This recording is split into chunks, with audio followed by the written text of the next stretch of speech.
All right. How about now? How about now? Had to reset the microphone. We should be good now. Should be good now. My bad, ladies and gentlemen. We've got an exciting episode. A lot going on, as you may have noticed. In the world today of politics. So the House voted to release the files. The Senate immediately voted to release the files, which was actually surprising. We're going to talk about that. I thought they were going to amend the files in the Senate, but what I just realized is these politicians are so much further ahead of us than we realize, and they've already been amended. And we're going to talk about why they were amended and everything that's going to be taken out of them, everything that's going to be redacted out of them, and we'll talk about why. For those of you who think that the U.S. government is going to tell on itself and all of these politicians are going to tell on themselves, you have a fundamental misunderstanding of how any of this works. Okay. So we will get some files. It's just not going to be the files that we want. We're going to talk about that. I'm not going to insult your intelligence. You guys already know this, right? But I'm doing an entire deep dive tomorrow on this as an episode. So we're going to do all of politics tonight. It's a politics channel. We're obviously going to start with Epstein, work our way into Kash Patel, his crazy shit he's been got going on, Democrats, Republicans, the economy, finish it up with our greatest ally. Yes, how are y'all? I see y'all in the chat. Glad to have you all here. It's going to be a fun one. Also a lot of memes, a lot of comedy. There is a lot of comedy right now. But yeah, we're going to talk first about what's going on with these files. Okay. I know they're not everybody, but a lot of people are excited. Like, oh, yay. We're going to finally expose everybody. And I just want to let everybody know ahead of time so you're not like disappointed when what is released to us. Okay. And I'm going to show you exactly why. They've already forecasted exactly what they're going to remove. They've already told us what they're going to remove, and we'll talk about that. Okay. So let everybody filter in here. We got Jameson. Jameson's texting me. Jameson, are you in here? He must be in here sending me texts. All right. What do we got, Jameson saying? Jameson wants a poll. Is Trump in the Epstein files? Chomo G. Jameson, from the grave, Epstein's controlling America. Okay, Jameson wants a poll. So let's start with a poll before I even talk to you guys and give you my perspective on what's going to happen. As someone who worked for the government for a long time, I know what the government does with information like this. They don't put it out to anyone. There's privy to a lot of classified information in my time. It doesn't come out. But let's see. Let's do a poll here. Will Trump be in the files? Because I doubt it. Will Trump be in the files? Or do you think he maybe has had his name bleached out of them?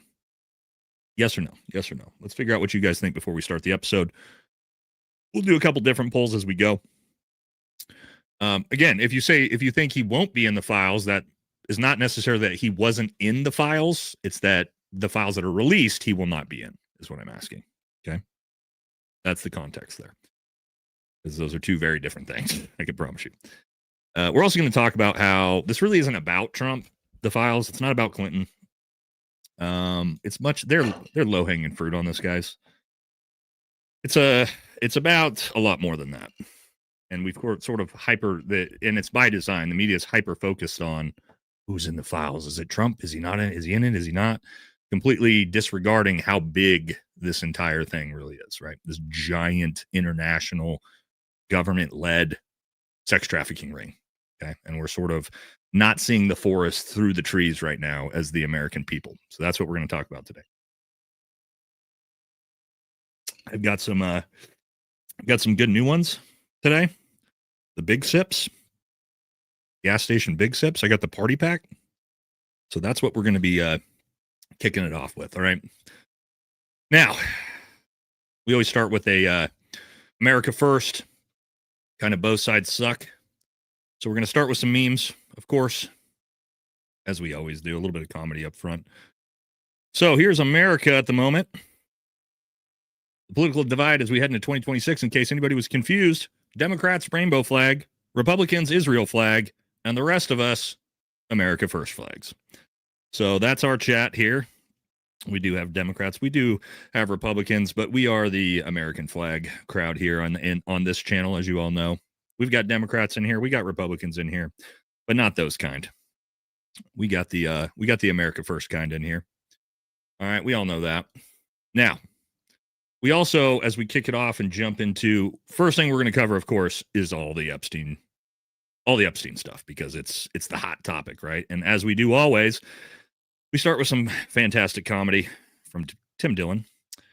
He's got a great point here. It's comedy, but there's a lot of truth to this as well. So let's kick this off. Believes that connecting him to Epstein is a Democrat scam, hoax, whatever. Prove it. You got to release everything. I know it'll be uncomfortable. It's going to be uncomfortable. Sometimes you are friends with someone and they're a human trafficker.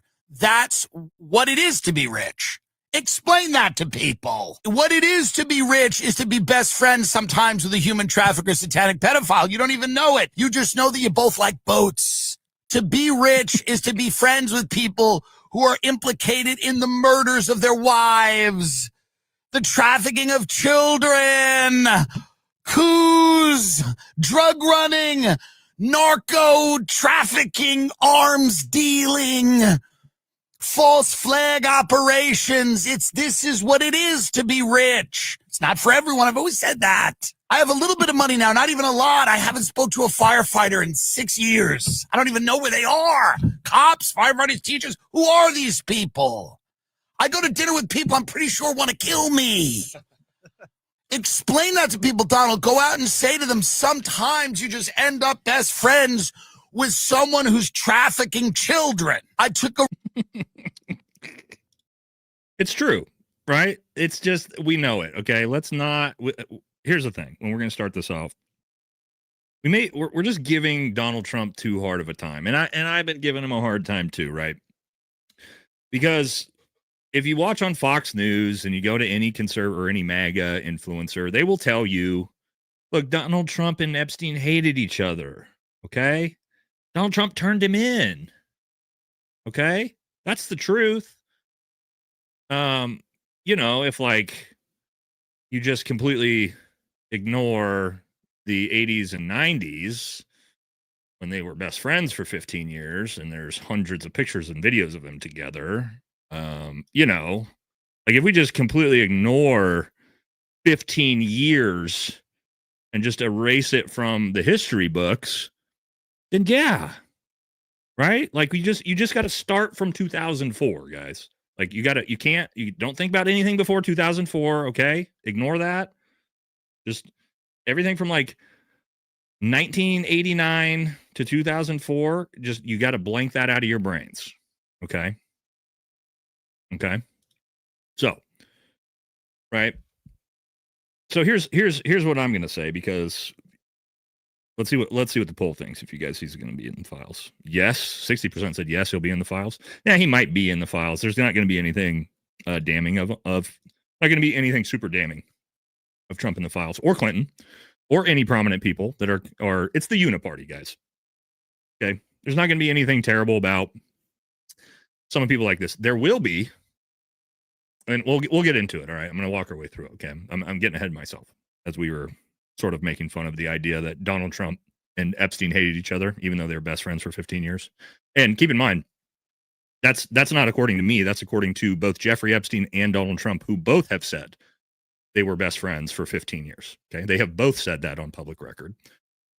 So here's my thing, right? As we get into this, no, we're not going to get anything on Donald Trump. He's not going to have pictures of him with underage girls in the files. None of it's going to be there, whether it exists or not. Okay, because why would Trump's Justice Department turn Trump in?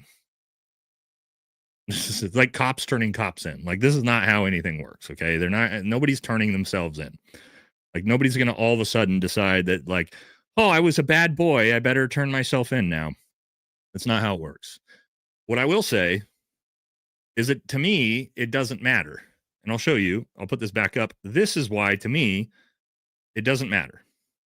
It doesn't matter if I see another email, another picture, another anything from Trump. To me. Now, I know this isn't how MAGA feels. Okay. This is my own opinion. But my own opinion is anyone, and I want you guys to think about this yourself. Okay. Think about not just Trump. Think about if this was one of your friends. Okay. Your family members, your dad, or whoever. Anyone who is best friends with an international child sex trafficker for 15 years, that by itself is an automatic, for me, automatic disavowalment. I don't care. I don't need to see any pictures. I don't need to see any emails. I don't need to see any files. To me, you're guilty.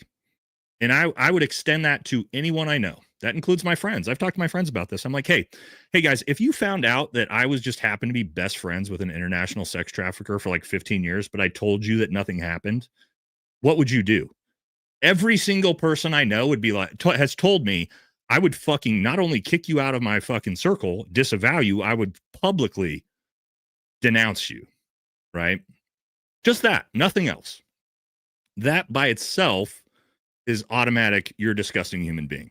Okay. And I think we should probably all realize that. We've gotten to the point with this with Trump of like, and Bill Clinton too, don't get me wrong, and Prince Andrew, all these fucking creeps. All of them. Every single one that was friends and connected to this guy. I'm not just singling out Trump here. We've gotten to the point of like, oh, well, if we don't see actual video of, this person graping a child, well, then that means they're innocent. What are you fucking talking about, dude? If you were best friends and hanging out at a fucking international sex trafficker's house for a decade and a half, like, that's it for me.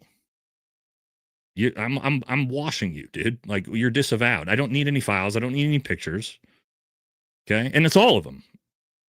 Hopefully you guys feel that way, because I'm just watching people like do the craziest mental gymnastics to be like, yeah, but after 15 years of being best friends with the sex trafficker, he denounced him. But then they don't even know their history, because Trump didn't just out of the goodness of his heart just in 2004 decide, I'm just going to turn Epstein in.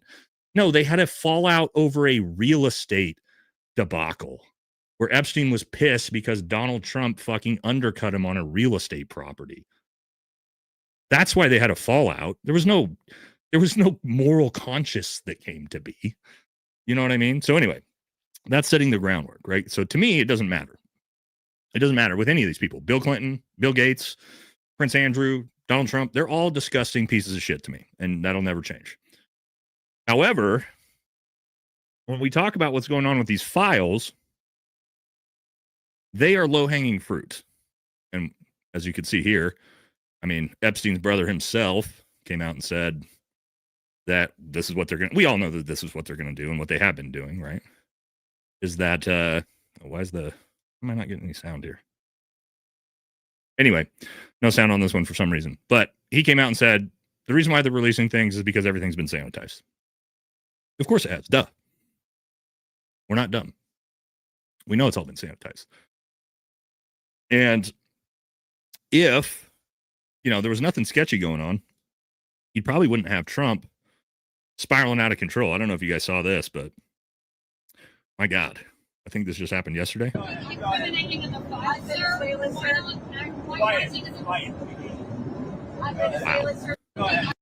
Did you hear that? We'll play it one more time.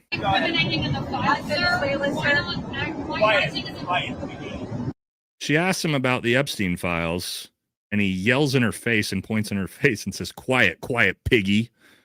And while you may think that's funny, I mean, MAGA is going to think that's funny, that's the sitting president of the most powerful country in the world.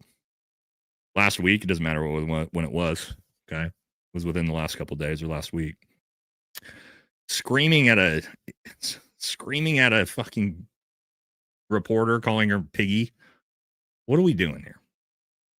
Like, there is no class. There's no respect, right? And also Donald Trump is morbidly obese. But we're going to jump in and I'm going to start showing you why everything's being bleached and everything's already being amended, right? It's already been amended. And Mike Johnson has started alluding to it. here today. And we're going to talk about this. And requiring this to come out could ruin the reputations of completely innocent people, such as those who have may just have known Epstein but knew nothing of his crimes, or whose names he exploited. Think of this: innocent people whose names he exploited and used to try to get close to his intended victims. Their names may be in these files, and they had nothing to do with this. So what he's talking about there is not the female victims who were sex trafficked. He's calling these rich men who were in Epstein's circle, these poor innocent men. They didn't know anything about this. They were just doing business with Epstein. They were just going on the island for the snorkeling, right? For the beach volleyball. They're innocent. And what Mike Johnson said was, because the FBI has already determined who of these people are innocent. And so he put this sign up, and this is a very, very, I am shocked that that they put this up. Like, the American people are we're so dumb that we can't put two and two together of what's going on here. See the sign he had up today: dangers of the discharge petition if not amended, which obviously it's all been amended already. We know that now.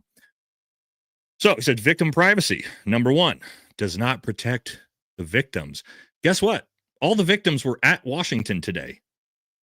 They were all there in Washington, D.C., in a press conference with Marjorie Taylor Greene and Thomas Massie saying, release the fucking files unredacted. The victims themselves are saying, release the goddamn files. So I don't think they're concerned. Okay. Number 2, and this is a huge one here: risk disclosure of non-credible allegations, creating new victims. Of course, these poor rich billionaires who were friends with Jeffrey Epstein. They're just these poor innocents that, God, we can't let their names be seen. So this is important, because these people, I want you to understand, anybody who's considered to be an innocent person by the Trump Justice Department will have their names redacted, or their files will be completely removed. Okay, this is what they're going to do. They're telling you they're going to do it. All right, next one: fails to adequately protect against the release of child sexual abuse materials. You can black out the victims. You can completely black out the victims. Show us the faces of the people doing the disgusting shit so we know who they are. This is a non-starter as well. These are all bullshit. Okay? Next one: provides no protection for future whistleblowers. Really? That's a concern in releasing the Epstein files? Okay.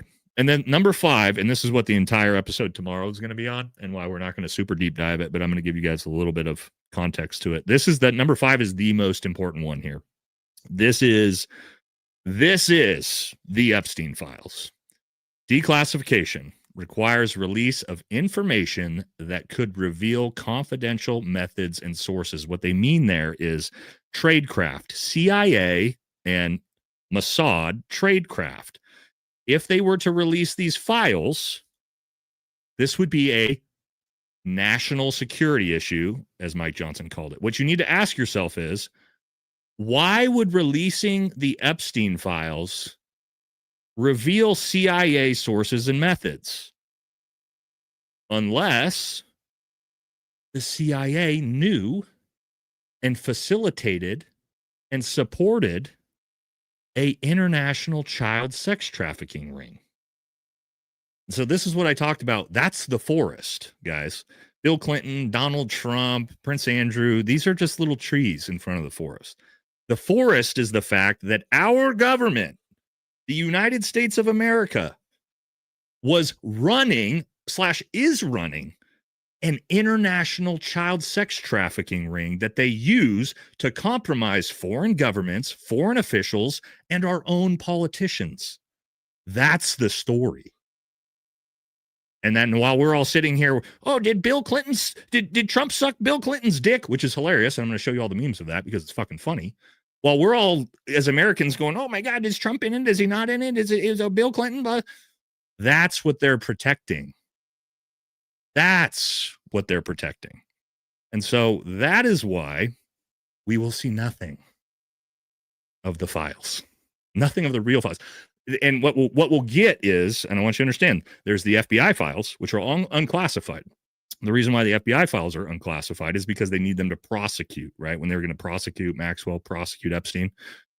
What we won't get is the high-level source material, the CIA material, the NSA material, the Mossad material. All of the classified material, we will see none of that. That is where all the real material is. Okay. See what they're going to do. So what they're going to do is, and again, I'm kind of getting over my skis here into tomorrow's episode. What they're going to do is they're going to appease the American people, right? There's going to be some throwaway famous people, some Hollywood actors, some producers, magicians, whoever, some famous people that they throw out in the files that all get disavowed, potentially go to prison. Right? So the American people go, we got accountability. While the tree, the forest, which is the fact that our government has facilitated this disgusting international, child sex trafficking ring, that'll continue, by the way. And we will all just move on with our lives like, well, the Epstein files, we figured it out. The problem is like, not all of America is that stupid. Most of America is that stupid. I'm not trying to be insulting. It's just the truth. The average American who's just going to absorb Fox News, CNN, MSNBC, they're going to hear nothing about that. And I can show you that because if you turn on any of the mainstream media networks, there's not a word about Epstein's involvement as an intelligence asset. Not one. From any of the mainstream, left or right. It's all Trump, Clinton. All right. That's what it's all about.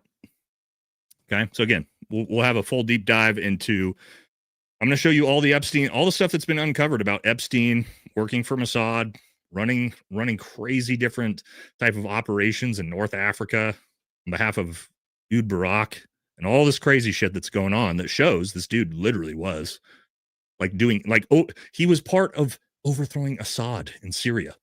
Like this was not some fucking peddling level billionaire like pimp. It's not who he was. Okay. But again, we won't see that.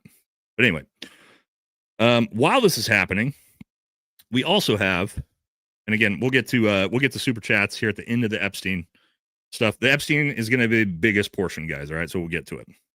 But let me rant. All right. Now, we also saw in this MAGA Civil War split, which was, I think, one of the most foolish things Trump has done in a long time, attacking Marjorie Taylor Greene, one of his closest, most ardent supporters, and Thomas Massie. And here's what she came out and said today with the victims. I was called a traitor by a man that I fought for 6 years for. And I gave him my loyalty for free. I won my first election without his endorsement, beating 8 men in a primary. And I've never owed him anything, but I fought for him for the policies and for America first. And he called me a traitor for standing with these women and refusing to take my name off the discharge petition. Which seems so short-sighted. Calling her a traitor. By the way, if you've seen her, if you watch my video on her and Thomas Massie, $0 from AIPAC, 100% Liberty score. She's one of the only people in conservative politics with a 100% perfect Liberty score. Bizarre. Also, why would you disavow her and then 2 days later just say release the files? He's not very good at politics. I mean, he is good at politics, but he's not very good at politics. And as I was talking about here, right, while you'll never see these, is this, right? Full list will never be publicly released to clean drop. Not because it doesn't exist, it does, but because too many intelligence agencies were involved. CIA, Mossad, MI6, excuse me. Power brokers. All the most powerful people in the world are involved. That's why you won't see it. Right? And not only that, as I was talking about, all of these emails came out about stuff Epstein was doing. Not about the kids, right? We know about that. But this type of shit. Jeffrey Epstein helped broker Israeli security agreement with Mongolia. Jeffrey Epstein helped Israel's cell surveillance state to, can't even say the fucking place. Israel spies stayed for weeks with Jeffrey Epstein. Jeffrey Epstein and Mossad, how the sex trafficker helped Israel build a back channel to Russia amid Syrian civil war. Does that sound like a guy who's just a dipshit pimp? Or does that sound like somebody who was, I don't know. Yeah, the Ivory Coast. We're going to talk about this one tomorrow, Barry. That's going to be a lot of the episode tomorrow. We'll get into it. I don't want to destroy the episode tomorrow. This is my point, guys. Like the whole our politicians and Bill and Trump and whoever else is on the list, it's low level shit, man. Eyesight stuff is what we're not going to get. All right. Another thing that's interesting to me, I don't know if you guys knew this. I just actually learned this. Do you know who was Attorney General in Florida for 10 years almost when all of this was going on? You guys know? Probably some smart people in the chat. I actually didn't know this until I learned this today, but it has a lot to do with it. Yeah, imagine that. Imagine that. Old Pam Bondi. So while all this was going on, Epstein abused hundreds in Florida while Bondi was Attorney General. She did absolutely nothing to take down Epstein for a decade. Huh. And now she's the one in charge of releasing the files. She's the one in charge of releasing the files now. You can't make this stuff up, guys. It's just, it's like sometimes they don't even try. It's like they don't even try to hide it at all. They're just like, they just shove it in your face and are like, yeah, fuck it. They're too stupid. They're too stupid to get it. We could have the Attorney General who's sitting on the Epstein files, who also was the Attorney General in the state where all of this happened and did nothing about it. It's just, it kind of shocks me. Again, I mean, I knew that she was Attorney General there, but I didn't put two and two together until today. And here's the thing. Here's the other crazy thing. Have you guys seen this? Everybody knew about this guy. Everybody knew about this guy. Have you guys seen this? You remember VH1, like Lifestyles of the Rich and Famous Billionaires? They did a whole episode on Epstein. Go. How did, like, the whole thing? That was like, they did an entire expose on him in the early 2000s. That was probably like 2002, 2001. VH1. It's just like, yeah, he was a day trader. You hear that, guys? He was a day trader. That's all of his homes were equipped with TVs everywhere because he was a day trader, not because they were all fit with security cameras to be able to, you know. All right, check the poll. All right, what do we got? 68% yes, say he will be in the files. Yeah, he might be, but again, there's going to be nothing that's career ending for it, or otherwise he wouldn't release him, right? Like Trump, keep in mind, Trump is not going to release. He knows what's in the files, by the way. Pam Bondi and Kash Patel have had him for 10 months. He's not releasing anything that's going to destroy himself. This is not how people act. It's not, like, they don't tell on themselves, especially these people, right? He'll be in there. I'm sure he'll be in there, and like, it'll be stuff that doesn't even make him look bad. And I bet you there won't be anything that makes Bill Clinton look bad in there either. Because again, it's all the uniparty. Let's keep moving. All right. I'm going to skip a couple of these. Yeah, let's talk about this one too. Ghislaine Maxwell and what's happening with her, because this is a nothing to see here, right? Pull it back up. She's living pretty lavishly right now, and she's not supposed to be. She's actually not even legally allowed to be in the prison that she's in because she's a registered sex offender. But Trump moved her there. Let's talk about this. She was at a medium, which is not Shawshank Redemption, but it ain't far from it, right? It's not where you want to go. They transferred her to Bryan, which is a camp. I have been to that facility. There are women knitting, doing crochet, painting, doing yoga classes, doing breathing classes, cooking classes. I mean, it ain't summer camp, but it's not that far away from summer camp, right? And because she was a convicted offender, she's not eligible to go to the camp.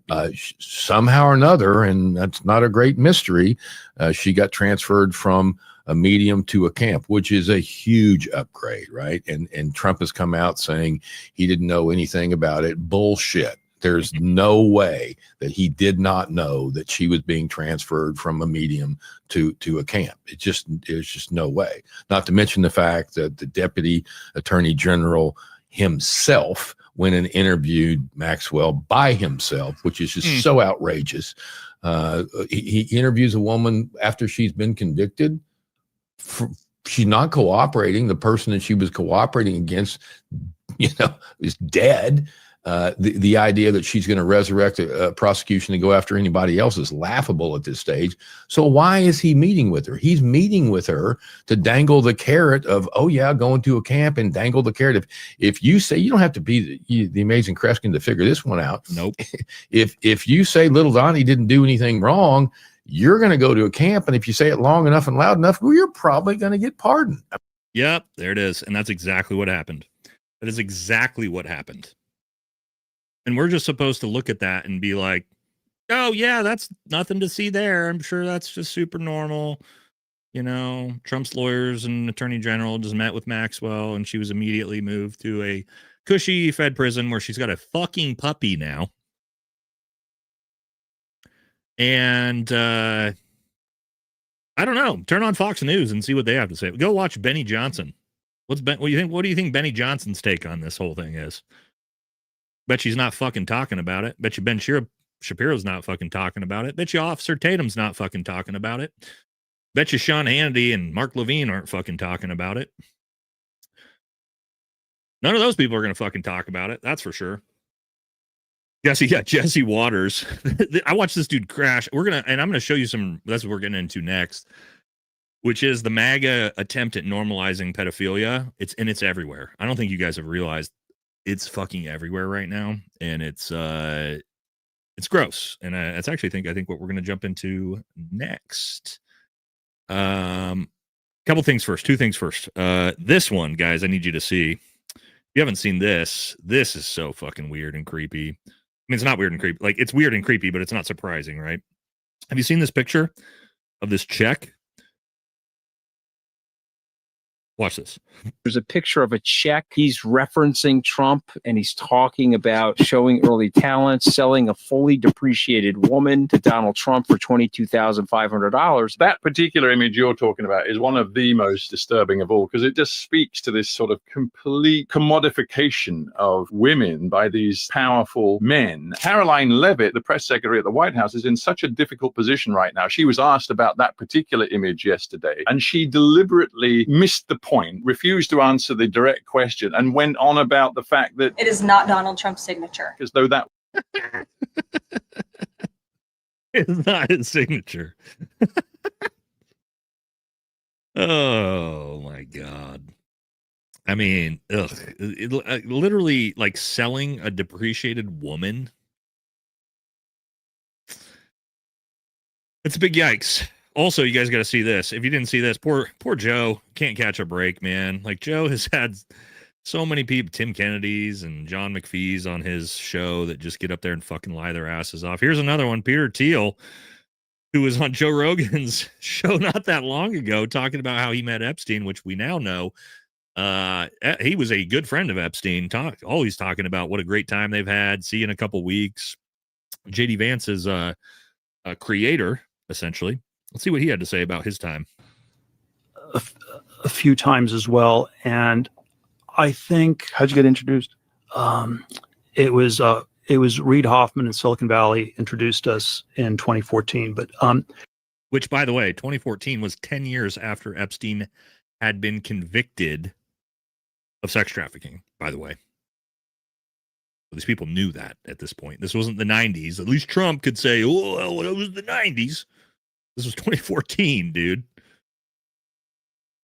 But it was basically, and I didn't check, didn't ask enough questions about it.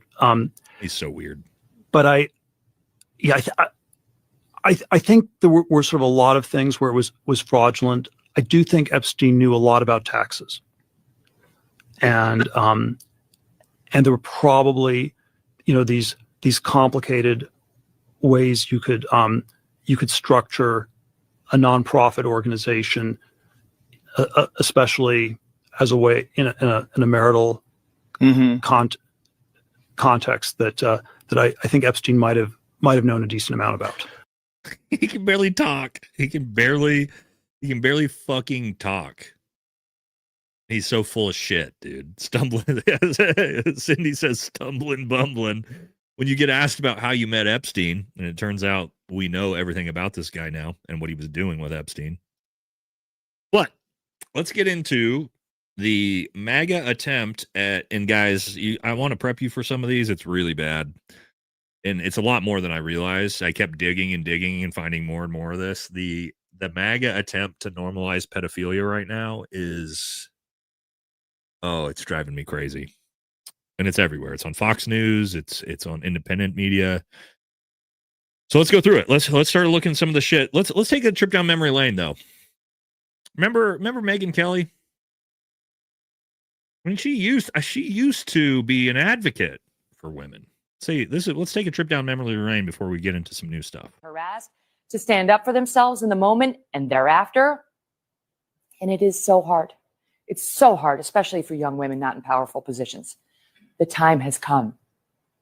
The time has come. We are in the middle of an empowerment revolution in this country. And the only way forward is for women to get comfortable throwing some sharp elbows, making waves and taking risks and holding the powerful to account. Wow. It is not, Wow, what happened? harassed. Megan. Let's see what happened. Times have changed for old Megyn Kelly here. You start getting the kids used to inappropriate sexual talk, sexual looks, sexual content. And then the pedophile moves in for the kill. Yeah. That's called grooming. And this is one of the many reasons why drag queen shows in front of children that are sexualized are grossly inappropriate. And if you're not equally outraged about it, then you are part of the problem. You hear that? If you're not outraged about it, you're part of the problem. Let's see what Megyn Kelly in 2025 as Trump simp has to say. I don't know what's true about him, but we have yet to see anybody come forward and say, I was I was under 10. I was under 14 when I first came within his purview. You can say that's a distinction without a difference. No, it's not. I think there is a difference. Yeah. There's a difference between a 15-year-old and a 5-year-old. And that's a fucking fail. No, there's not. Actually, Megyn Kelly, they're all children. You stupid bitch. And I hope somebody clips this and sends it to you. I mean that with my whole heart. You dumb bitch for saying that. How disgusting are you? And I hope she sees that. Fucking gross, dude. This is what it is, though. And guys, I could tell you, look at this. This was just on, I don't know if you guys saw this. This was on Fox News. They just did this 3 days ago. Look at this poll. Look at the way they changed the age numbers on this poll. Would you like to leave the U.S. permanently by gender? Women age 15. What do you mean women age 15 to 44? 15 to 17 is a fucking child. It's not women aged. Why are we? They're literally purposefully moving the goalposts, and it's subliminal. Right? Look at this. I want you to think now that 15-year-old teenagers are adults. And here's the graphic I'm going to show you. This is a Gallup poll. It's not a Fox poll, but they interviewed a variety of women ages 15 to whatever. Fox shares that information with their viewers. They put it's a Gallup poll, but they put U.S. adults. U.S. adults. 15. And then, of course, we had the infamous Megyn R. Kelly clip. We got that. They literally, Fox News put U.S. adults, women age 15. They just fucking did that 3 days ago. And you're going to tell me they're not trying to fucking normalize this shit? And this one, all right, we're going to watch this one. If you haven't seen this happened, I believe, 3 days ago as well. And look, I'm not a Dean Winters guy, but I want you to brace yourself for this. If you haven't seen this, it's shocking, and it's not surprising, but it's exactly what's happening, and I think it's powerful, and you need to listen to it. I'll grant that you're right, and he's on the list and all the things, and you're right about all the accusations you've been making. Why is it wrong that he did those things? Are you asking me why it's wrong to rape children? Yeah, I need you to tell me why it is wrong in your eyes to rape children. To do that. Yes. Do you need me to repeat it?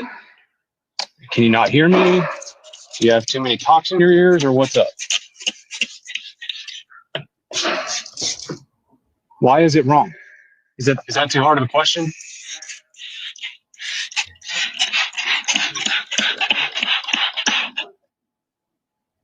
His reaction is correct, by the way. Dean's here.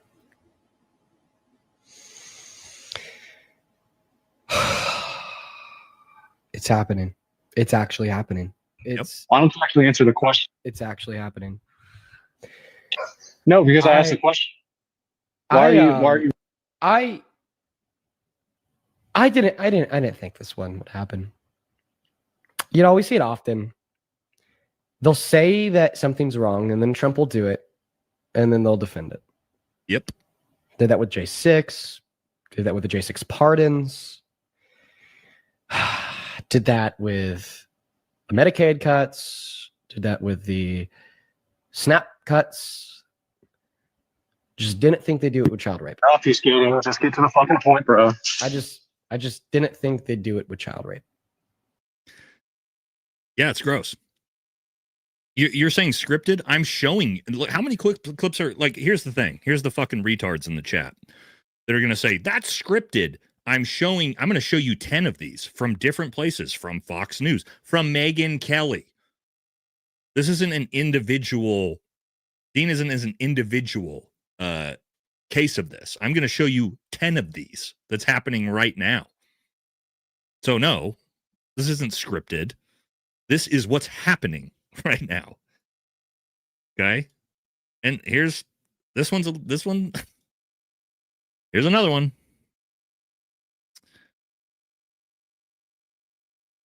Guy sleeps with a 15-year-old girl. Terrible, right? Rewind 200 years.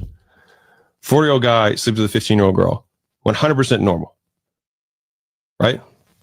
How is it trauma now and not trauma then? So if it's traumatic in one instance and not traumatic in another, then it means that we can basically change the cultural narrative that we're ascribing to our context and make it not traumatic, which means it didn't matter, which means the only thing that matters is that you chose to make it meaningful. Lock him up. Yeah. All right. Also, check the comment section. We got my boy JD Houlihan right there with the wood chipper, and my buddy Terry right below that. Fellow Green Beret said, rewind 200 years if I chopped your head off for being with a 15-year-old girl, 100% normal. This is just what's happening, guys. 15. It's like 15 years old is the new goalpost because it's going to be in the files, right? That's the goalpost. We got to move the goalpost. And I'm going to keep showing you. It's people you know. Here's another one. Dave Portnoy. 14-year-olds are fully developed. Don't blame me. Blame science.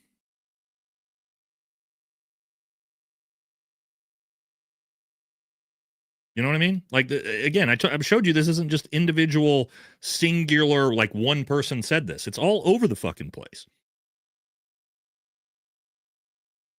And it's the right. It's the right. This is Republican. Every single person I showed you is either Republican or talking to a Republican. Why? Why is that happening? I have a huge problem with this. I don't care what side it is. When it was Democrats and it was drag queens in front of kids, I disavowed that. I called that out. It's fucking gross. Absolutely not. And now that it's Republicans and, oh, well, at least she's not 8. No, that's fucking gross, dude. No, we're not doing this. It's not happening. We're not going to normalize this. I don't know. And I mean, I know what the attempt is here, right? Like, obviously. But now that we've all gotten really fucking angry and fired up, all right, from all these fucking PDFs, We're gonna do some comedy. All right, let's get into some comedy so we can come back to center together, right? We can have, and then we can move into the rest of the show. All right. So the great part about this is, even though we deep dived a little bit there about like what the real story behind the Epstein files is, and government, CIA, Mossad, and how, Bill Clinton and Trump sucking each other off is just the trees in front of us. Well, now we're going to talk about Trump sucking off Bill Clinton because it's fucking hilarious. So that's what we're going to do first. So let's start off with a little song. Now, I'm sure you saw my song that I put in my other video that was hilarious, but we got new stuff coming out all the time. So let's just hang out together. A weekend trip out to Jeff's little island spot. Palm trees, hammocks, margaritas, and Bubba sweating cause it's hot. His raft was looking kind of flat. He said, boy, you know the drill.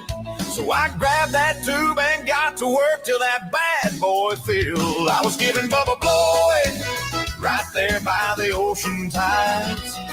Seagulls staring, waves were crashing, moon peeking through the pines. A little huff and a puff and a whole lot of effort till that raft stood tall with pride. Yeah, I was giving Bubba blow on Jeff's Island paradise. Soon as we finished, Bubba smiled big and pulled out his saxophone. Jeff said, Lord, here he goes again. Cause Bubba never leaves it at home. He played a solo so sweet and sultry. Had the palm tree swaying slow. Sounded like Kenny G if Kenny G drank Four Loko. I was giving Bubba blowing and he was playing smooth and low.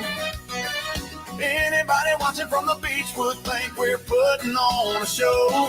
Just two dudes helping each other out while Bubba hit that saxophone note. I was giving Bubba blowing while he played that island solo. All right.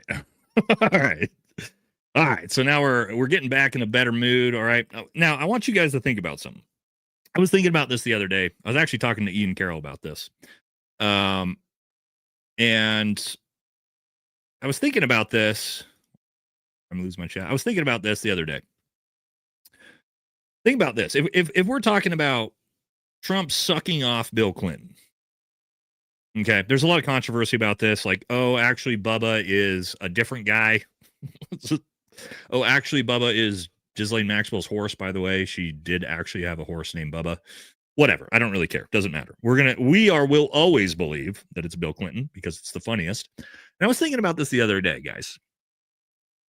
I don't think anybody's really put two and two together on this. Stay with me. You guys know Donald Trump. I was talking to Ian Carroll about this, right? And I don't know why we were talking about this. Doesn't matter. Don't worry about it. But I was thinking about it, and you guys know Donald Trump has never had a drink of alcohol. He has never done drugs. He has never had a cigarette, right? You guys know that about Donald Trump.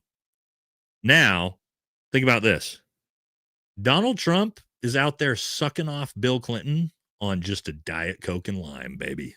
Sober as fuck, just fucking cranking hog, dude. Think about that way. Now, when you think about like, oh, it's the 80s and fucking the Coke era and like everybody's partying, going crazy, you're like, okay, I could see how this could maybe happen. Things got a little too wild and like, yeah, he sucked off Clinton one time because they were so fucked up. Homie was sober, bro. Stone cold sober, sucking off Clinton. Think about that. Think about that. Right? That changes the whole demographic. Right? Like if you were on like some ecstasy and doing some weird shit, right? Not that I would ever say that that's a good thing to do. I'm just saying, like, we could be like, all right, it's the 80s, you're on fucking X, and you sucked off Bill. Right? It happens. Bro, yeah, straight edge sucking off Bill, dude. Oh. Not only that, friendly reminder, this your boy. All the I see some people crying about that we're making fun of Trump in the chat. Here's your boy, by the way. This is a real photo that was in Jeffrey Epstein's house, by the way. Notice the strawberry shortcake pillowcases here, by the way. That's your boy. That's a real picture. That is an actual real picture that was in Jeffrey Epstein's home. Keep in mind, he doesn't drink. Donald Trump was stone cold sober here as well. That's a real photo in Epstein's house.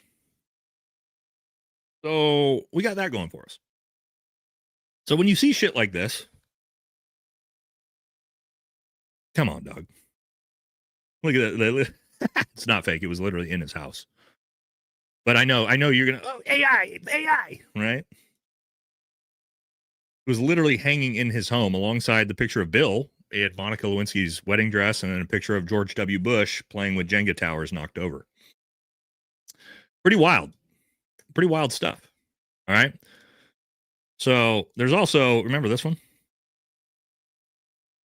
Oh, you gotta give him that huck too and spit on that thing. What's one move in bed that makes a man go crazy every time? Oh, you gotta give him that huck too and spit on that thing.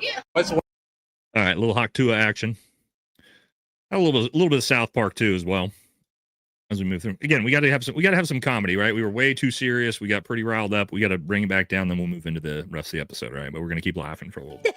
Last time when Butter stayed the night, I was being really nice to him, and I was gonna take a picture of him for his mom to have. Oh, that's nice.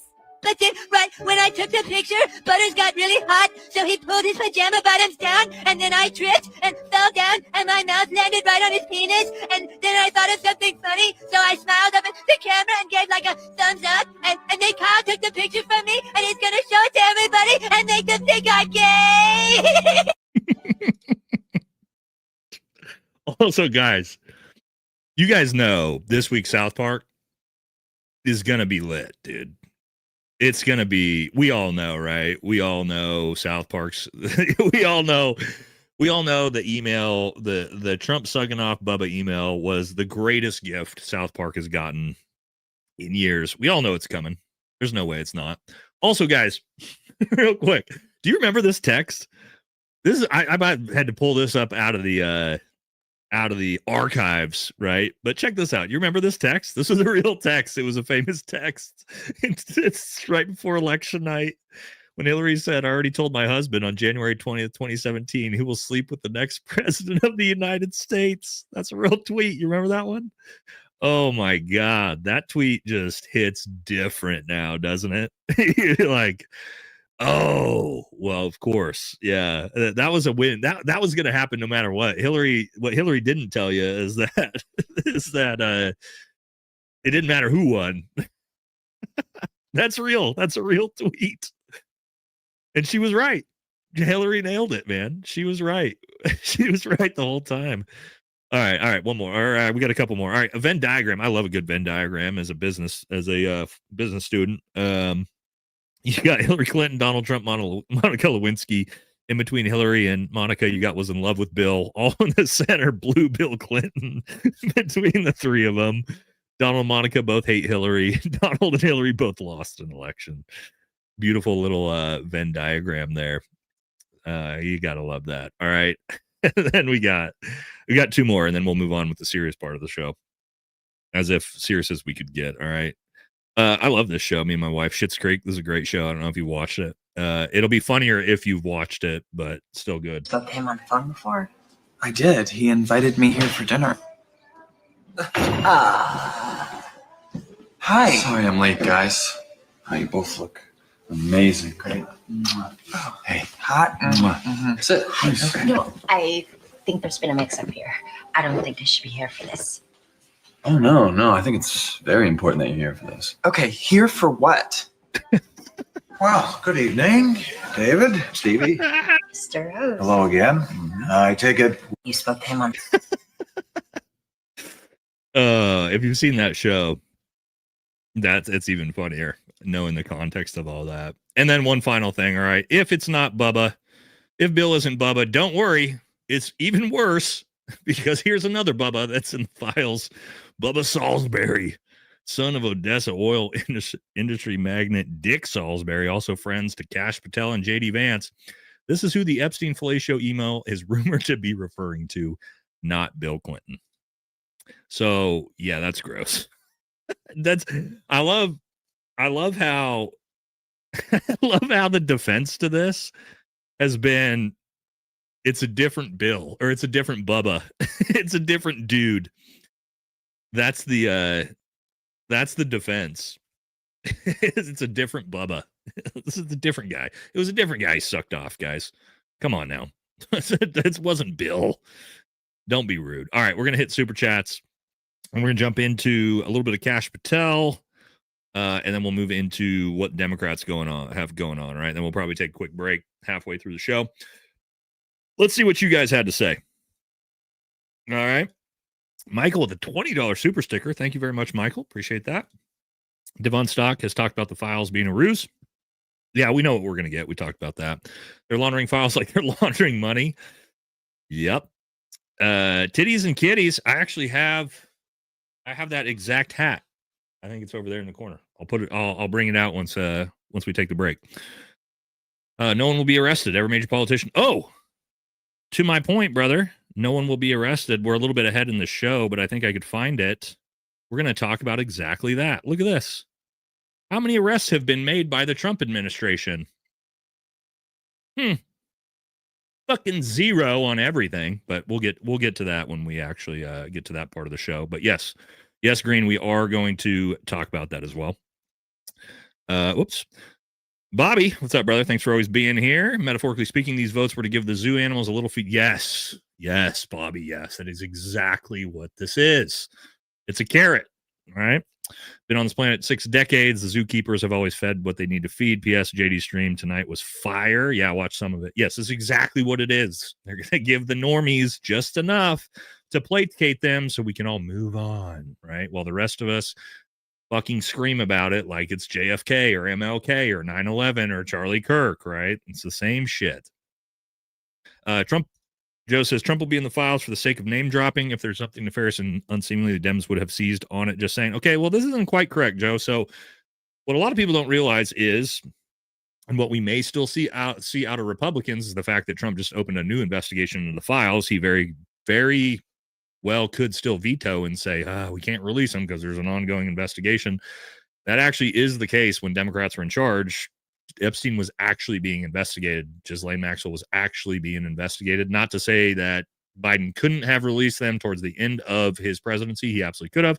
Why would he not? Because, again, giant fucking sex trafficking ring. Everybody's implicated. But in fairness, that's not necessarily why they didn't release the files at that time. They all spent time with 12-14 G's and B's. Ain't going full. Yeah, we kind of did a little bit on this one. Face value says boot X snake. And I don't get somebody explain that one to me. Country is MOB controlled after it fails due to debt. Here we are. Yeah, we're in step 6 of the 6 out of 7 steps to a failing empire. And that's I believe that's step 6 or pillar 6. Wanted to show support. Thank you, Eagle. Appreciate you.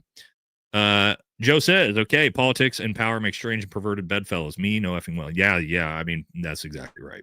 And again, people in power in politics are not going to expose themselves. I'm trying to tell you guys this. Or when these files get released, they will not expose themselves. Like, you're investigating yourself, right? If you were guilty of a crime and you had to investigate and prosecute yourself, that's what's happening here. It's silly. I love this this meme with Ted Cruz and DeSantis and Trump.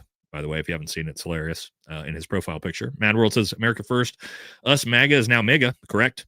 We must stand strong. The red lines was Trump supporting PDFs and probably a PDF himself. I don't know if he is himself. I'm just going to say if you're best friends with an international child sex trafficker for 15 years, the odds you didn't partake in anything in 15 years while being best friends with him, and it's very low.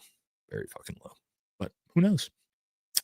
Mag wants you to believe Clinton is guilty based off the same type of evidence that indicates Trump is guilty. He probably is. He's just as bad.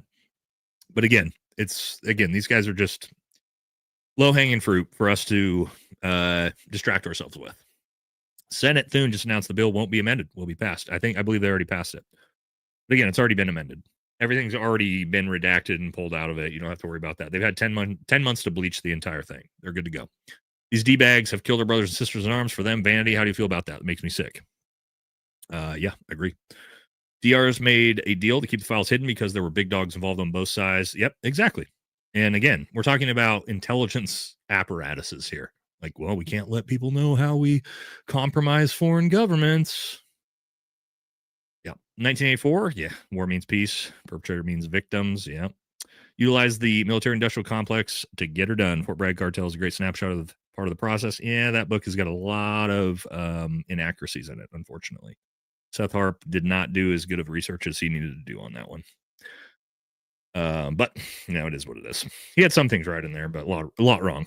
Bobby Lynn, $10. Thank you. This is really starting to get me thinking about those missing migrant children. Ooh, that's when you start thinking about what was it, 300,000 missing children out of the United States, and you start going, oh yeah, that's probably not good.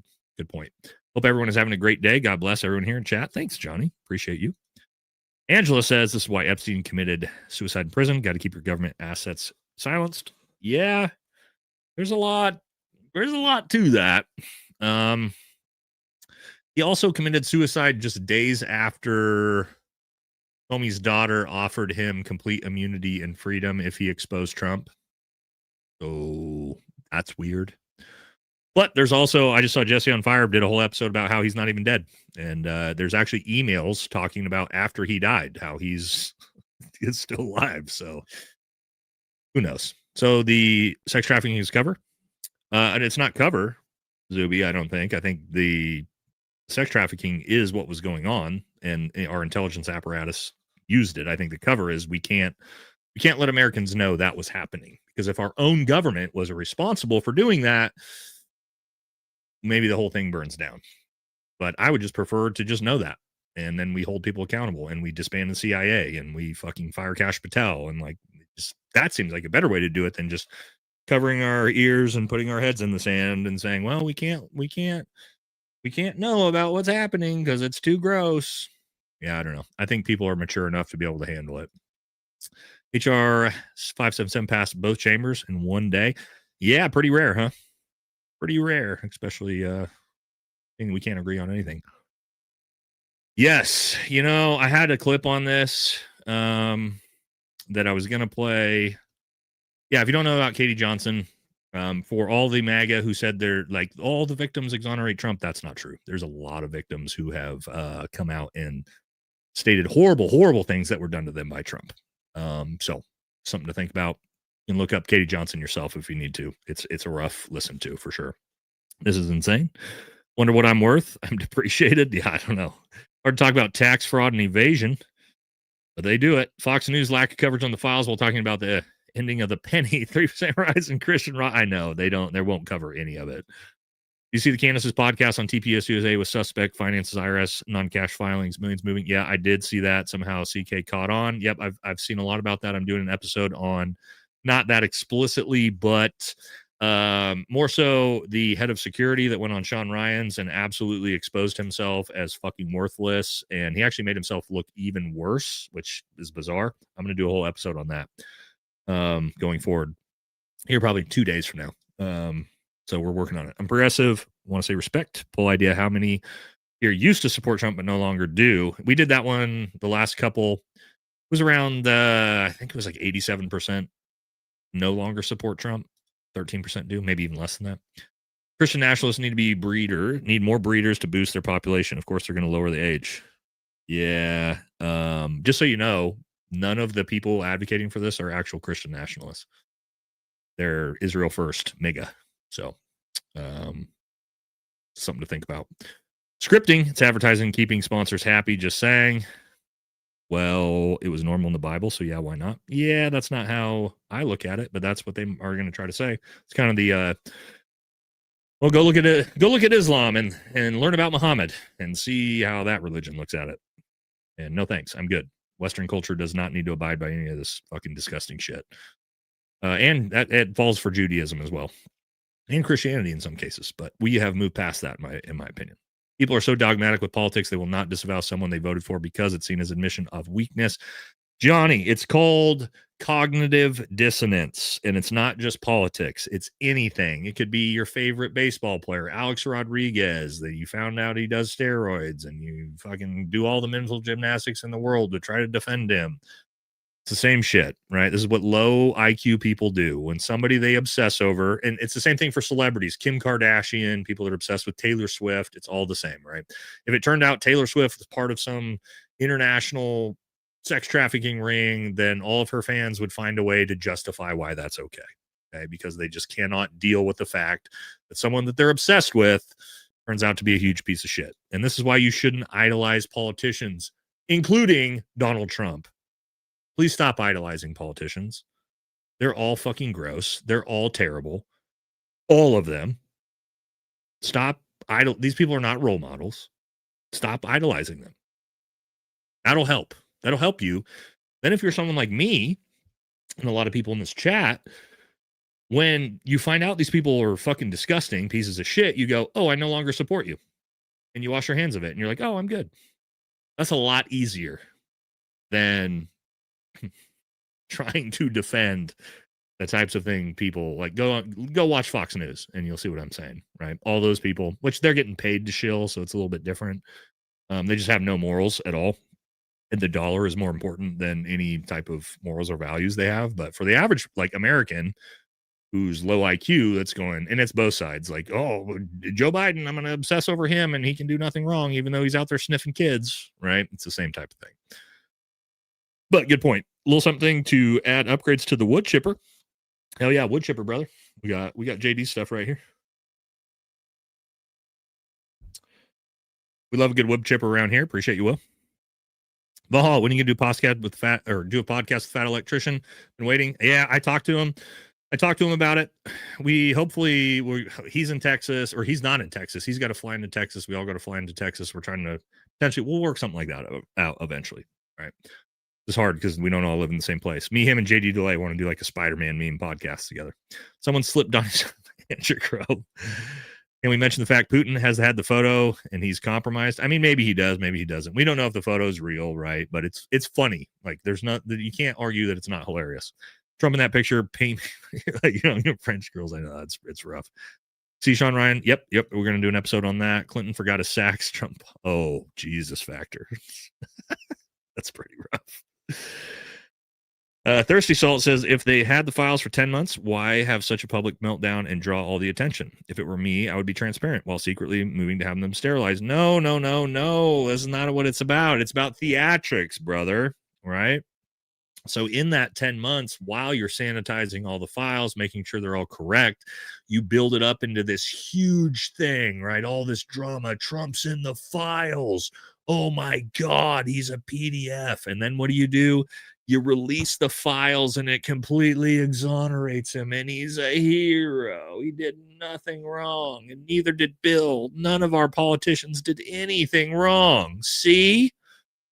That's what it's all about. It's fucking theatrical. They're all theater kids, guys. All of these politicians are fucking theater kids. Okay?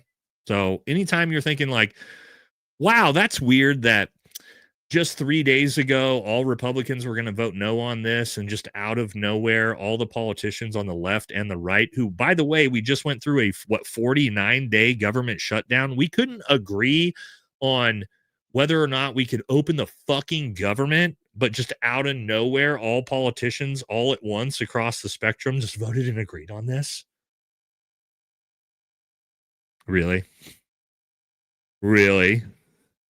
Nothing to see here. That's not how our politicians fucking operate, guys. Anytime they all of a sudden vote yes one direction together when they can't agree on anything in fucking politics, you need to immediately know this is a little sketchy. Something's going on, right? They're not dumb. These people are fucking smart. They know what they're doing.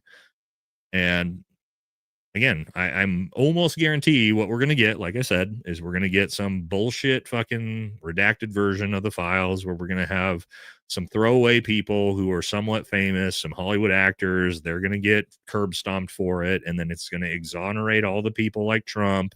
And then we're going to move along with our lives like nothing happened. That's going to be what happens. At least that's my guess.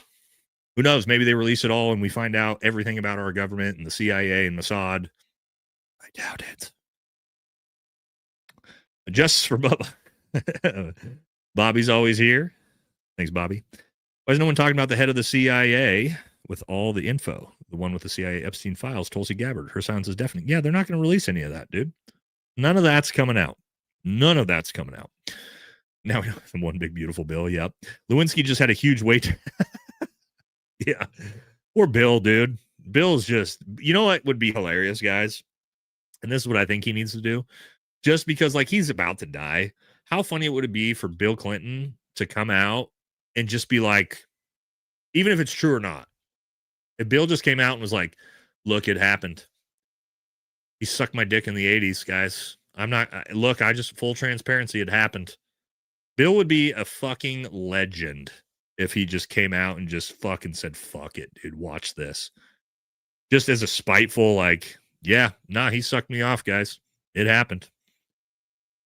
That would be just Bill just does it, says fuck it, who cares, dude, fuck Trump. That would actually be hilarious. It's not going to happen though, but it would be funny. Amanda, what's up, Amanda? Says, hey Nate, have you watched the DG Got a Podcast video where an investigative audit was done on TPUSA? It's wild what was found.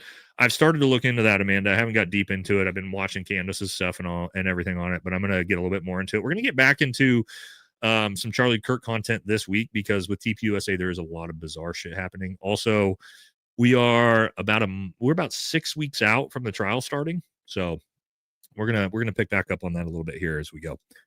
I really hope Lane Kiffin goes to LSU. Okay, that's kind of a random comment given what we're talking about tonight. How do right wingers avoid being scammed so badly again? I'm worried. Well, left wingers get just as easily scammed, homie. Don't get it confused. The next con man that comes along will easily do the same shit. Yeah, that's Gavin Newsom. The next con man is Gavin Newsom, and he will be the president in 2028. I'm telling you, fucking bookmark it. I'm going to keep saying it for the next 3 years. Gavin Newsom will be the next president. And he is the ultimate snake oil fucking salesman. It is what it is, right? I just don't see any way around it, unfortunately. And we're going to be fucked. Get ready to turn fucking America into California, everybody. No, thank you, but I don't see any way around it. It doesn't matter. Oh, somehow, did I just pull something up on the screen? You guys see the chat now? Hold on, what did I do? That's kind of dope. Do you guys see that now? Chat, do you guys in the bottom right-hand corner, do you see the chat down there now?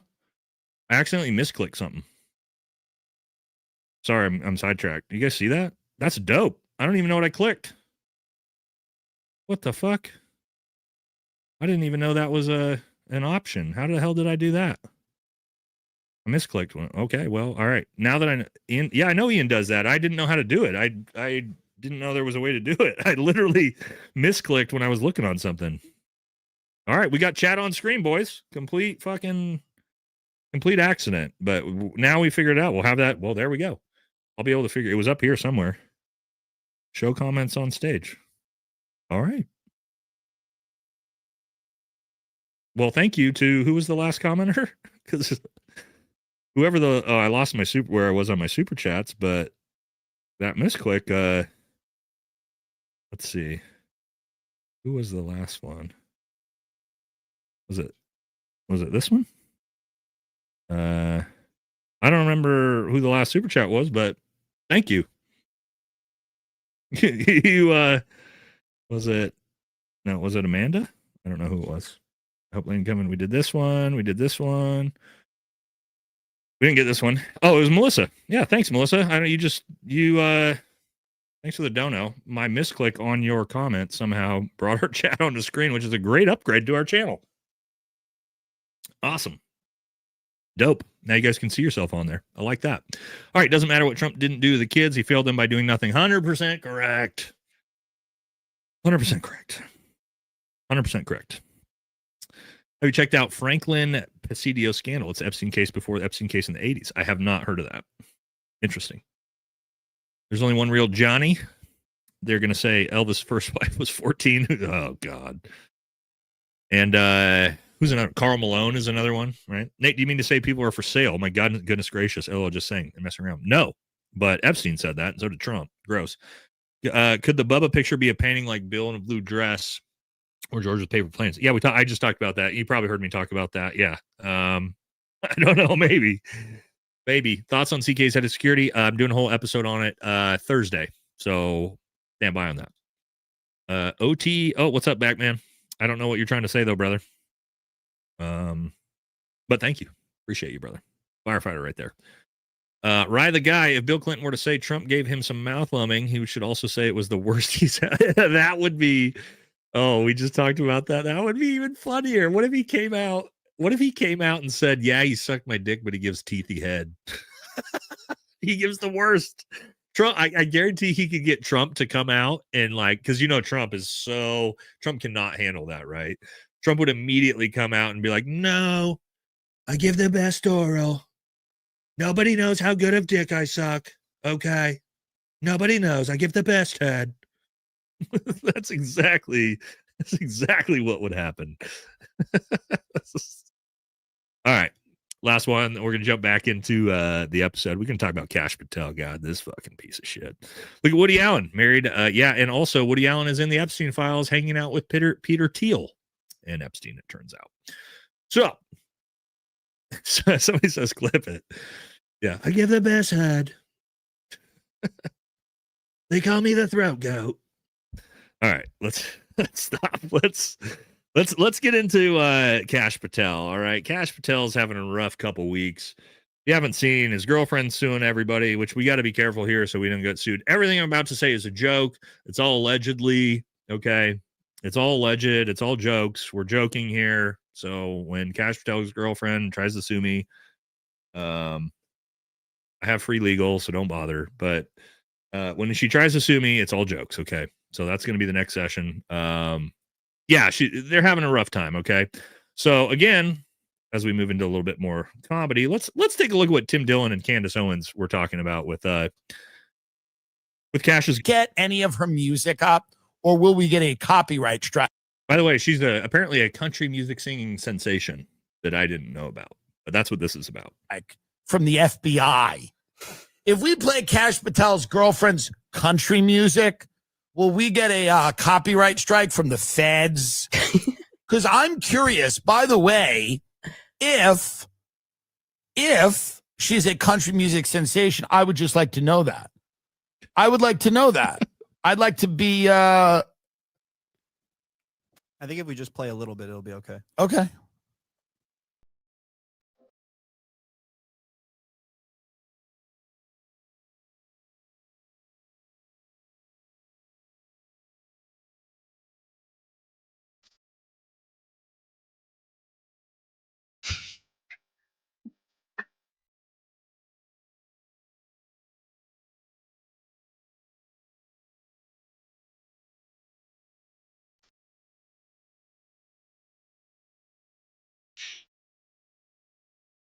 And she goes, Israel.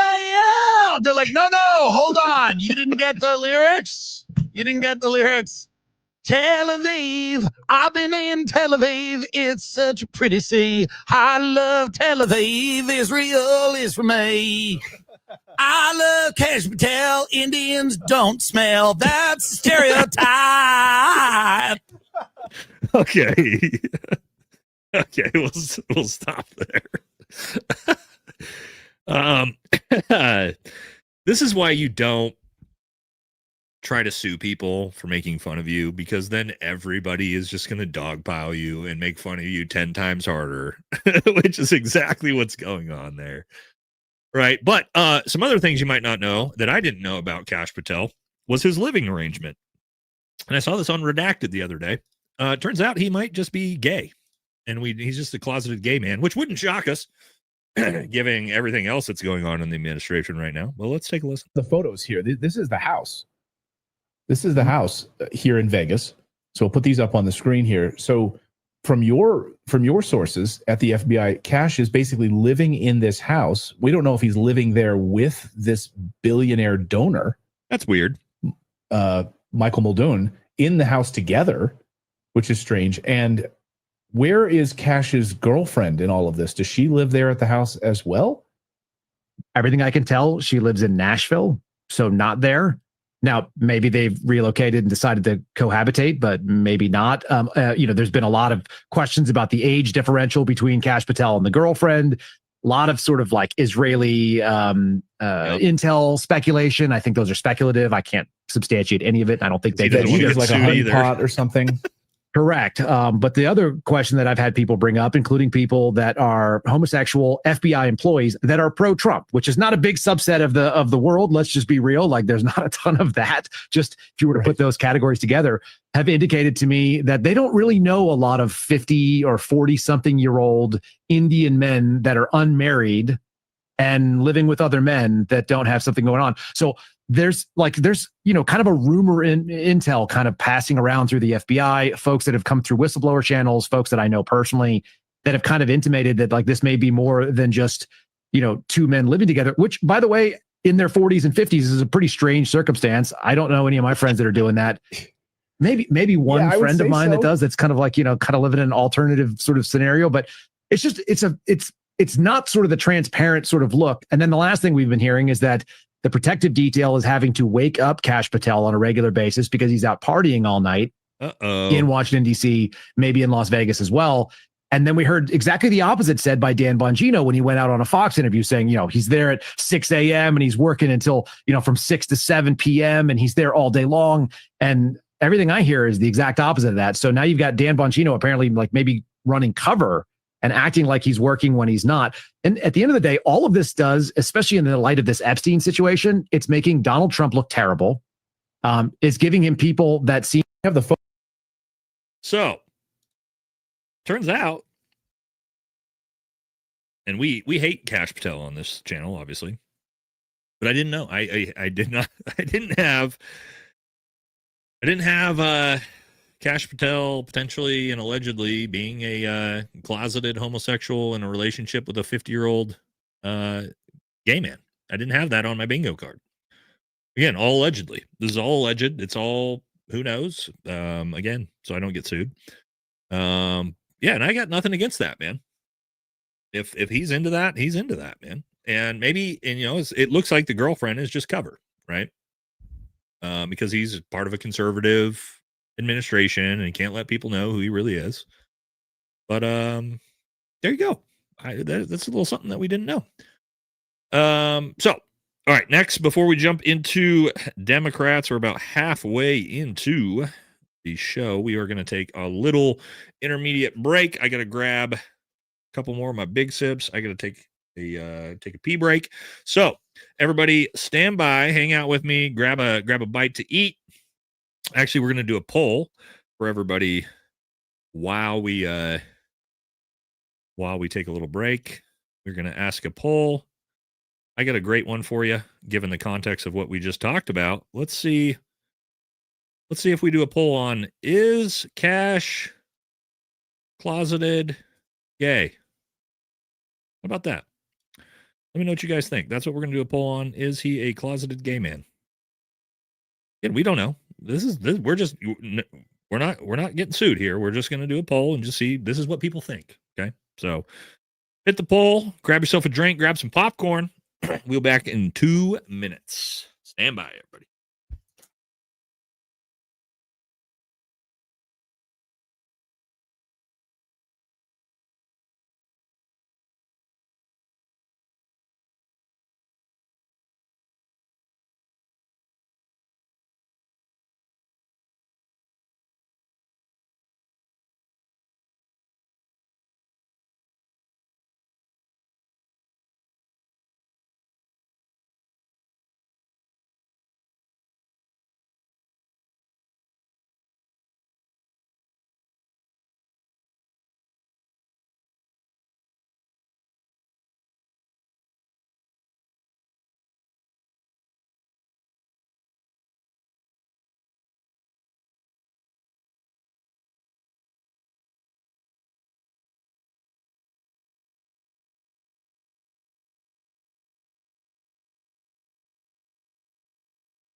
We're back. I'm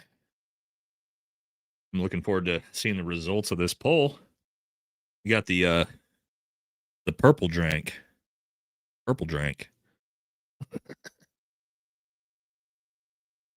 It's a little bit cooked up with the sugar water purple. Sugar water purple. The fuck is juice? We drink sugar water purple. I don't know if you guys follow Bernie Mac or not. Sugar water purple. The fuck is juice? All right. All right. I gotta stop before I get in trouble. All right. What do we think on this poll? What's our cash poll? Oh my God. I'm going to have to take a picture of this, by the way, for when I use the video. 90% yes.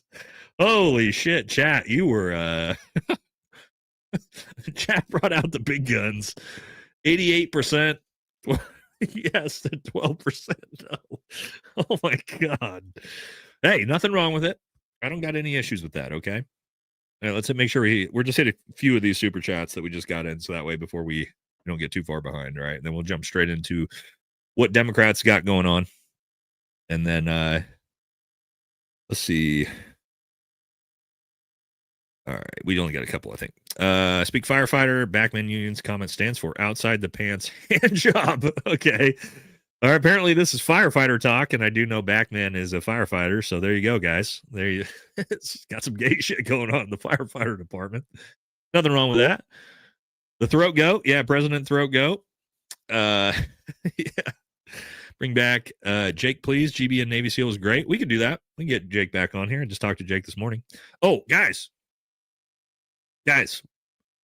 even though not Jake, but one of the other War Room guests and one of my buddies, those of you who have been following the channel a long time will know him, Ben Pappas, MARSOC Lieutenant Colonel, will be on the live Friday, and we are going to deep dive war in Venezuela and what it'll look like, okay? So I got a fucking real high-level expert Marine, MARSOC Force Recon Marine, Lieutenant Colonel Ben Pappas. If you know him, he's super knowledgeable. We're going to do a big deep dive into Venezuela and what that war is going to look like Friday, okay? So make sure you come by and check out that Friday. But anyway, sorry, I got a little bit sidetracked. Have you heard of the YouTuber Nerdrotic? Should do a Lord of the Rings stream with him. I haven't, but I love Lord of the Rings. I'm going to actually look that up. Is he Nerdrotic? I'm a giant Lord of the Rings fan, so sounds like I definitely would like him. T-Funk says, 9-8 found your channel a couple months ago and instantly subscribed. Love your content. Off topic, but I didn't follow politics before. What are your thoughts on Ukraine war? Maybe you have a video to explain it. Oh, so yes. Look, I tried to do Ukraine content back when it was happening, even when I was doing military stuff. This was then the height of Ukraine. I'm super anti the Ukraine war, anti-Ukraine, anti-Russia, anti all of it. It's a Slavic civil war. We've got no business being a part of it. We never did. I've been staunch on it since day one. And YouTube would limit, flag, and demonetize my videos every single time I tried to do any content on Ukraine. So I just stopped doing it because I was obviously advocating against it. And YouTube was not going to allow that to happen in 2002 or in 2022, 2023, 2024. They were not letting that happen. So I just stopped doing it. Yeah. Yep. They would fucking hammer everything I did on Ukraine. So, but if you were doing what like Matt Tardio was doing, where you were simping for Ukraine, they would fucking, guys, you have no idea how much money Ukraine, Jameson, if Jameson was still in the chat, he could tell you about this. He actually got approached by these people. So Ukraine was pumping millions of dollars into YouTube creators to simp for and do positive Ukraine content when that was all happening. Yeah, anyway, I'm not going to get that much into it because it's kind of, we're not really doing anything on it anymore. But yeah, that's a topic for a different time. Cash be like, yeah, Cash isn't going to like that poll. I'll probably get sued for that poll. Thanks, guys. Can you pull a pic of Gonzo from the Muppet Show? Dead ringer for Cash, man. Gonzo from the Muppets. Gonzo Muppets. Okay. It's actually pretty funny. All right, so here's Gonzo. So there's Gonzo right there. Old Cash Patel. Okay, all right. That's pretty funny, brother. All right. Since an accident in Maxwell's near future, no, she said Trump did nothing wrong. She's gonna get a pardon, I think. I actually I don't think I know she will get a pardon by the end of Trump's term. 100%. Once the files move on and they've released them and they like some people fall and they go down, then it'll be time to pardon her. Do you know or have you ever worked with Chief Warrant Officer Donald Marquis? Marquis. I don't think so. There's a lot of warrant officers in the military, though, brother. So, all right, let's jump back into it. Let's get into it. We don't have that much on Democrats today, unfortunately, because the media cycle has just been absolutely centered around Epstein and Trump and everything. But I did see this, of course, Chuck Schumer. You know, we're America first here, and one of our biggest criticisms about the MAGA movement is the Israel first side of things. And don't worry, the Democrats also have that exact same thing, because here you go. Chuck Schumer earlier in the year came out and said, my job is to keep the left pro-Israel. Yay. Isn't that great, everybody? Isn't that great, everybody? Gotta love that. Yeah. So for all the Democrats in the chat that are America first, can you guys please, he's taken $2 million, by the way, from AIPAC. Can you guys please get rid of him as well? All right. I can't do a lot of, I don't have any pull on the Democrat side of the house, but for those of you in here that are Democrats, which I know we have a lot, please get rid of him for the love of God. Because it can just, even if we can get Democrat American first politicians in here, I'm 100%, I'll get on board and support you guys. Speaking of one who we talk about every week, last week we beat him up pretty hard for his cis male comments, but we typically are a fan of Graham Portain. He's getting a lot of traction, a lot of America first. Let's see what he had to say today. Nobody works hard enough to justify $1 billion, not in a world where I know people that have 3 jobs and can't even afford their rent. I refuse to believe that in a state like Maine, where people work as hard as we do here, that it is merely hard work that gets you that kind of success. We all know it isn't. We all know it's the structures, it's the tax code. That is what allows that money to get accrued. And that is also why we can get it back. Because the world that we live in today is not organic. It is not natural. True. The political and economic world we have did not happen because it had to. It happened because politicians in Washington and the billionaires that write the policies that they pushed, they made this happen. They changed the laws, and they made it legal to accrue as much wealth and power as they have now. And we need to go make it illegal again to do that. There you go. All right. So, look, people are going to say he's a communist because he doesn't want Elon Musk to have $500 billion. Let me tell you this, guys. Do you know, this is a real statistic now. Elon Musk, by himself, has more wealth than the bottom 52% of Americans combined. One person has more wealth than the bottom 52% of them. That includes me. That includes all of you for the most, probably almost all of you in here. And then you got guys like this. This guy probably makes $35,000 a year at Chevron, and he's the type of guy that's going to defend billionaires because Trump told him to.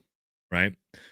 So what you need to understand is this isn't a capitalist economy. And we're going to do a whole section on economy here after Democrats and Republicans. This isn't capitalism. This is a socialist oligarchy system. And what that means is for all of us, we live in socialism. If you didn't know this, I pay, and again, I'm not getting into how much money I make. I pay 40% of my income, 40% of my income in taxes, 40%.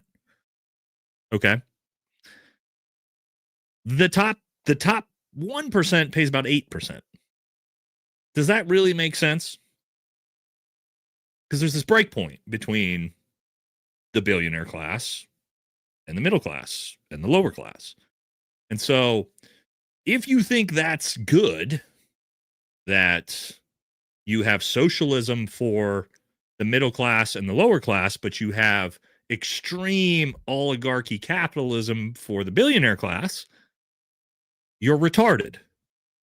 And you don't know anything about how the economy or finances or the tax system works. So for the guy who then made that comment, he's actually retarded. And I always want to make sure I make this clear. I'm not putting down mentally handicapped people. I'm saying he's retarded as in that his IQ is below 70. He's that fucking dumb, right? Because he thinks that. So, no, we don't need Elon Musk to have $500 billion. We don't, because that's not capitalism, right? And so, to my point, to Graham's point, no, we don't need some guy. We don't need people to have hundreds of billions of dollars while and getting taxed almost nothing on it, while the even upper and middle and lower class get raped by taxes. For those of you who don't understand how the tax system works, even if like you who are lower class on SNAP benefits are getting taxed at a higher percentage than billionaires. So just something to think about. If you think capitalism is great, yes, it is. But this isn't capitalism. That's the problem. This is, he said, here we go. Here it is. This is what we live in. We don't live in a capitalist society. We don't have a capitalist economy. You've been tricked into that.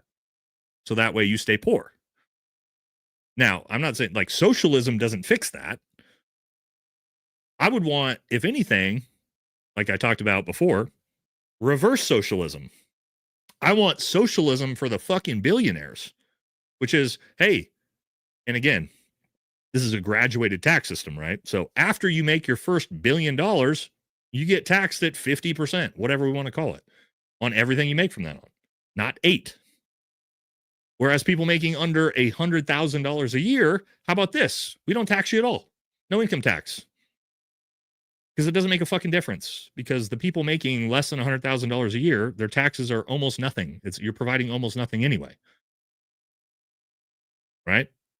Socialism for the elite billionaires, capitalism for the middle and lower class. How about that? Because that's what we used to fucking have in this country.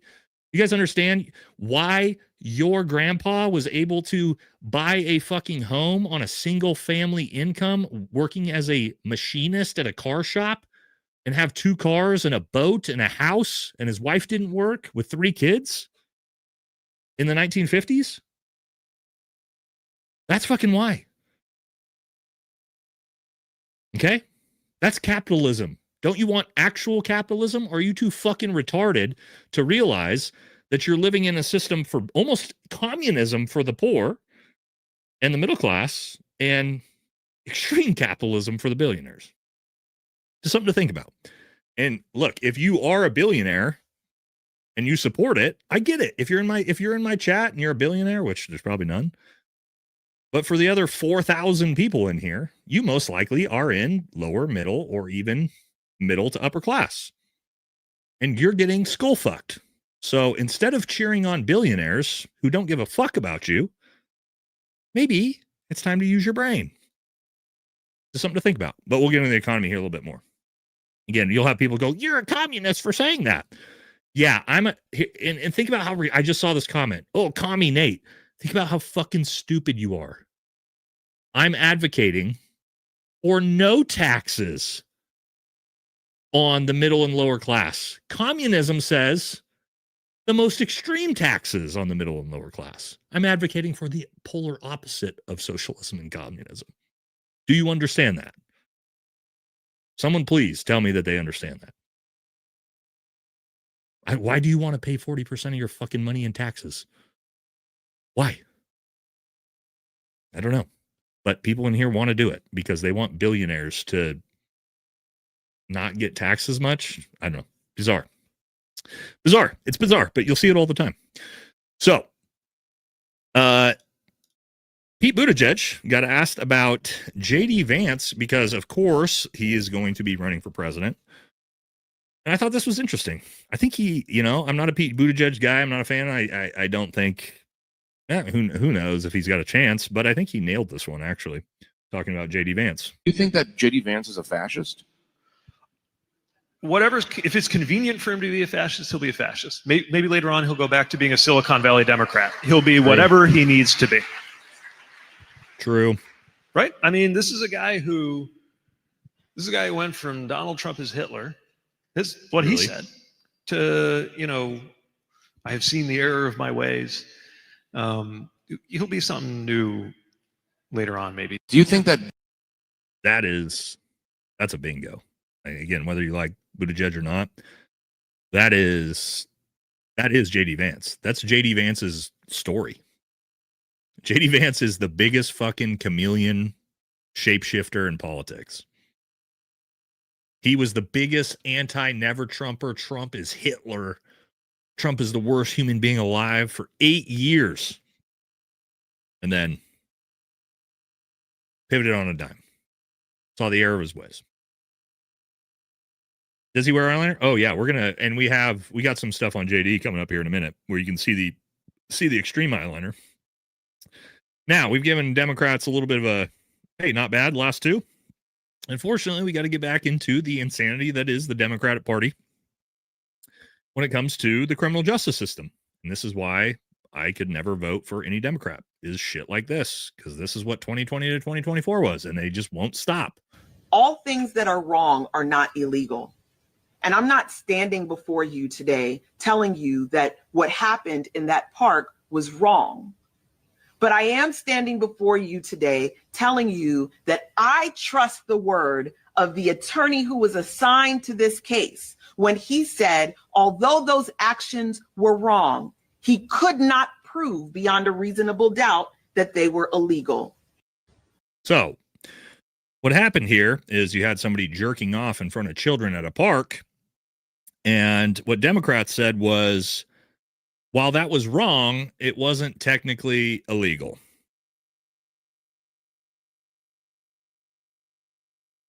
So that's not great. But this is the type of shit we saw from Democrats over the last 4 years. I'm not saying all Democrats. Look, if you're on this channel, we can see the Democrats getting fucking upset about this in the chat right now. If you're following this channel, we call out both sides, man. So if you're here cheering on Trump getting made fun of, yeah. When Democrats who have a history of letting out violent offenders, sex offenders, PDFs back onto the street constantly over the last 4 years, we are going to call that out too. Sorry if you don't like it. But yeah, we're in a both sides fucking suck channel here. This is the independent channel. So don't get mad at me when your politicians are saying, hey, maybe it's wrong to in front of kids, but it's not illegal. This is like the drag queen story hour angle, right? Like, no, none of this shit. You're fucking gross. You're fucking gross. Just like all the other stuff we saw. And we're not going to allow that. Okay? So, get your shit together, Democrats. Stop letting criminals out of prison for no reason. Stop letting PDFs out of prison for no reason. And maybe you could get some support. But again, speaking of which, you guys wanted eyeliner JD. He's next up. He was talking about why he has to win. Okay. Look at that eyeliner, too. We got more on eyeliner JD coming. Because if the Democrats get in power, they're going to try to screw up a lot of the great things the president of the United States has done over the past 10 months. Again, trees that have been planted, some of which won't even bear fruit for a few years. I don't want the Democrats to screw that up. Because. All right. I'll be honest here.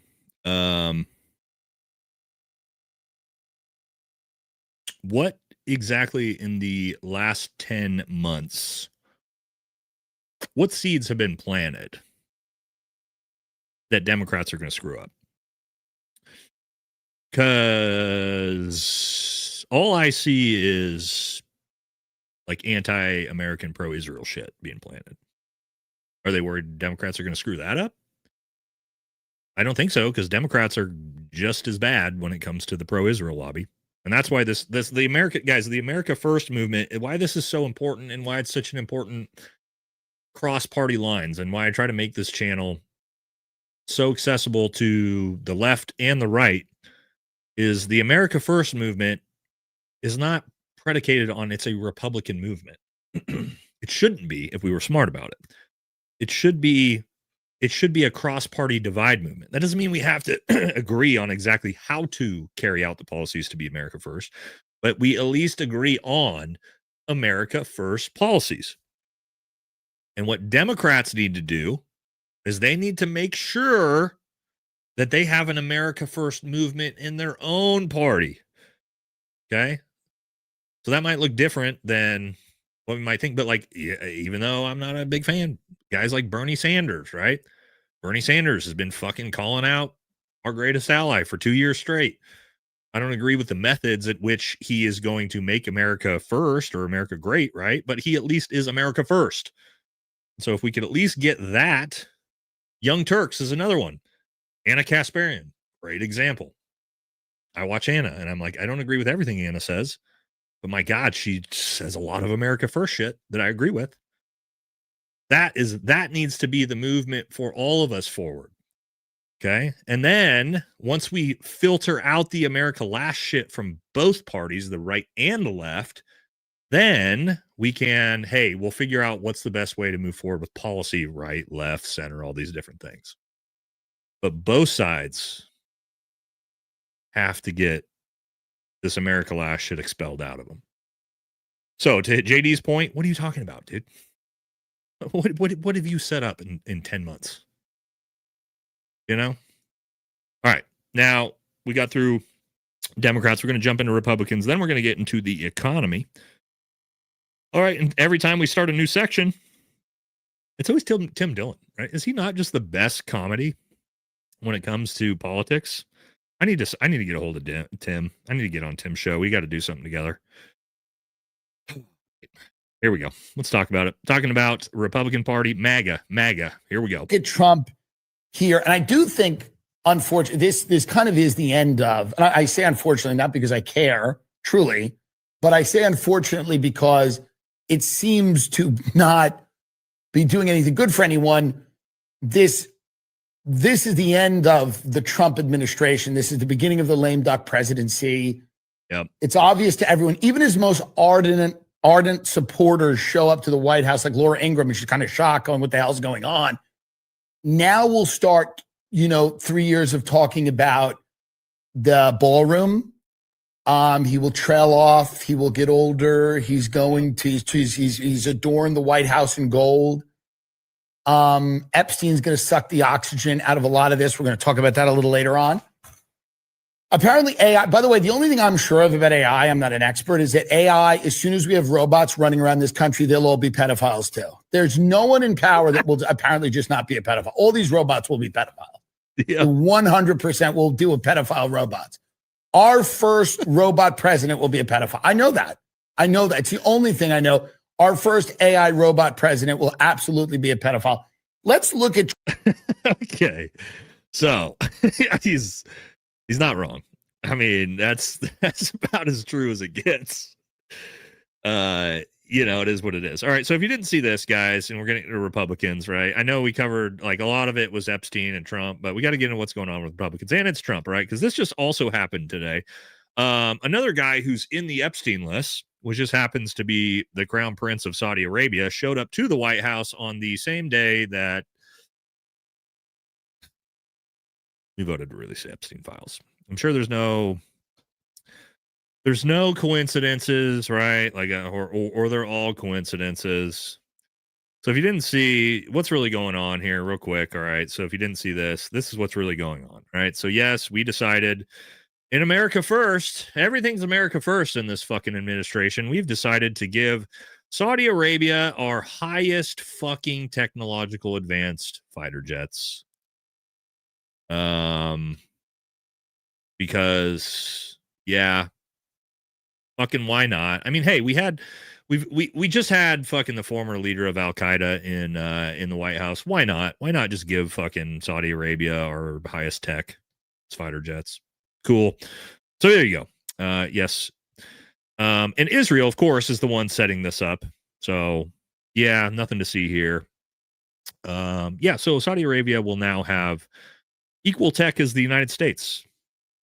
Technically one level below because we don't give them the exact same. We like degrade the technology just a little bit on the F-35s when we sell them. But yeah, awesome, because what's a really good idea, guys, is to give somebody who's not your ally, like Israel, like Saudi Arabia, your highest technological advanced fighter jets. That way, if, I don't know, 10, 20 years from now, you end up in a war, like how we used to give Iran our fighter jets, then you have to fight against your own highest technological advanced tech. So yeah, could we maybe fucking stop doing this?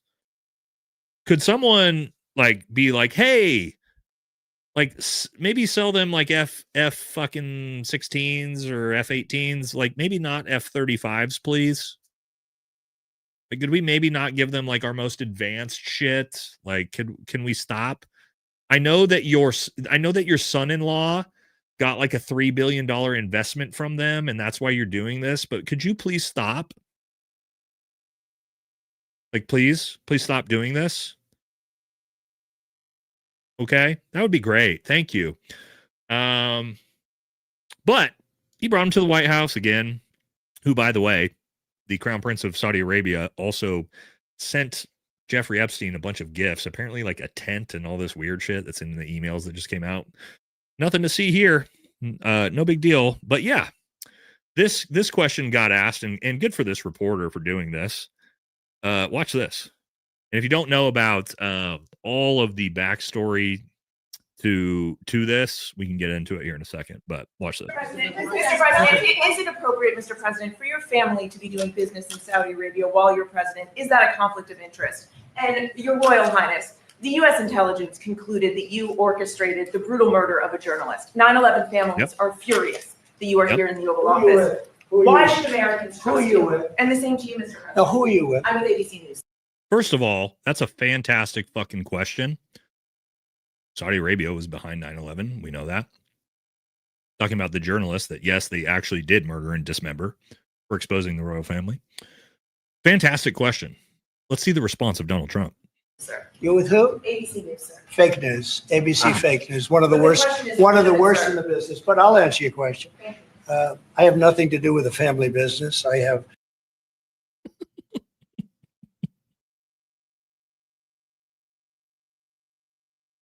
He's got nothing to do with his own business. Okay, hold on. Left, and when I've devoted 100% of my energy. What my family does is fine. They do business all over. They've done very little with Saudi Arabia, actually. I'm sure they could do a lot. And anything they've done has been very good. That's what we've done. We've built a tremendous business for a long time. I've been very successful. I decided to leave that success behind and make America very successful. And I've made America more successful by far than it ever was, and that it ever could have been, no matter who was president. There would be nobody bringing in $21 trillion out of. What? All right, I gotta stop because it is rambling. What $21 trillion got brought in? We increased the national debt $2 trillion in 4 months. The national debt increased $600 billion during the shutdown alone. Where is this $21 trillion? Please put it towards the national debt. Please do that with all this $21 trillion. I have no idea where this money is or what he's talking about, but like, hey,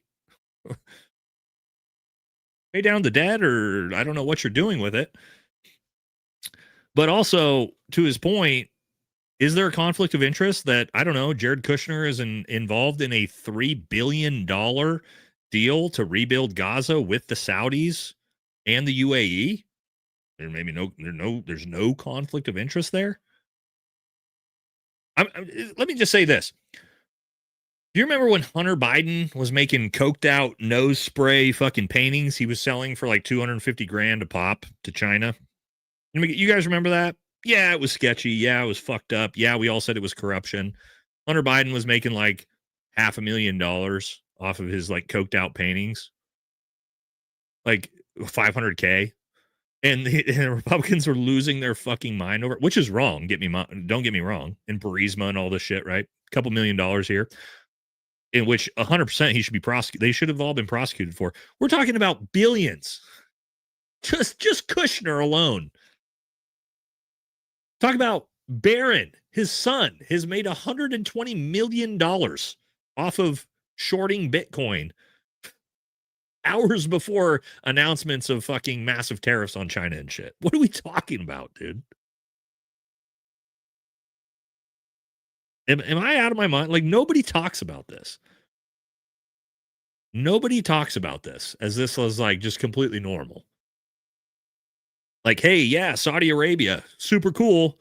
Bring him to the White House, give him F-35 so that way my son-in-law can make $3 billion. And nobody in the media is covering this. Now, Fox News isn't going to cover it, but even like MSNBC is not even covering this. You know what I mean? It's so fucking crazy to me. Like, we're just like, fuck. We're like, fuck it at this point, man. But yeah, we know. We know the president and his family is extorting billions of dollars off of fucking the presidency, but who cares? We just don't even care anymore. We're like, what the fuck is going on? Am I crazy? Let me ask the chat. We're doing a poll. It's just going to be, is Nate crazy? Am I going crazy? Am I crazy about this? That I'm looking around at this like, this isn't fucking normal and nobody cares? Maybe I'm crazy. You guys will tell me. Maybe I'm crazy. Maybe this is just super normal and we should just allow this to happen and not even worry about it. And we should invite ISIS leaders to the White House and give Saudi leaders F-35s and I don't know, just give Israel whatever they want. And let me show you this is what's so frustrating is this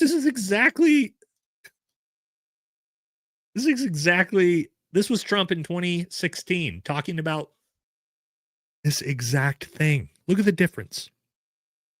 Look how far we've come. Arabia giving $25 million, Qatar, all of these countries. These are people that kill women and treat women horribly, and yet you take their money. Not a gift to me, it's a gift to the Department of Defense, and you should know better. Why don't you give back the money that you've taken from certain countries that treat certain groups of people so horribly? You should be embarrassed asking that question. They're giving us a free jet. I could say, no, don't give us. I want to pay you $1 billion or 400 million or whatever it is. Or I could say, thank you very much. Why don't you give back the money? I think it would be a great gesture. I thought it was a beautiful gesture. Now, there are those that say we shouldn't be accepting gifts to the Defense Department. And I would say only a stupid person would say that. It should have never happened. And I think you owe an explanation to the American people. We're giving to everybody else. Why wouldn't I accept a gift? If I ever said that, that's quid pro quo. Oh, wow.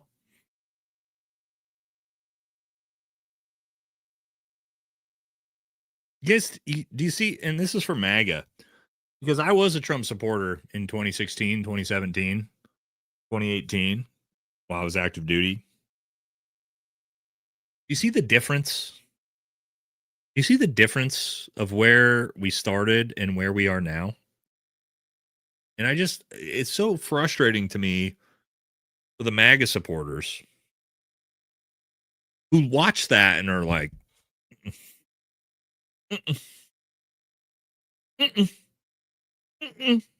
nope.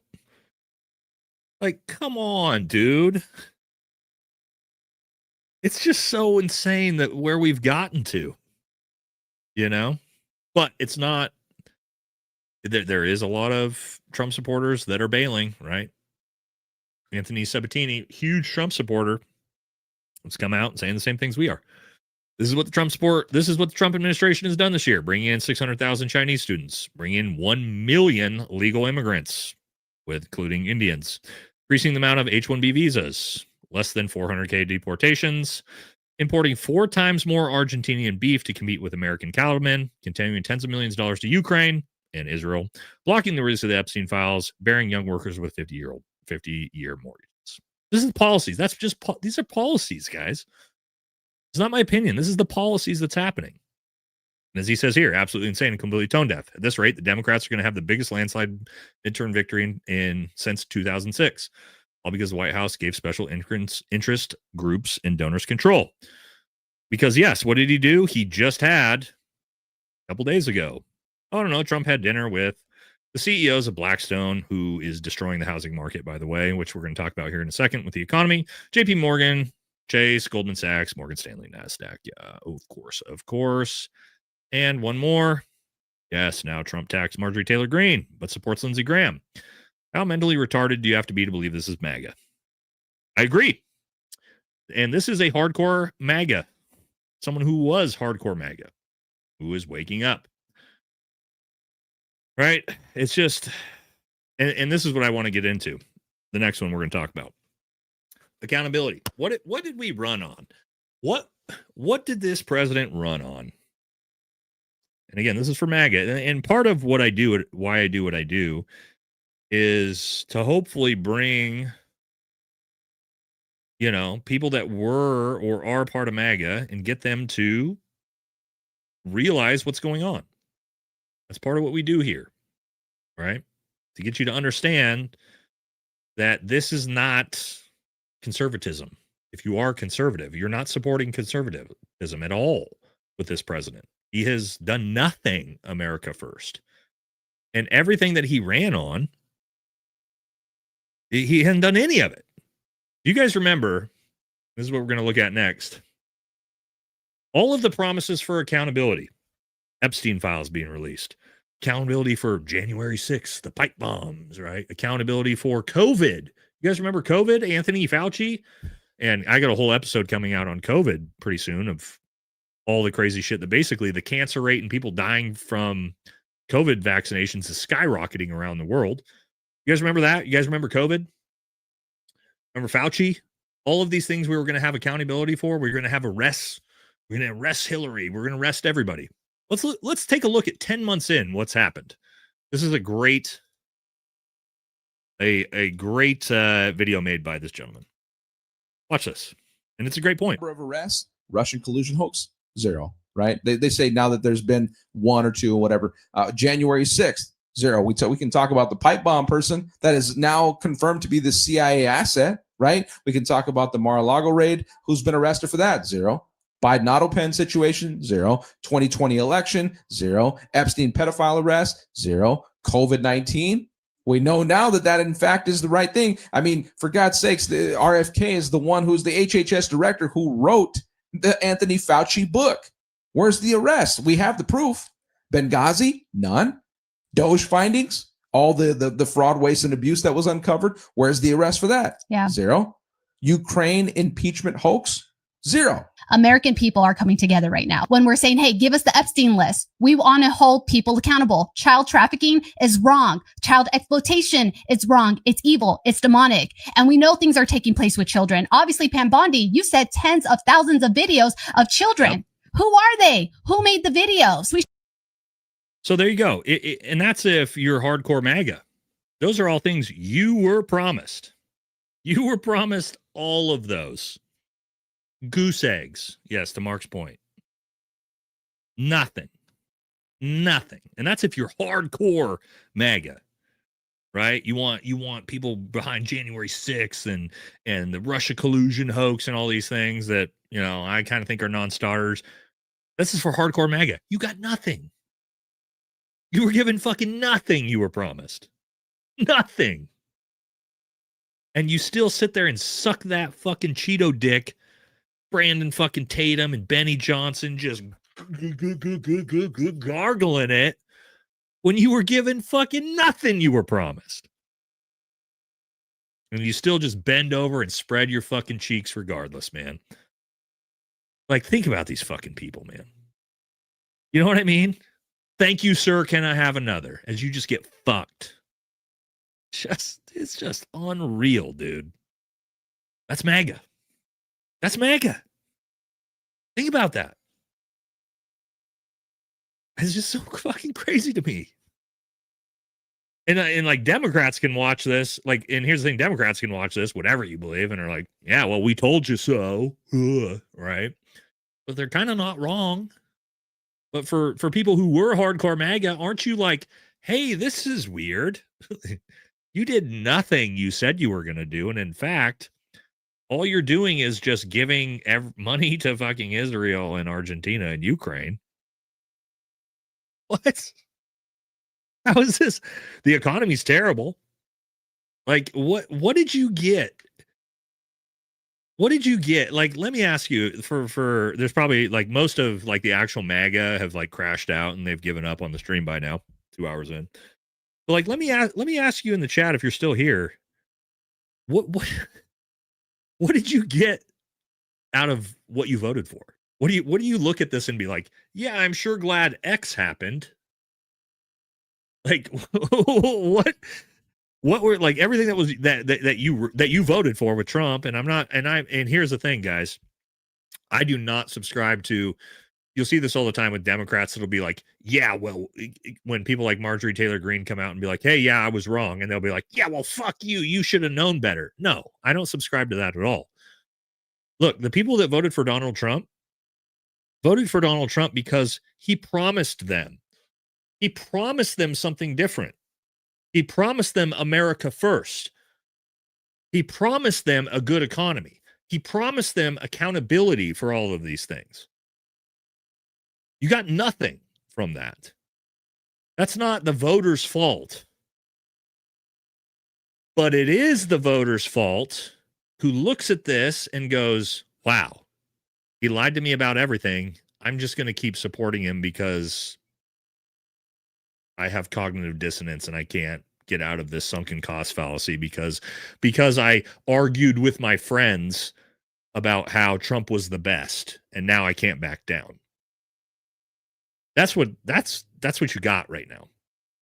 Because there's no America first in this at all. MAGA should be the most pissed off. You should be more pissed off than anybody. You should be more pissed off than any of the Democrats because you got tricked. We got tricked. I didn't vote for Trump, but I was supportive of him. Yeah, somebody said it's 5D chess. Yeah. But, and we're not done yet.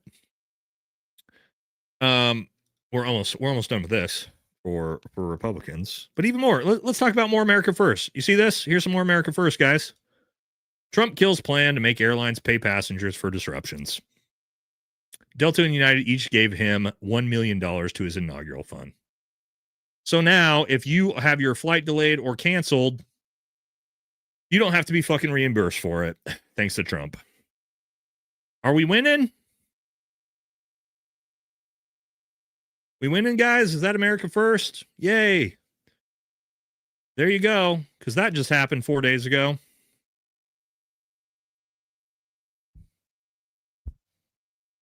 You winning, son? Like, it's almost, does it not feel, and I'm trying, guys, I'm telling you, I'm trying to find grace to give Trump credit for something. I just did a video where Trump came out and he actually defended Tucker Carlson and Nick Fuentes. And I went, thank you for defending free speech. It's like that. Like, I'm trying to find fucking grains of something good, but it's tough. It's really hard to find anything America first anywhere we look. And I can tell you, if you haven't figured it out by now on my channel, my policies and my outlook doesn't change ever, whether it's Republicans or Democrats. You do something good that's America first, I'll give you credit for it. Whether you're a Democrat, a socialist, a far right conservative, a Christian nationalist. It doesn't matter. If you're doing America first, I'll say great job. And I just can't find fucking anything in this administration that I can do that for. I would love for Trump. I would love to support Trump. I would love to be able to sit here in front of you and be like, this is fucking badass what Trump's doing. Look at this. Look at this America first shit. I would love that. I really would. I'm not a TDS guy. If Trump gave me anything to be positive about, like anything, I would be positive about it. But there's nothing.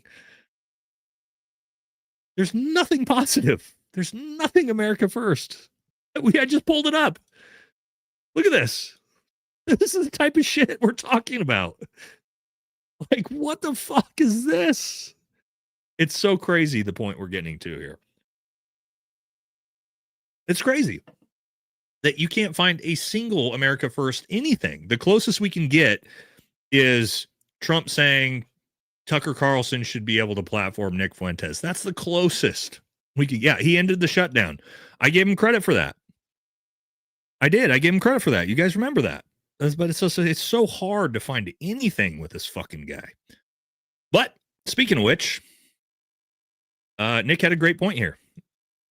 And he's not wrong. Let's talk about it. 3 days ago. What's going on with MAGA? I think it's kind of over.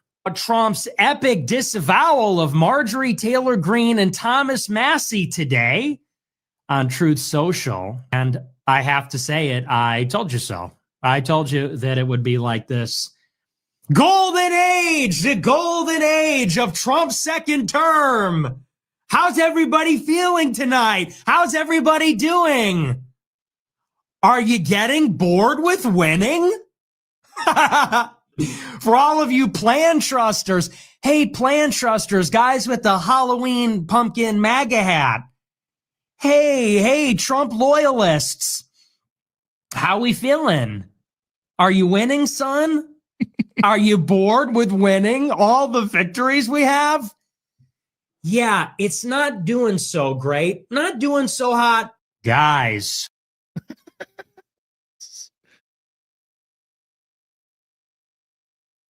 Are you guys tired of winning yet? You guys feel like you guys winning? I mean, not wrong. All right, let's jump into we got to hit super chats before we jump into the economy. We're going to get deep into the economy here, okay? But let's hit super chats, all right? Yes, there we go. Love it, Rum DMC. Donkey says winning makes me nauseous. Yeah, you get nauseous out there. All right, let's hit some super chats and then we're gonna hit the economy, okay? Because yeah, the economy is an absolute dog shit. I'm thinking about doing an entire expose on the economy, where we're headed, AI, the bubble we're in. It might be like one of my longest episodes I've ever done. I want to put my this sounds stupid. I want to put my actual education to use, like my master's level education to use, and try to explain exactly where we're headed. Not that I'm any expert by any means necessarily, but I am working on something like that because it's all bad. It's all bad. If we're in a straight, we're doing this, and I don't think we're going to reverse it in. I don't know when. I don't think it's going to reverse. But we'll get into that. Let's hit some super chats, all right? And then we'll jump into the economy. I think we got these ones already. Hold on. Oh, here we go. Jody says, easier pull who isn't gay. And the admin. That's actually really funny, Jody. That's a good one. Hey, man, do you think it's worth trying to make a right-wing America First podcast regardless of who wins in 2028? Just curious from nobody. What do you mean make a right-wing America First podcast? So that's what this is, man. I don't know. I shouldn't say I'm right-wing. I am pretty far right on a lot of things. However, I cross the aisle into, like, there's times where I agree with Bernie Sanders on like what people would call socialist type things. So as an America First podcast, yeah, I think there's a lot of room in this space right now.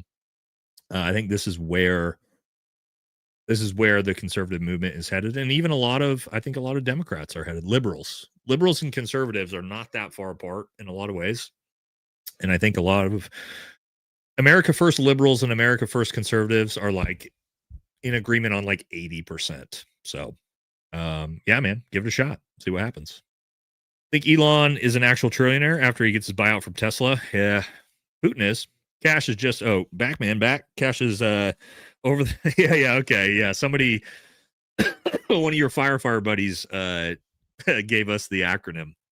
Apparently that's a firefighter thing.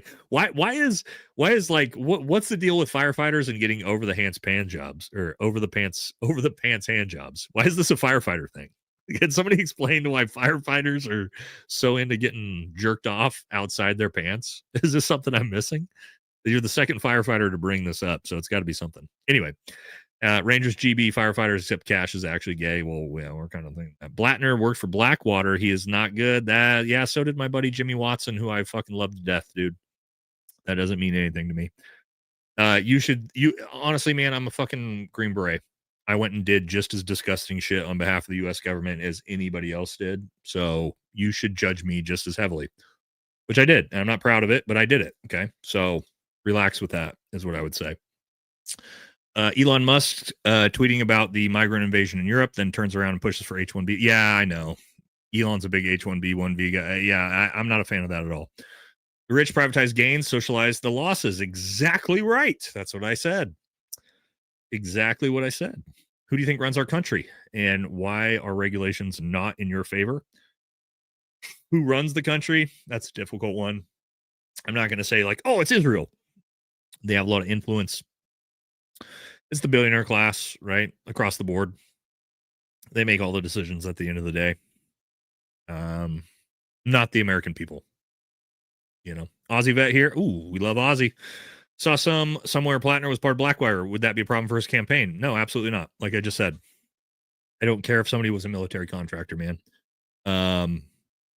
You know, what I did, we killed just as many people as Blackwater, a lot more. So, you know, it is what it is, man.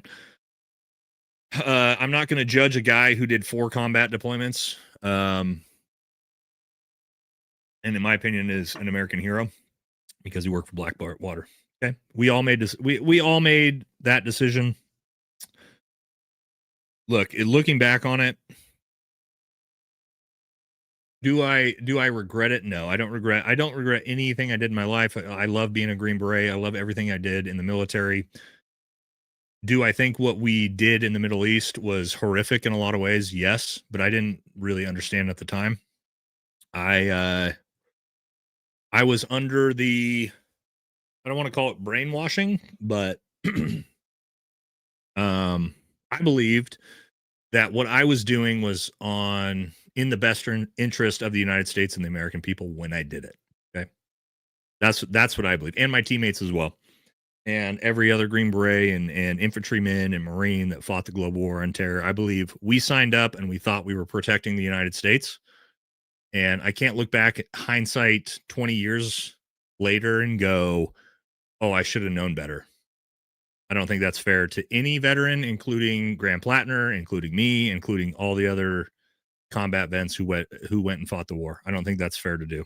You know what I mean? It is what it is, right? Like we did what we did. Same as my dad. For those of you who don't know or new to the channel, my dad was a Green Beret in Vietnam, right? Does he have regrets about what he went and did in Vietnam? Yeah. But it is what it is, man. The young men and women who sign up and to go fight for their country, we don't know any better. Like we look back on 9/11 and be like, oh yeah, we know it was an inside job, right? Well, the guys who went and fought the war in 2001, 2002, 2003 didn't know any of that. We were all lied to. So, long-winded rant, but at this point, no, I have no issues with that whatsoever, man. People that sign on the dotted line, serve their country, go fight for their country, man. It is what it is. Right? Politicians make the decisions. We go carry out the tactical arm of that. So, judge me all you want, I guess is what I would say for that. Interview Pete sometime. Pete who? Pete Hegseth? He's not going to. Pete would never show up to my show. Been highly critical of Pete. I welcome the apocalypse to balance things out. Jesus, Joe. If you read the Mad Max books, I've watched the movies. When the apocalypse happens, blue collar goes on the. This is actually true. In a real apocalypse, yeah, that's actually very, very true. But who knows if we ever get there? Who wants to buy 100 acres and go off grid? That's the goal. Is it just me, or do men with the beard that Vance has are found out to be gay? Well, he is. Well, he is gay. You guys know he. Well, I shouldn't say that, so I'll get sued. Allegedly, he's gay. I'll leave it at that. I'm not gonna deep dive that one, but gay conversion camp guy. So allegedly, just like Mike Johnson. Anyway, keep in mind the person who created him was Peter Thiel. You know, go watch South Park. They'll explain it to you. All right. Been watching for about a month. Love the content. Thanks, Uncle Dut. Appreciate you, brother. Thank you. Thank you. JD Vance wearing eyeliner, I believe. Yeah, 100%. He 100% does. Evil sorcery taught by Nephilim involved eyeliner from the Book of Enoch. I love the Book of Enoch, dude. I'm a huge Nephilim guy. I've talked about this before on the channel. If you're into if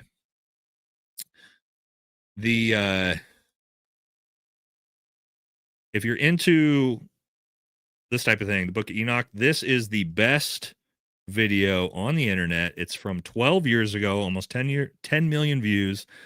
Trey Smith, I'm going to take down, hey, if you haven't gone and got America First merch, we're going to take down the pinned comment. You should watch this video. If you're into ancient history when it comes to biblical stuff in the Book of Enoch, this is the best video on the internet. This video, I've watched this video so many times. Fantastic.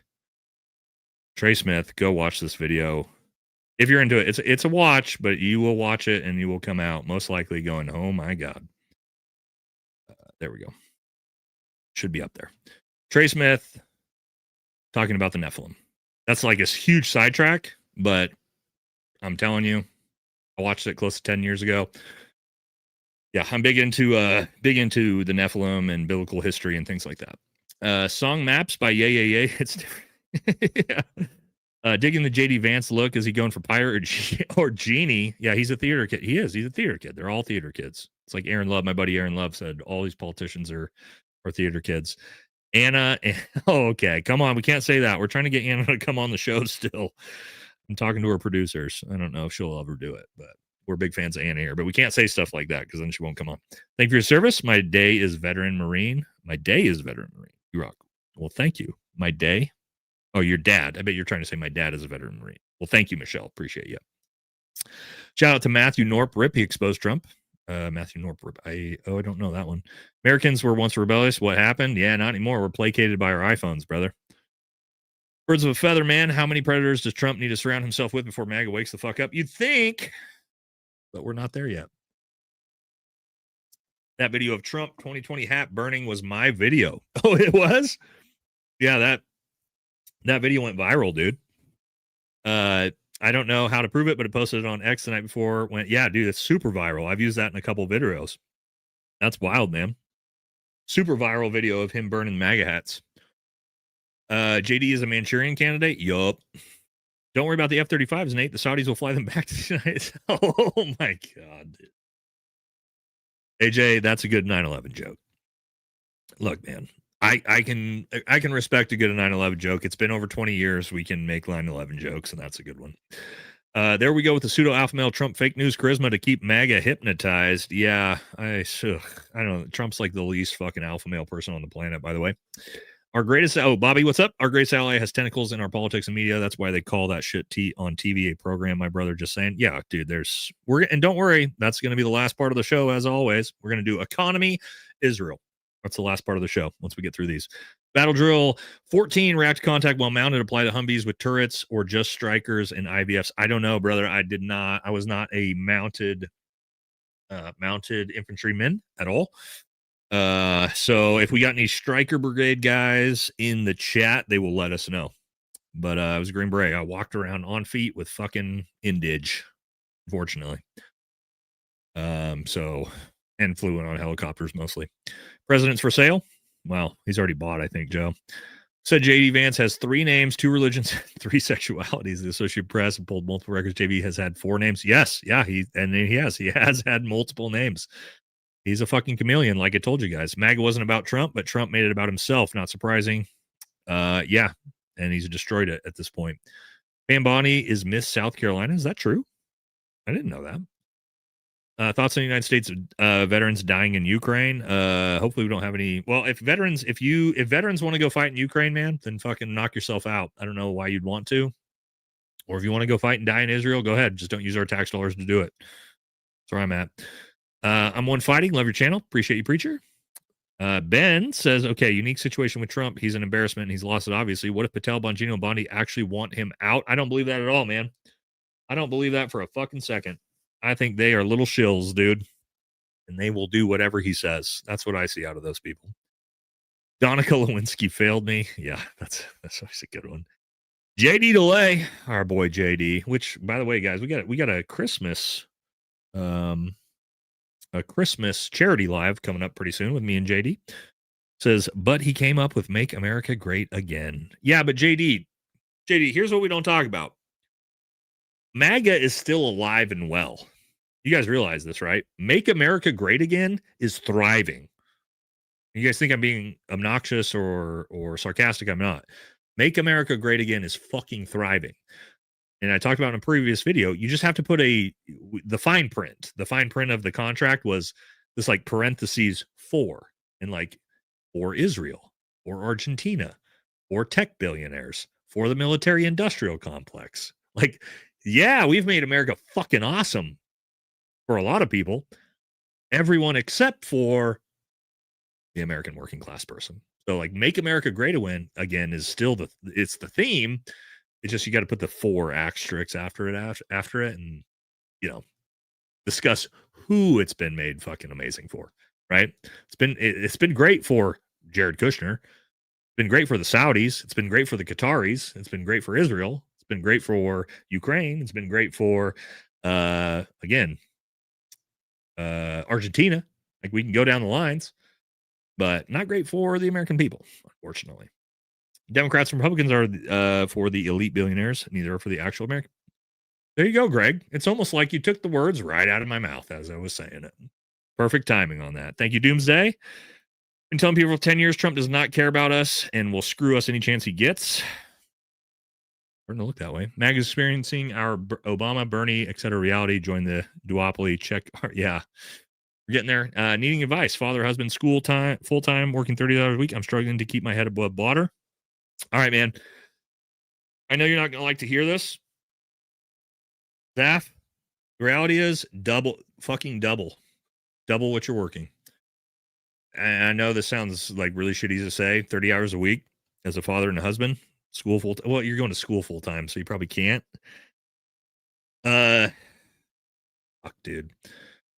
You can't work. Yeah, and here's the thing. Going to school full time, you probably can't work more than 30 hours a week. You're probably already doing it. Here's the reality. Let me tell you this. I don't know how old you are, okay?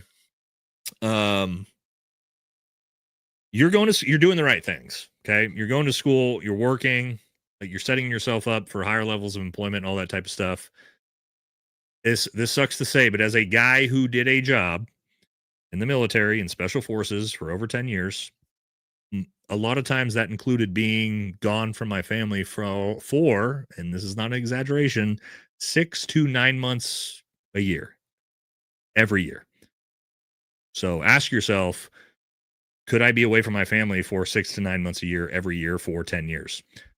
That's what I did to build myself into a career to be able to be where I'm at now. Not to say that's a good thing, because the vast majority of people get divorced and their families fall apart and their kids end up hating them and all these things. I'm just saying you have to sort of, in this economy, in this world, you're not going to be able to be the husband and father you want to be while also going to college and also working full time. Something has to be sacrificed. And what is going to be sacrificed? Your time with your wife and children. I know that sucks to say. That's the truth. And so if you put that hard work up front, that will pay off in the long run. Now, I'll tell you this. I went 7 straight birthdays without seeing my daughter's birthday. I think 6 or 7 straight anniversaries, 8 straight Valentine's days, not seeing my wife. Not great, but, you know, again, I wish I could say there's a way for you to do everything, be a present father at all times, right? Like, and then go to school, work full time, but stay in shape, go to the gym, do all these different things. It's just not realistic, man. So you are doing the right things, man, though. Good for you. You're working 30 hours a week. You're going to school. You're probably going to go into debt. It is what it is. But you're going into debt for the right reasons. Hopefully, stay afloat while you get your education. Okay. But hopefully that's the best advice I can give, man. I was fortunate that I had a wife that stuck with me the whole way. Most guys don't. So just keep that in mind. All right. Anyway, good question. Sorry for a little bit of a rant. PJ 106 RSQ for 13 years and Ballad 03. Hell yeah, brother. Do you know Aaron Love? Our boy Aaron, who we just had on last week, PJ. We love PJs around here. Do you Nick Fuentes? Joe, do I what? Do I like Nick Fuentes? Do I want Nick Fuentes? Do I hate Nick Fuentes? We missed a key part of that question, Joe. Do I like Nick Fuentes? Yes, I do. Yes, I do. I don't agree with everything he says, but I do like Nick Fuentes. Yeah, I do. And I don't give a fuck if people get upset about that. Oh, he's a Nazi. He's a Nazi. He's a white supremacist. Meh. Yeah, okay. I don't get offended. Here's the thing, guys. I don't get offended what a 20-year-old kid says. If a 20-year-old kid says mean words, I'm okay with that. He says edgy stuff online. Oh. He said he likes Hitler. Oh. As a joke. Oh. No, I'm not a pussy. I'm not Ben Shapiro. I'm not Mark Levine. Edgy words don't offend me. I'm good. And guys, that goes for both sides. Let's talk about like Hassan. You know Hassan? Hassan said, by the way, I don't like Hassan, but Hassan said Americans deserved 9/11. He literally said that. Does that offend me? No. I just go, wow, that guy's a douche. And I move on with my life. Who fucking cares? He said mean words. Meh. I'm much more pissed off about the fact he abused his dog live on stream than he said 9/11 was a good thing. Right. So no, I don't get upset over people's words. But anyway, completely agree about our past service. Yeah. Agree with you, John. Thank you. Thank you for the service. Appreciate it, Nick. We fought the good fight, capped out on being an OEF veteran all the time now. Yeah, right. I know. I feel that, brother. Okay, service members win wars, politicians. Yeah, that's the truth. We never lost a battle. Did you guys know this? We never lost a battle in Iraq or Afghanistan. Tactically, the U.S. military never lost one fucking battle, but we lost technically both wars. Isn't that interesting how that works? That's called failures of strategy. Stacy, what's up, Stacy? Thank you for always being here. $50 dono. I've shown your Saturday Trump video so many times. Thank you for your service. Thank you, Stacy. I appreciate you being here. You've always got the support.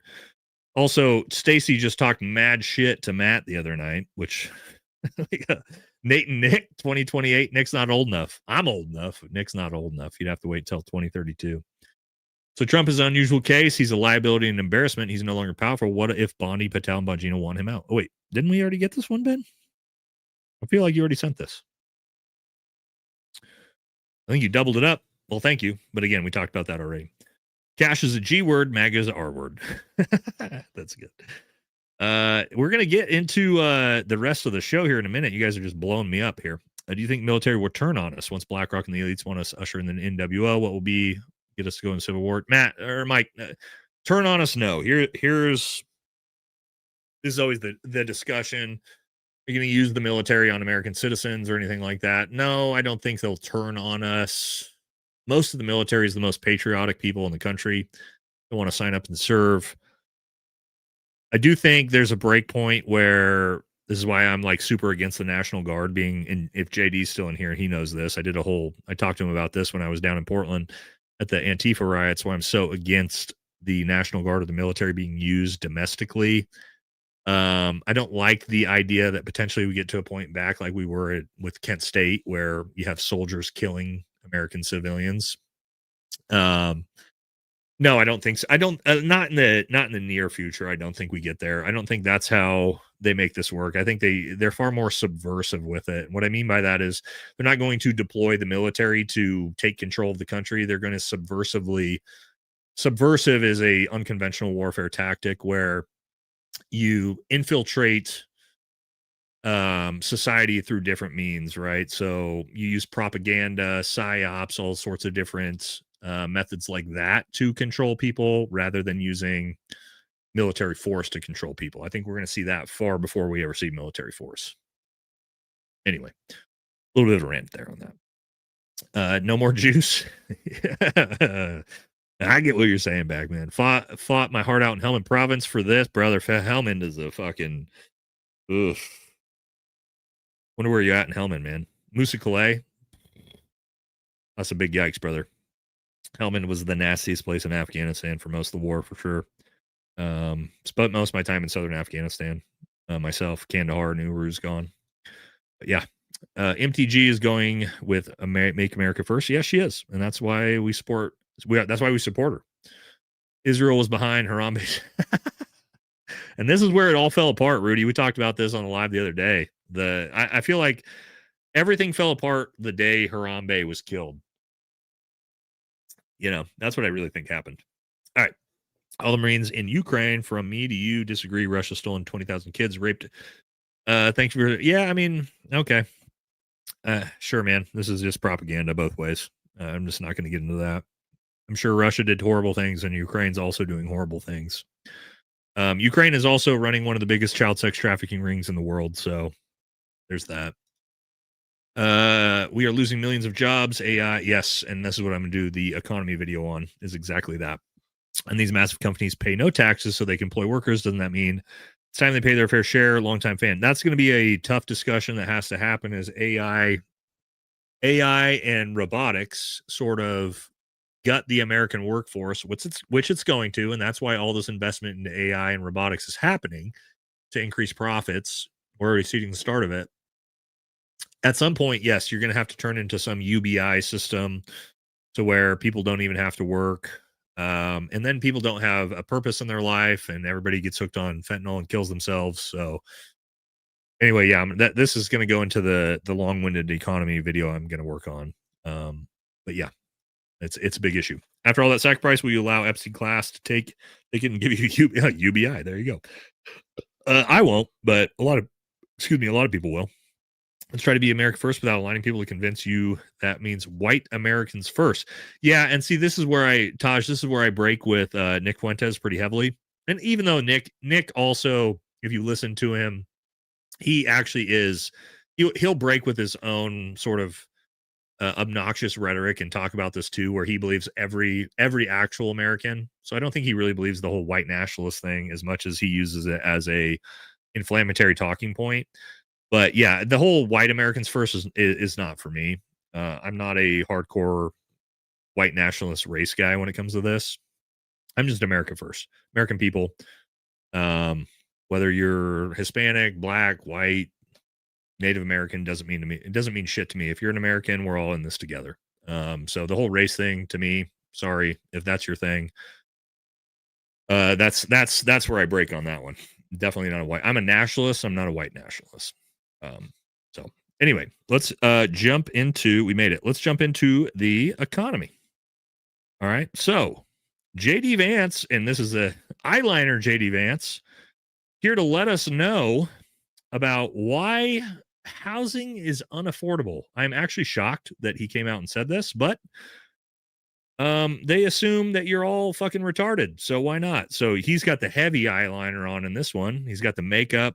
He's got everything. So we got Scene Kid JD Vance here to lecture us on the economy. Here we go. People are saying housing is way too expensive. Why is that? Because we flooded the country with 30 million illegal immigrants who are taking houses that ought by right go to American citizens. And at the same time, we weren't building enough new houses to begin with, even for the population that we had.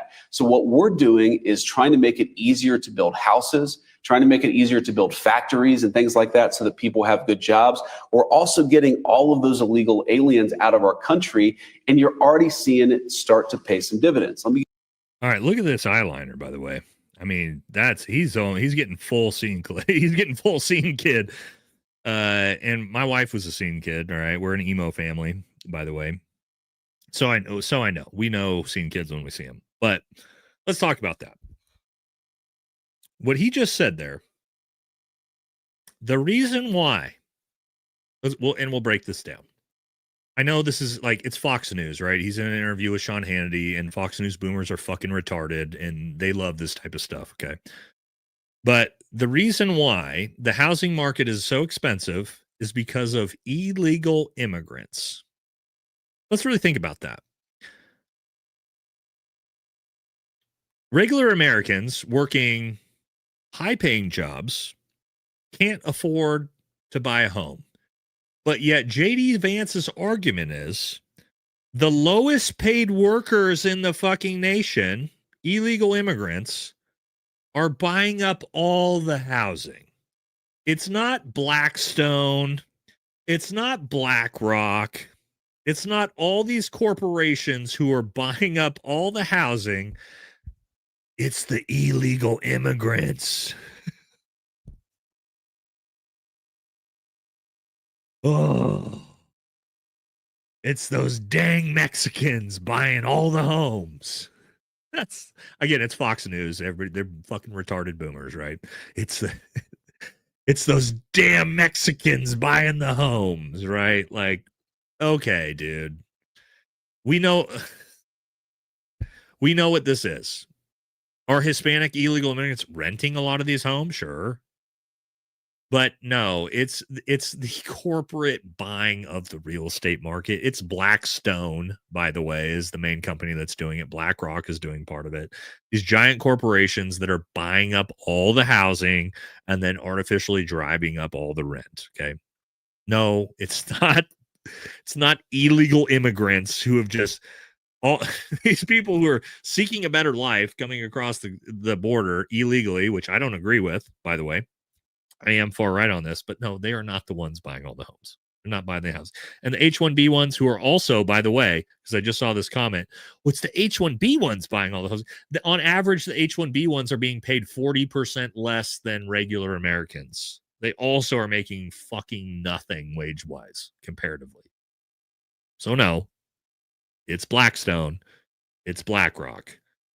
It's the people who are funding their campaigns for them to tell you, oh, it's those goddamn illegal immigrants that are buying all the homes. No. That's not how any of this. It's not how any of this works, okay?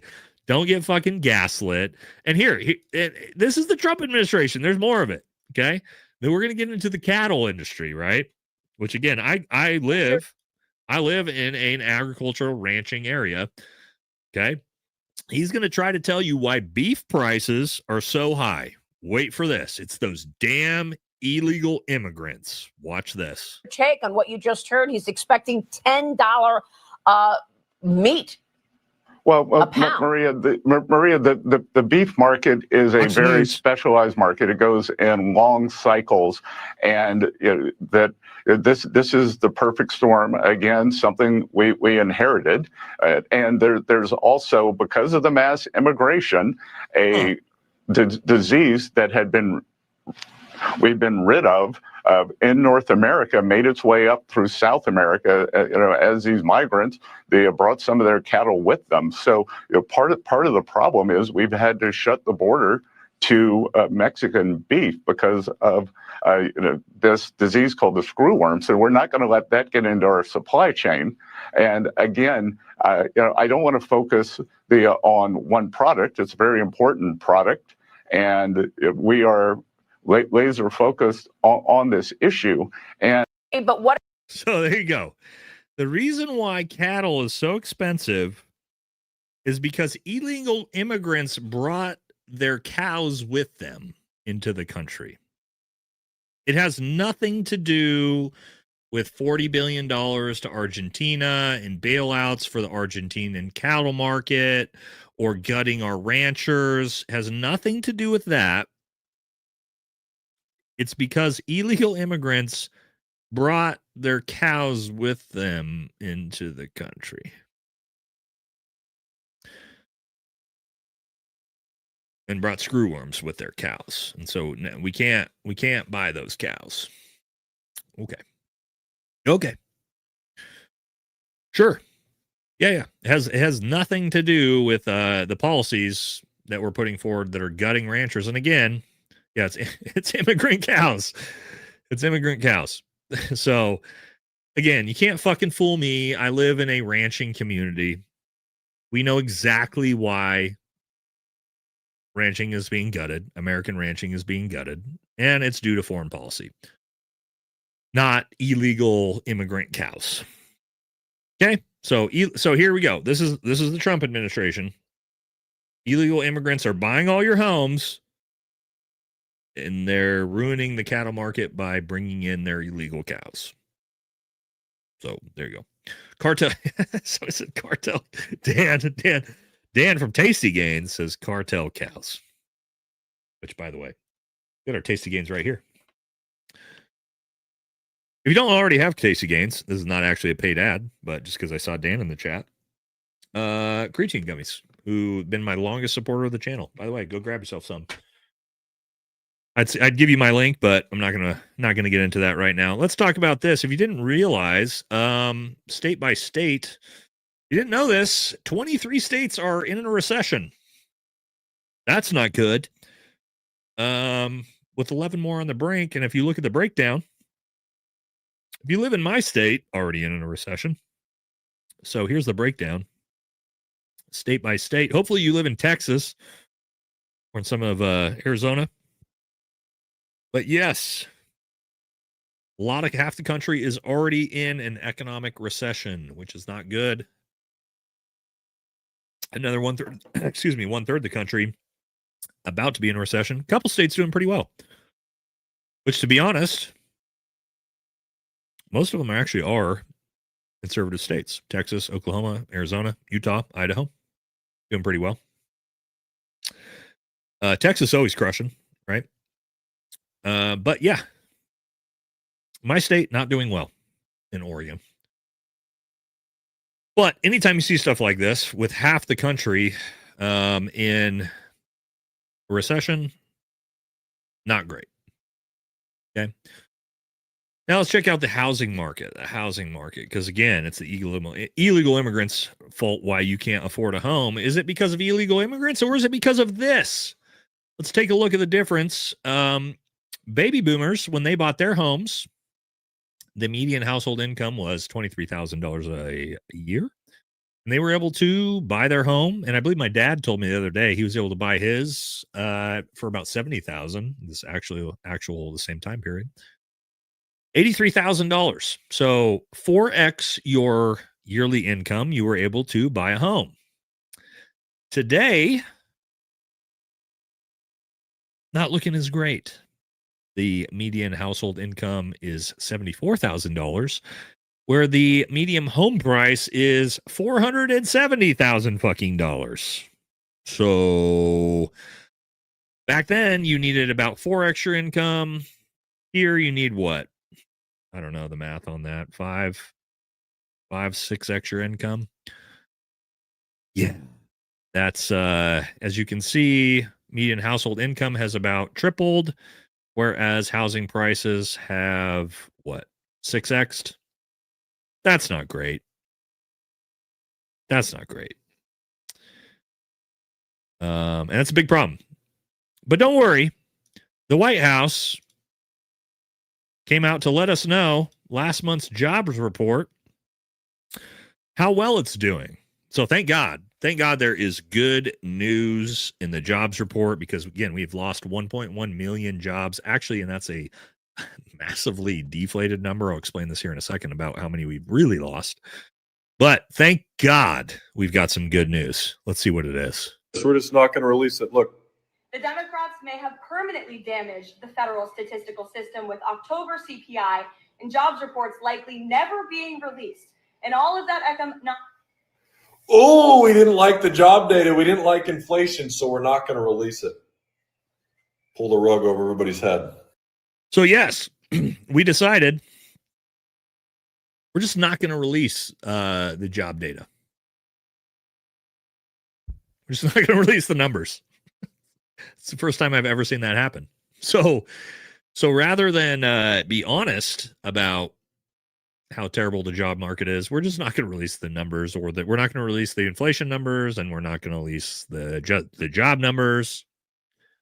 Nothing to see here. But don't worry, because if you think affordability is an issue, we talked about this last week. Don't worry, breaking. Trump drops tariff on beef, coffee, tropical fruit as pressure builds on consumer prices. Now, this is interesting, isn't it? Tariffs. Remember we talked about tariffs last week? Talked about how tariffs are just a tax on the consumer because they're passed on to you by the corporations. Well, it turns out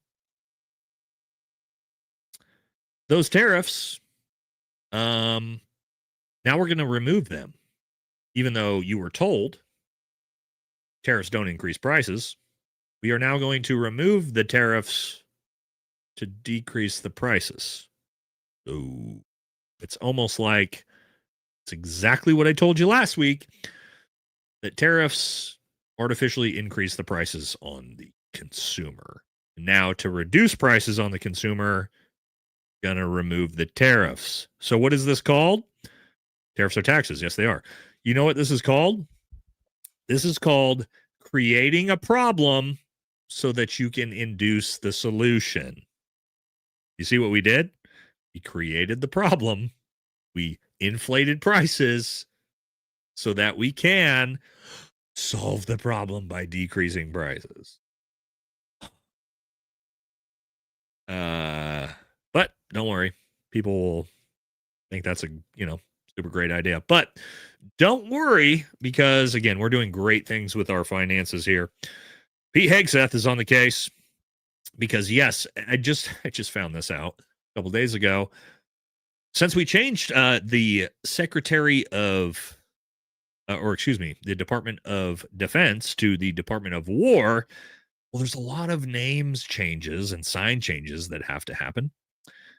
And so if you didn't know this, it says the cost that is required to change the name from the Department of Defense to the Department of War is enough to house every single homeless veteran in this country. Turns out it's going to cost $2 billion. $2 billion. Whoops. We'll do that one next. $2 billion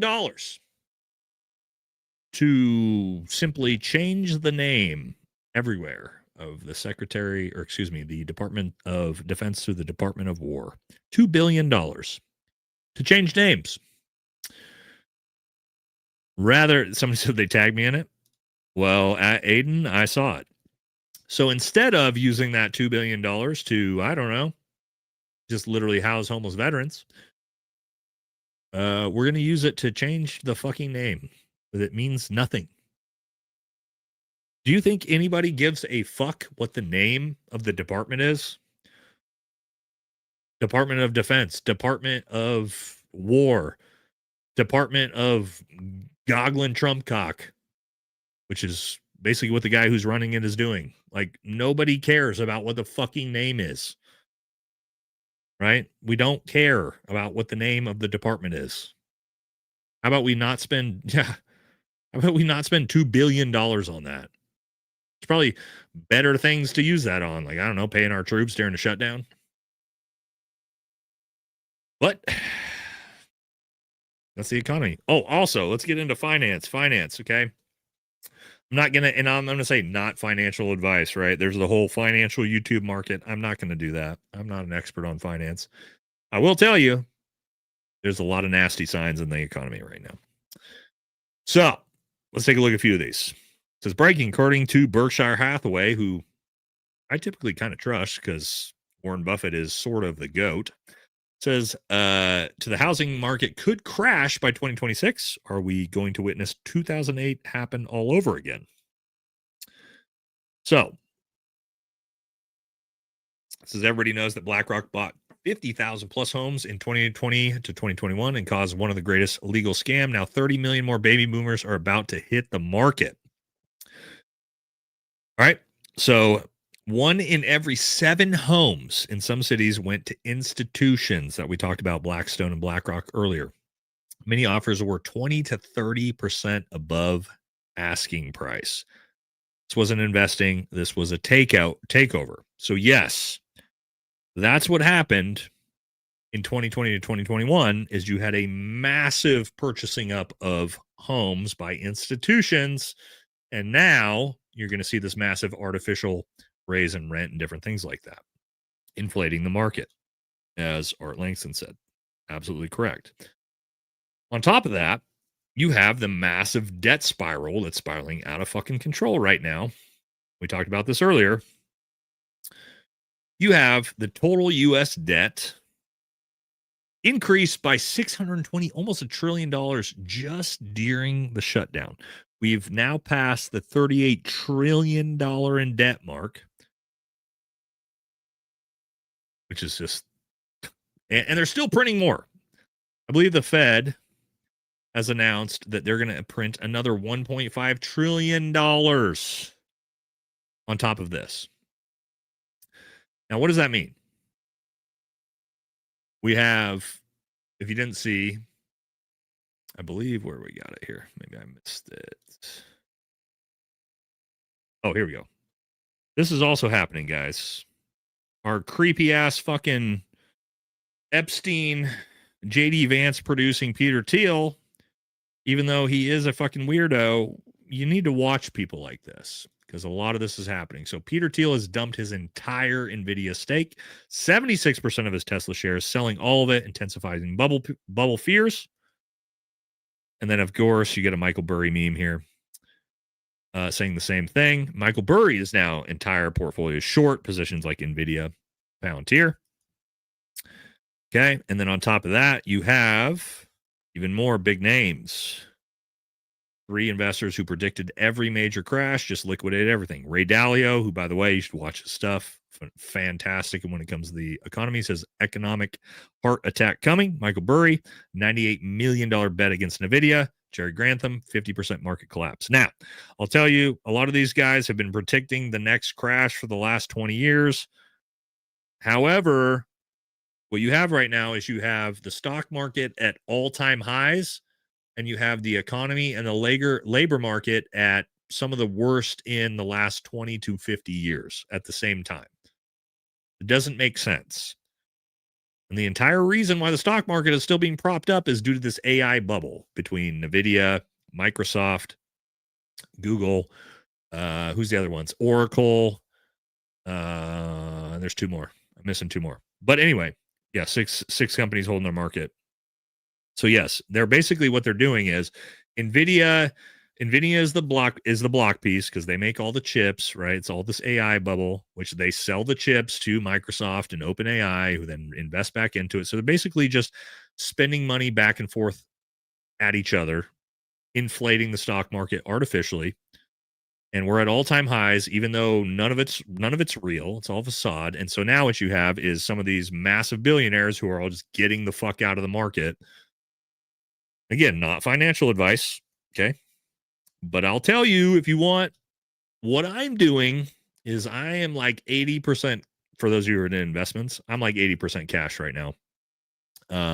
There's no way with the economy as bad as it is and the labor market is bad as it is in this bullshit fake AI bubble, there's no way that we're not just going to have a massive crash. And it's probably by design. So, because to me, I don't give a shit if it's 1, 2, 3 years. And again, it depends on where you're at in your age bracket, right? Like if you're 65 years old, this is different for you than me at 39. But for me, I'm not concerned if I got to wait 1, 2, 3 years to see if there's going to be a crash. But like the economy's so bad, and this fake artificial bubble, I don't know. It's not for me. But again, not financial advice. Do not invest based off of what I have to say. I'm just telling you what I'm doing. And what I'm doing is not being in the fucking market because it's not looking good. Not looking good. All right.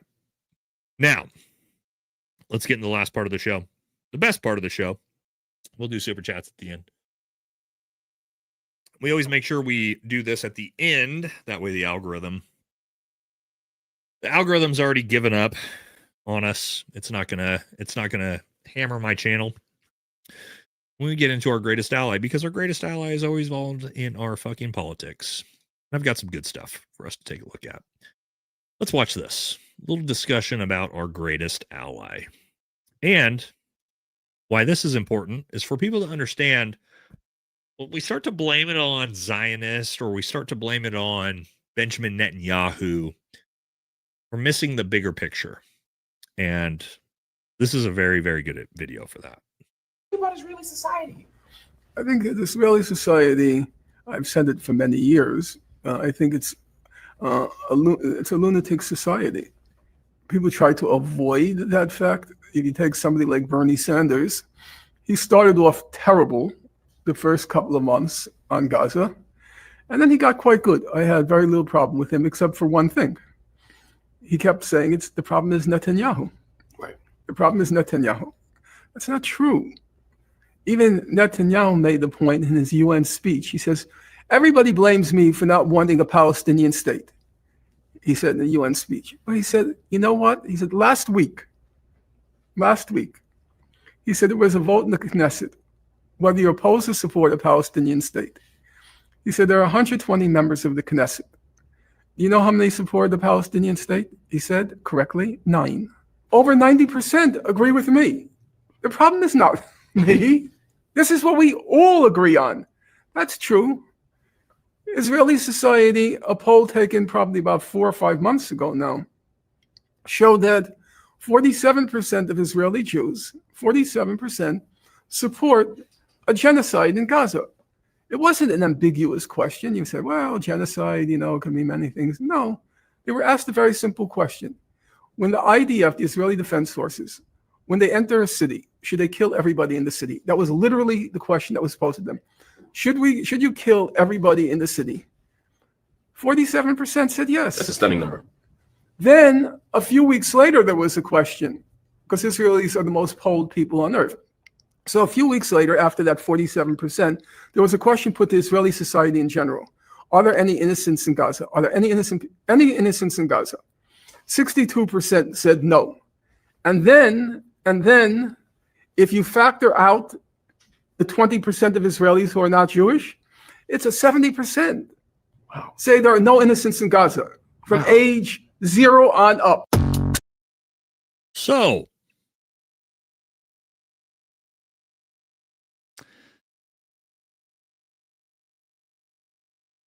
that's we already knew that, right? But it's a great point. And the point is, this isn't just Netanyahu. This is what they believe. 47%.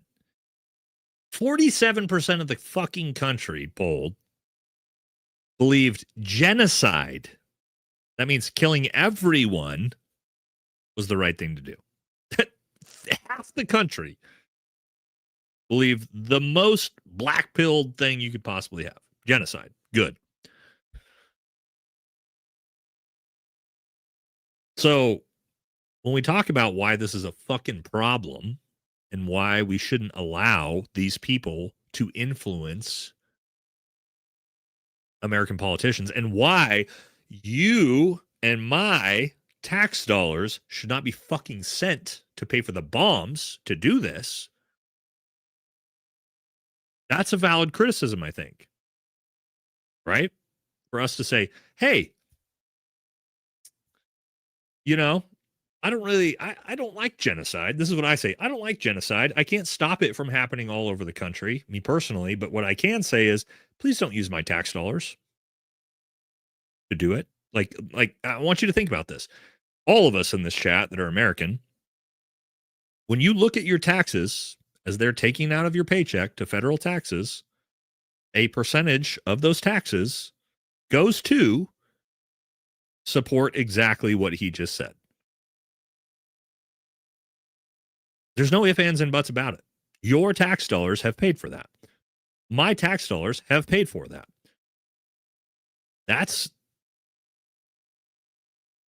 It's almost like we're not doing enough, maybe, as Americans, to say, hey, like, maybe this isn't okay. Maybe us funding this is fucking wrong.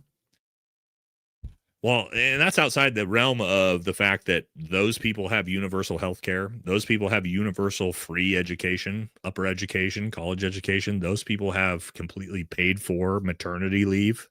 All of the Scandinavian-esque social programs that Norway and Sweden all enjoy, Israel also enjoys because we fucking pay for it out of our taxes on top of paying for the bombs that are going to genocide fucking people. You ever stop and think like, hey, maybe that's not okay? Hey, maybe like we shouldn't pay for that? I don't know. I mean, I know, like, yeah, I mean, we had Matt Tardio on the show, and he would argue, like, no, that's a good thing.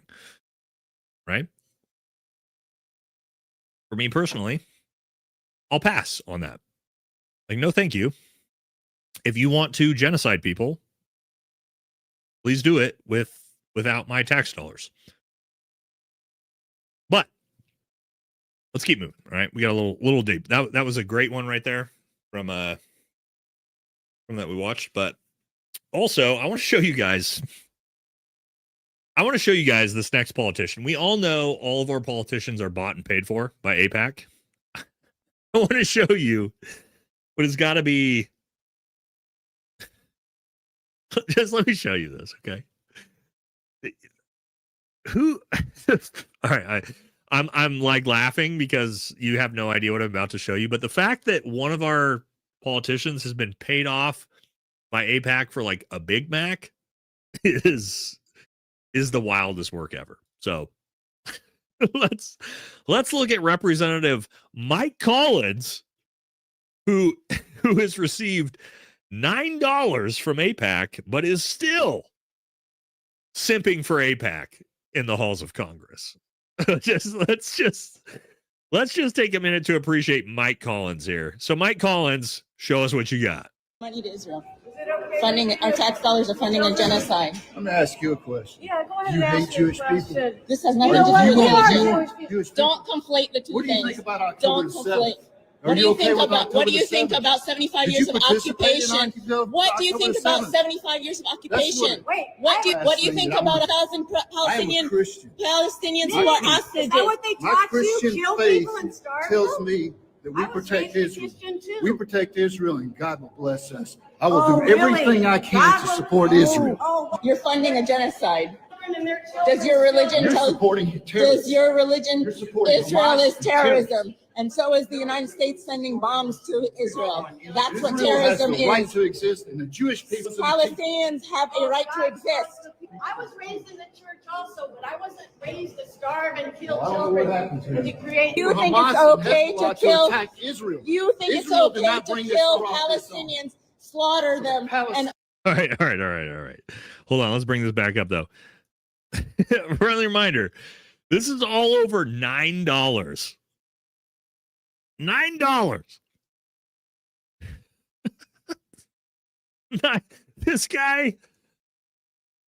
This guy is fucking simping this hard over $9 from AIPAC. This has got to be. How did this even happen? how did $9 even happen, dude? It's just, how did $9, like, who donated $9 from AIPAC? And he was like, they did. The people are saying, happy Neil.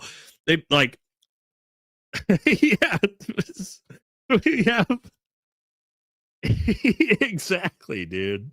He threw in the towel for fucking Big Mac, dude. $9, and he's fucking going hardcore for Israel, bro. Look at the rest of Congress. They're all taking hundreds of thousands of dollars. This dude took $9. I mean, even I could probably pull it up. Hold on. Let me pull this up. I'm gonna pull up Rand Paul, who thinks he tries to act like he's a non-AIPAC guy, and he's pretty good. But like, let's look at let me find him here. All right, come on. I gotta find Rand Paul on the AIPAC tracker. Oh, here we go. Kentucky. All right, so look at this. So we got Massey, of course, with the 0. Rand Paul. Now, he's been a pretty hardcore anti-advocate. He's taken 2,000, right? And he's a pretty anti-AIPAC guy, right? He's still taking 2,000. But that motherfucker took $9, dude. $9. And said, fuck it. I'm in there, boys. Hardcore simping for $9. All right, but let's move on. Let's talk about, we're going to talk, and I'm doing an entire expose on AIPAC. That's also another big episode I'm working on. AIPAC has, I don't want to give it away. I don't want to give away the juice for the episode. But you guys want to hear the juice for the episode of what AIPAC's doing? Do you want me to give you a hint about what they're doing? I'm doing an entire episode on it. Or should I wait? Should I give you guys at least a hint? Give you guys some of the juice about what's going on? It's gonna. All right. You guys have to promise to still come watch the episode. Okay. When I put the AIPAC episode out, you still have to come watch it. All right. Are we in agreement that if I give you the juice about what they're doing, you'll still come watch the episode? I need yeses in the chat. You'll still come watch it. All right. So I'm going to give you a teaser about what AIPAC's doing. Okay. So, and this is real. So what we all know is the pro-Israel movement is dying, right? AIPAC is becoming a huge liability for candidates, and they know it is, and they're going into 2026. So now, I'm not going to tell you how I know this is happening yet, but I'll put it out in the episode. Now, what AIPAC has decided for their strategy moving forward in 2026 is what they're going to do is they are telling their donors, their individual donors that donate to AIPAC, right? They donate to the American Israeli Lobby. What AIPAC is now telling individual donors, based off of the area that you're in, is they are facilitating donations directly from individuals rather than to going to AIPAC to the candidate. They're facilitating individual donations from individuals to the candidates directly. So that way, those candidates are not tied to donations through AIPAC. So essentially what this is going to do is it's going to convolute the system so much that the people who are taking AIPAC money are now taking it from individual investors rather than AIPAC as an organization. So there'll be no track record for people to be able to see that these candidates are taking AIPAC money. That is how they're going to move forward into 2026. Again, you still have to come watch the episode, but that is the move forward for AIPAC, which is just fucking, it's smart. I get it. Like from a strategy perspective for AIPAC, it's smart, but that's just so fucked up. They figured it out, right? Like they figured out like, hey, this is a liability. We got to work our way around it. So yeah, it's sneaky. But anyway, you got to still watch the episode because I'm working on putting all that together. But yeah, I mean, of course, why would they not do that? This one, I'm just gonna put this up there because fuck Brandon Tatum. This guy's the biggest piece of shit ever. And Dave Smith called him out. It's just it's just funny. So Dave Smith, who I'm a fan of, said, because he did debate him, he said, there was this guy, Brandon Tatum, who I debated once on Piers Morgan.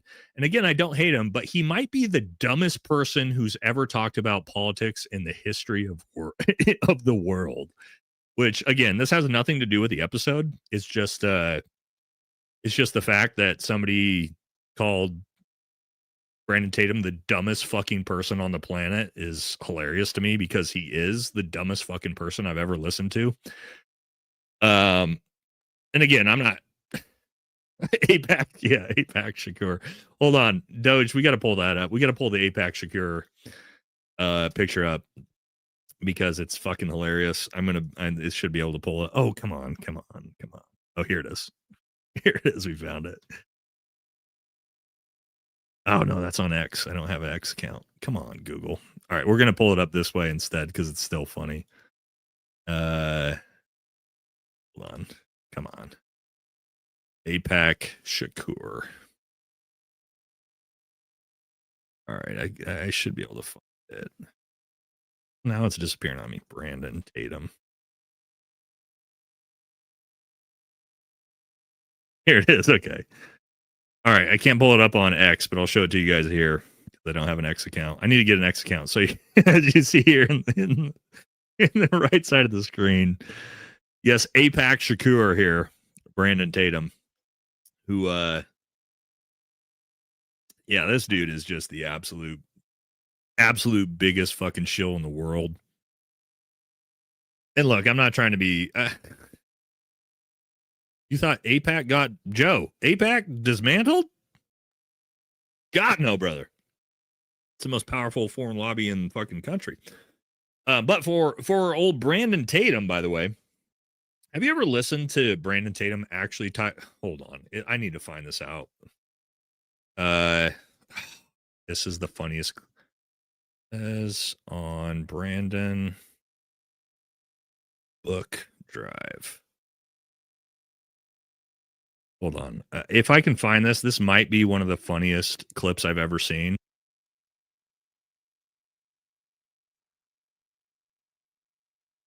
There was Nick Fuentes did a whole expose talking about Brandon Tatum not being able to read.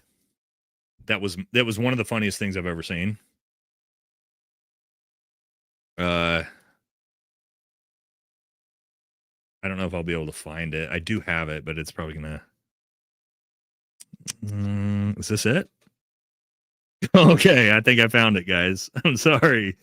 Okay, I think I do. I think I did find it. Oh, all right. Here we go. This might be one of the funniest clips I've ever seen. So here we go. Sent $20. If Brandon Tatum can't read, does that mean he's terrified of words like hippopotamonstrous with oleophobia? Like, he's too illiterate to even know what he's afraid of. Help me out here, King. Why debate someone paid by Israel who can't read? Might as well debate Mayweather next. God bless you, bro. Yeah, it's a shame. Brandon Tatum, he can't read. It's actually sad. I feel sorry for him. I think he's just embarrassed. I don't think he's a bad guy. I just think he feels embarrassed that he can't read. It's got to be so awkward. You know, imagine you go with Brandon Tatum to a restaurant that he's never been to before, and they hand him a menu and he's looking at it and he's like pretending to scan the words. And you're like, so Brandon, what do you think you're going to order? And he's like sweating. I don't know. What you going to order? And you're like, I don't know. I just can't make up my mind. What do you think? I got to go to the bathroom, man. I got to go to the bathroom. He like looks around at other people's dishes. Oh, okay. See someone with a steak. I don't know. I guess I'll get a steak, man. Like, I feel bad for him. I feel bad. There's got to be like a program.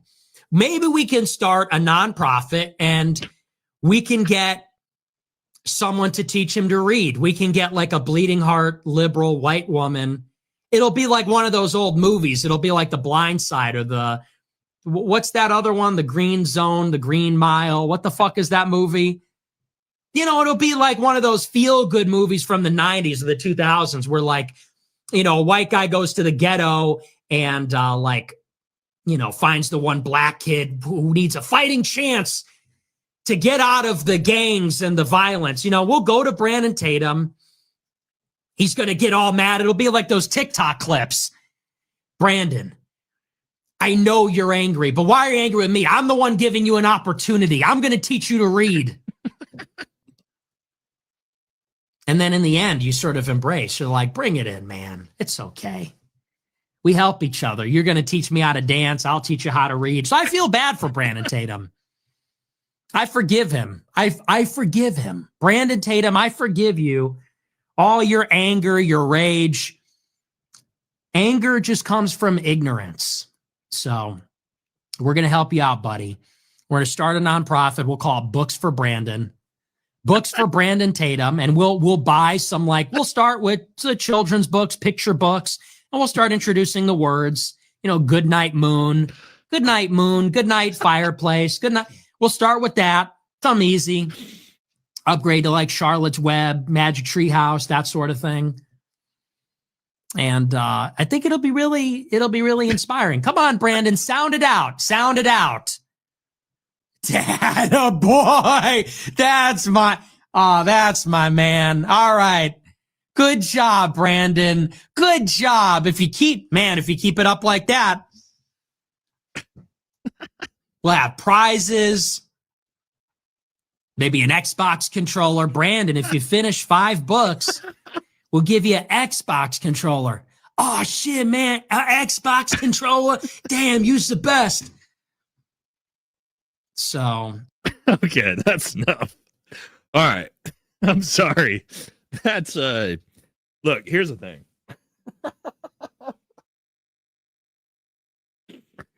Here's the thing, man.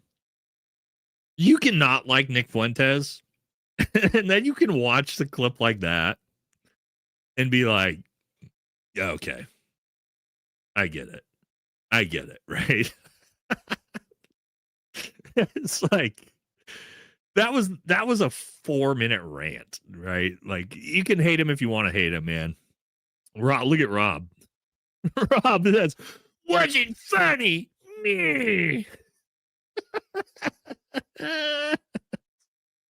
Look at this fucking idiot, dude. Rob Grip, dude. Rob Grip with the grippy mouth, dude. It's probably Donald Trump on a burner account. That's not funny.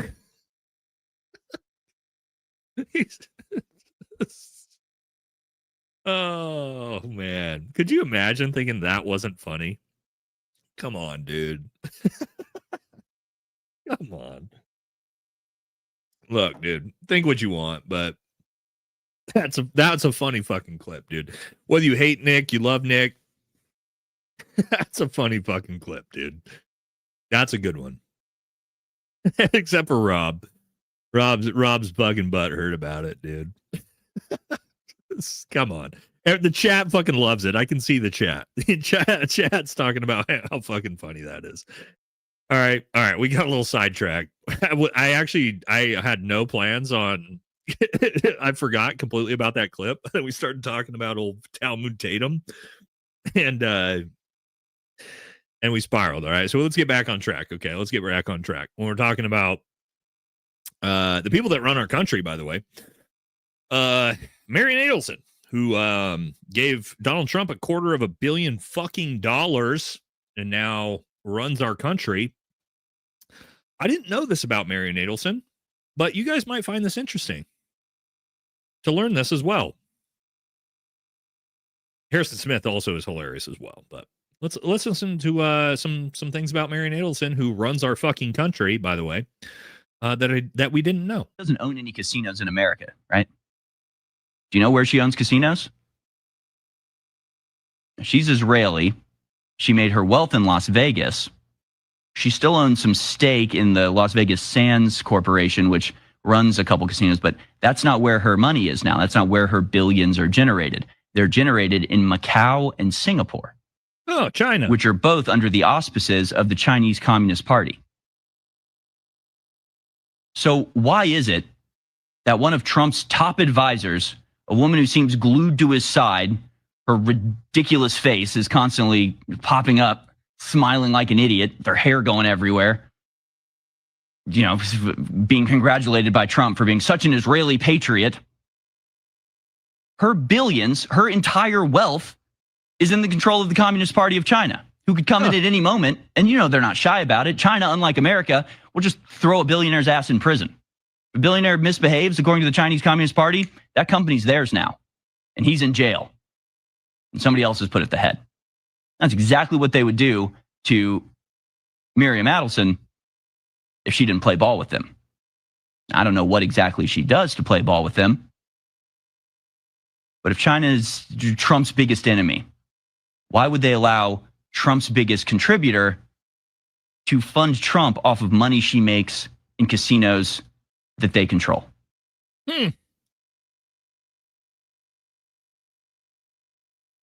Imagine that. Trump's biggest donator in politics, who he is now obviously doing everything to pay back, gets her money from the CCP.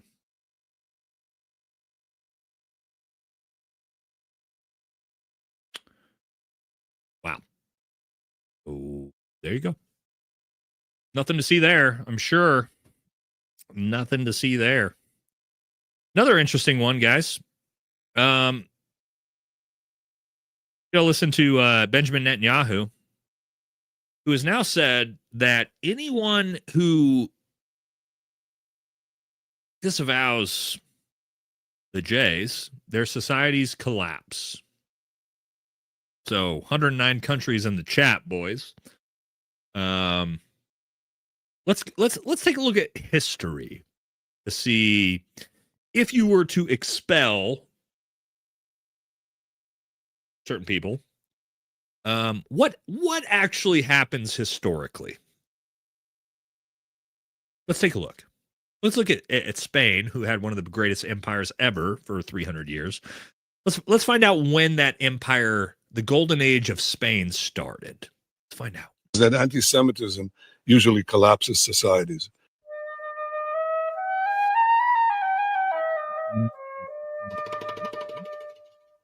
Let's let everybody read this real quick. Usually collapses societies. Right. So we got the expulsion of the Jays from Spain, formalized by Almendar Decree of March 31, 1492, was a royal edict issued by the Catholic monarchs Ferdinand II of Aragon and Isabella I of Castile, ordering all unconverted to leave their kingdoms and territories. Okay. Unless they converted to Christianity. Okay. Interesting. So their society must have collapsed immediately after. Let's see what history has to say.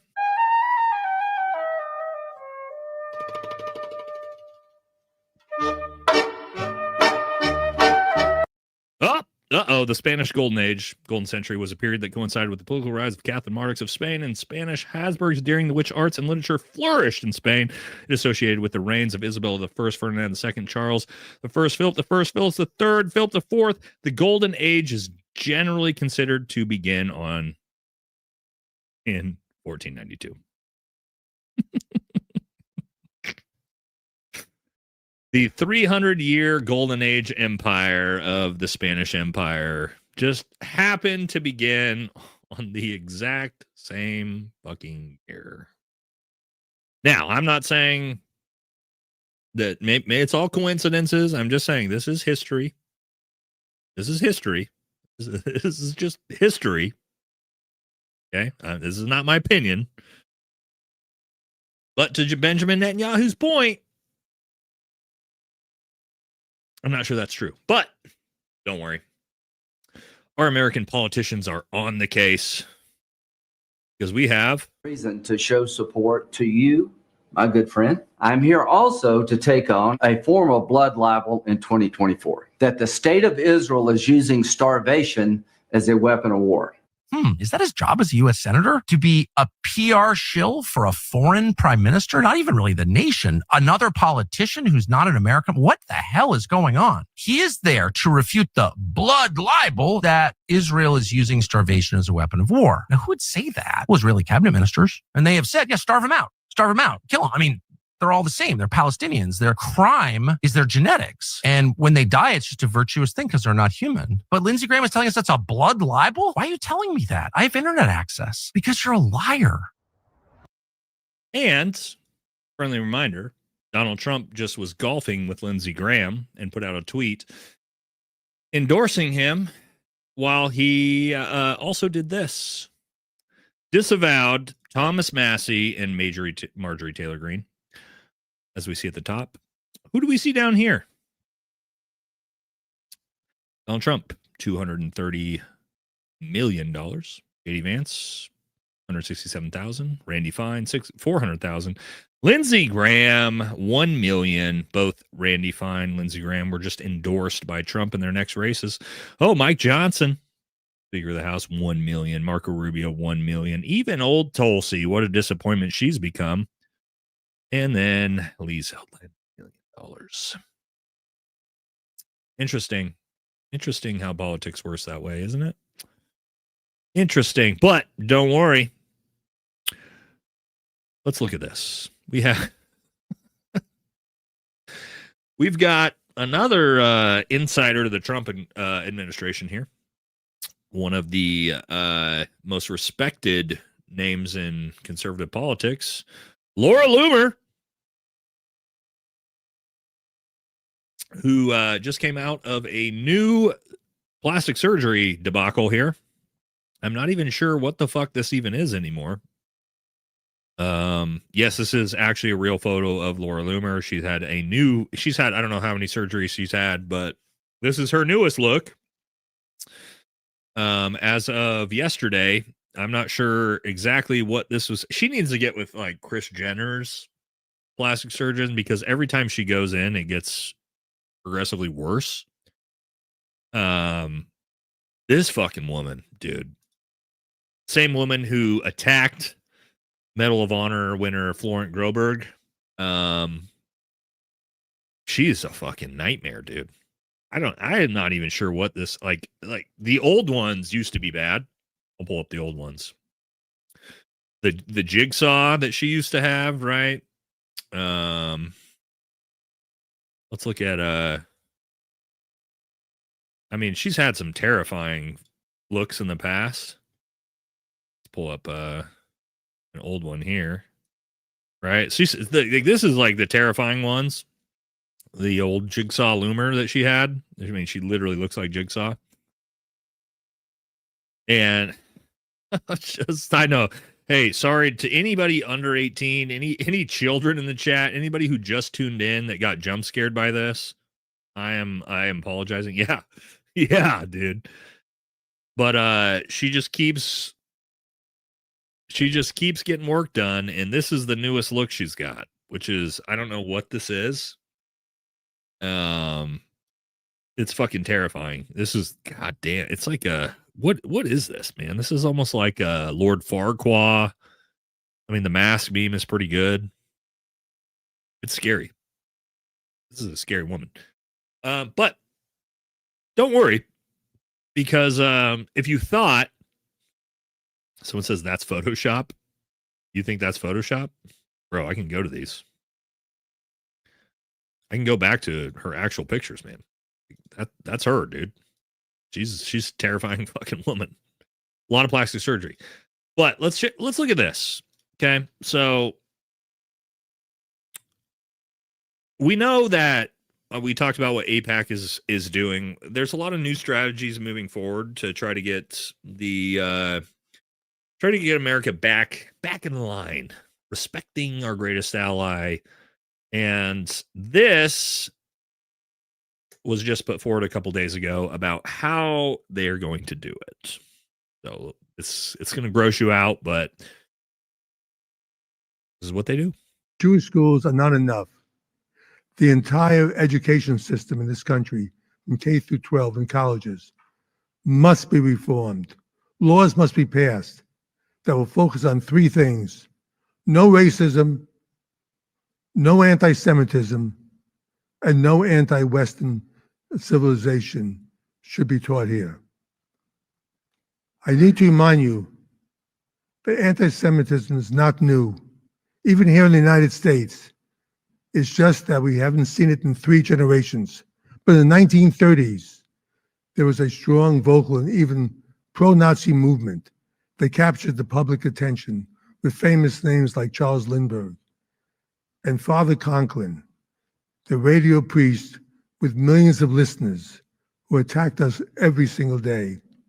Father Conklin was the Tucker Carlson of the 1930s. Ooh, okay. So, scary Tucker Carlson. So what are they going to do? They're going to infiltrate the K through 12 education system and propagandize our fucking children. That's the plan. You know why that's the plan? Because Gen Z is a bunch of fucking groypers that have all disavowed Israel, thanks to people like Nick Fuentes. And so now what they're going to do is infiltrate it earlier. Get the kids on board when they're fucking 5 years old. So that way, Nick Fuentes can't convert them. Let me tell you this, guys.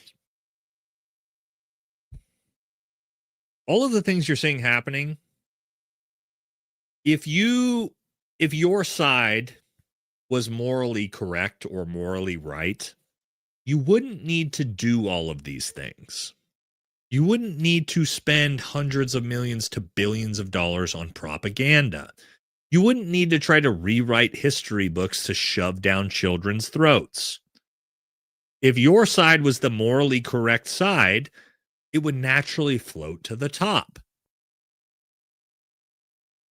But that's not what's happening. You don't need propaganda. You don't need psychological operations if you're just the morally correct side. You need those things if you're not. And so that's exactly what's happening. You're going to see, and again, I want to tell you guys, I'm not naive to what's going to happen to this channel within the next 4 to 6 years.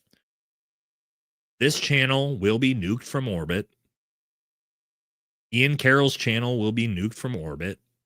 Candace Owens' channel, Tucker Carlson's channel will all be nuked from orbit.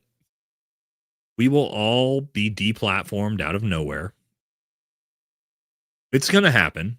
I know that, which you may have seen by now. I don't give a fuck. I've stopped caring because I know it's going to happen. And at this point, I just figure I'm going to use my platform to hopefully be one small cog, one small wheel in the cog to bigger platforms like Candace and Ian to try to support them, to try to support this movement. Right? I'm going to get wiped out. Okay? I know that. We all know that. You guys know that, right? You do understand I will be wiped off of YouTube eventually. So, and it's going to happen, right? Because they have to. They have to take an extreme stance eventually because they've lost the narrative. They've lost any semblance of the morality, of the values. So we have to get wiped out. Right? Hopefully, I will say this, if it happens, you'll find me, I'll probably Rumble, right? The next day, if my channel disappears, look for me on Rumble, right? Valhalla VFT on Rumble. Okay. But it's going to happen. I'm aware of that. We're all aware of that. Trust me, all of us creators in this space, we all talk offline. We're all aware of it. It's going to happen. Okay. So just something to think about as we go forward that, again, it sucks to say, but you all know it's going to happen, right? I would love for this to be some real freedom of speech, like freedom of ideas environment that we're in. It's going to happen. Yeah, we'll probably look into a backup here pretty soon, right? But it's truth, guys. I'm not ignorant. I'm not naive of that. I'm not ignorant of that. I hope it doesn't happen, but it probably will. All right. And this is why I say that. Take a look at this. Because again, the narrative has been lost. But the people in power still are doing this. This is This is our own halls of Congress. Watch the way Benjamin Netanyahu gets introduced.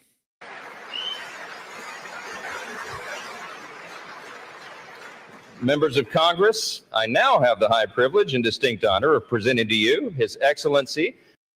His what? His what? Okay. Let's rewind that in case anybody missed it.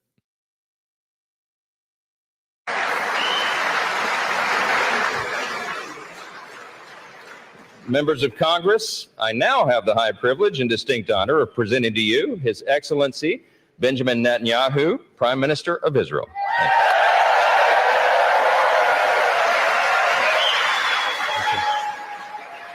Standing ovation, boys. His Excellency. That's Mike Johnson, the head of the House of Representatives, calling the Prime Minister of Israel His Excellency. That's reserved for kings. They say that to the King of England. They say that to the King of Saudi Arabia.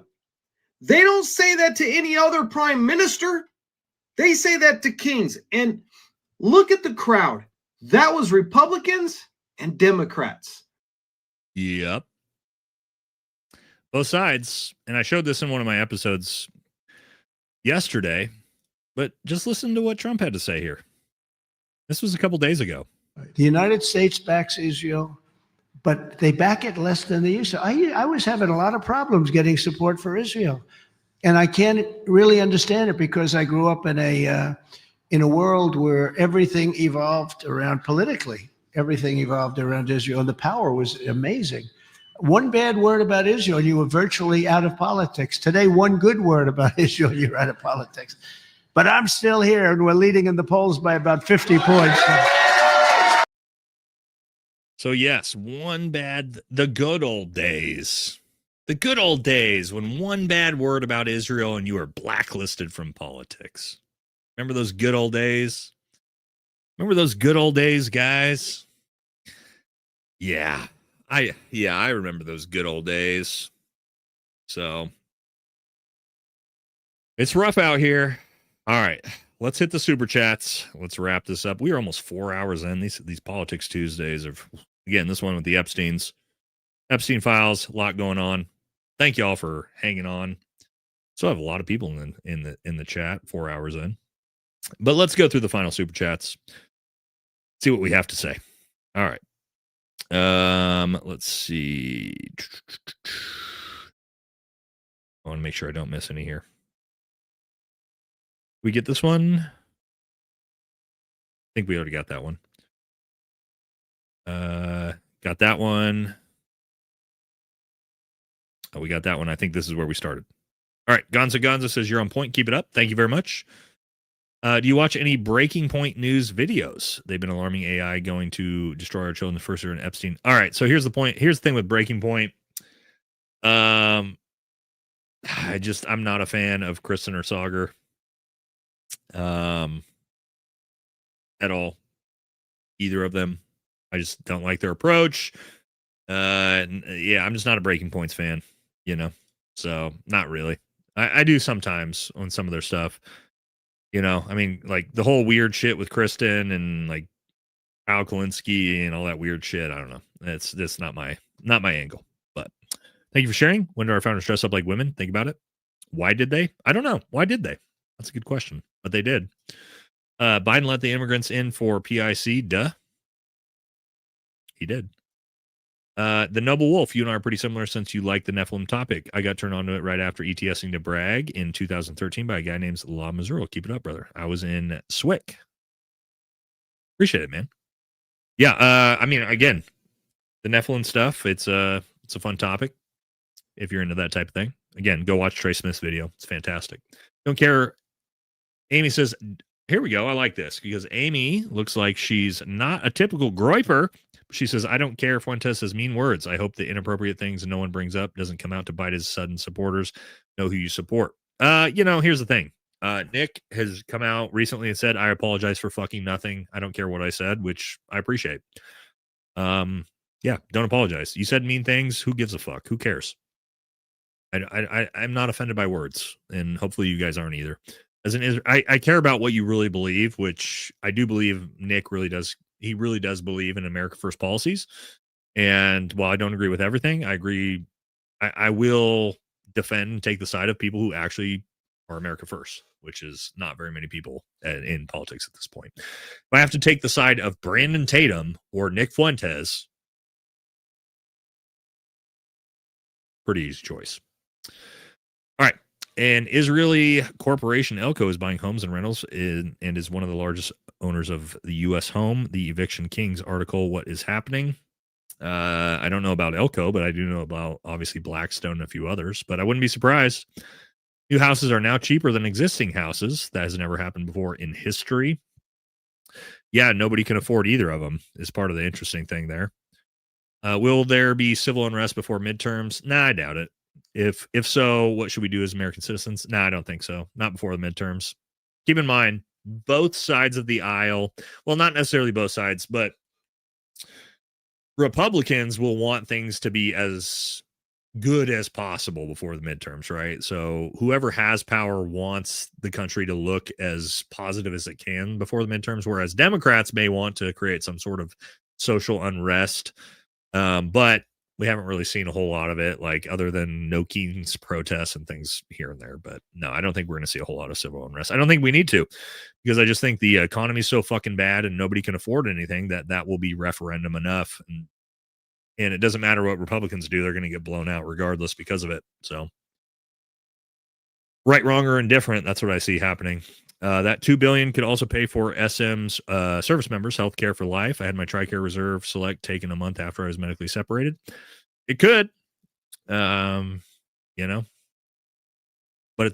it's not going to be. It's going to be used for renaming buildings instead of hoping veterans. So we got that going for us.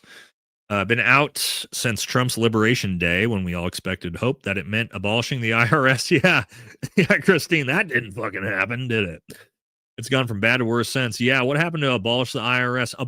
You guys remember, this is and we had Aaron on last week for Politics Tuesday, and Aaron vouched for me that I've been the biggest Kash Patel hater in America, way before everybody. That's my claim to fame, is that I have hated Kash Patel way before anybody thought it was cool.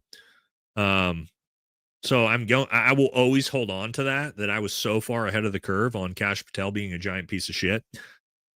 But my biggest thing with what started with the fact that he took over the ATF and he did fucking nothing. He did nothing. Think about your Second Amendment rights. What has the Trump administration done to expand your Second Amendment rights? Fucking nothing.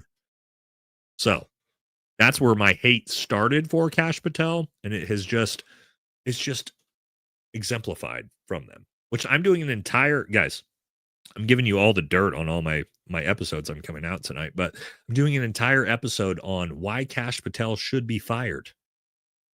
That's coming very soon as well. We're going to get all the best fuck Kash Patel stuff in that. Yeah, get rid of the ATF. Abolish the ATF. We don't need it. As well as the IRS. Fuck the IRS. I'm with you, Christine. Fellow vet in Oregon, what was something that happened every deployment? We always had a phantom shitter. Yeah, that's true. The department of guys who eat corn with their butt. Oh my God. Okay, that's pretty good. The department of people who moan when they wipe. Those are my votes. Yeah, well, that's kind of what we got. Invite Pete Buttigieg on your channel. Yeah, I would. I'd have Pete on. Yeah, I got no problem. Guys, I'll talk to anybody, right? Like, I don't care who you are, right, left, center, doesn't matter to me. I can have a conversation with anybody that's, rational, at least in some sense. If you got somebody who knows Pete Buttigieg and you want to have him on the channel, we'll bring Pete on the channel. I'm fine with that. I got to tell Pete, it's sort of, I feel bad for Pete, right? Because Pete thought he was going to be the first gay president, and Donald Trump fucking swiped his legs out from underneath him. And fucking, sorry, Pete, but the first gay president turned out to be a Republican, and it's Donald Trump sucking off Bill Clinton. Sorry, Pete. You are not going to break any glass ceilings, buddy. That's too bad. Too bad for you, Pete. Sorry, bud. All right. They get free med while can't afford school or health care. They can't even pay for their own bombs. Yeah, that's Israel. Yep. True, Tony. Nate, Das Capital and Communist Manifesto should be mandatory reading so people understand these principles. I do actually like that idea. Bobby says, so for the folks that the U.S. and the Allies saved from genocide, what us Americans to be okay with genocide? This is some serious. Okay, Bobby, I was just talking about to Jameson this morning about this exact thing. Okay. Let me talk about this, guys. Let me talk about this. When it comes to, let's talk about the Holocaust. And we're not going to talk about the Holocaust, but let's talk about America's guilt. America has this innate guilt that we have to support Israel because of the Holocaust, right? You guys know the guilt. We've all been raised with that guilt, right? America has to, it's a greatest ally. We have to do this. The Holocaust, World War II, the Nazis. Who the fuck went and freed the Jews from the Holocaust? Pretty sure that was fucking America. Pretty sure my grandpa, Pete Cornacchia, jumped in to Normandy out of the 82nd on fucking D-Day to go free the Jews from the Holocaust. My grandpa did that. Pretty sure America was the ones that went and fucking freed your asses and then gave you a fucking country. So what fucking guilt do we have? How about this? Germany, how about your bitch ass pays $4 billion fucking dollars a year? How about that? I'm not really sure why we have any fucking guilt for this. What do we fucking have guilt for? And the Soviets did too. Russia saved your ass. America saved your ass.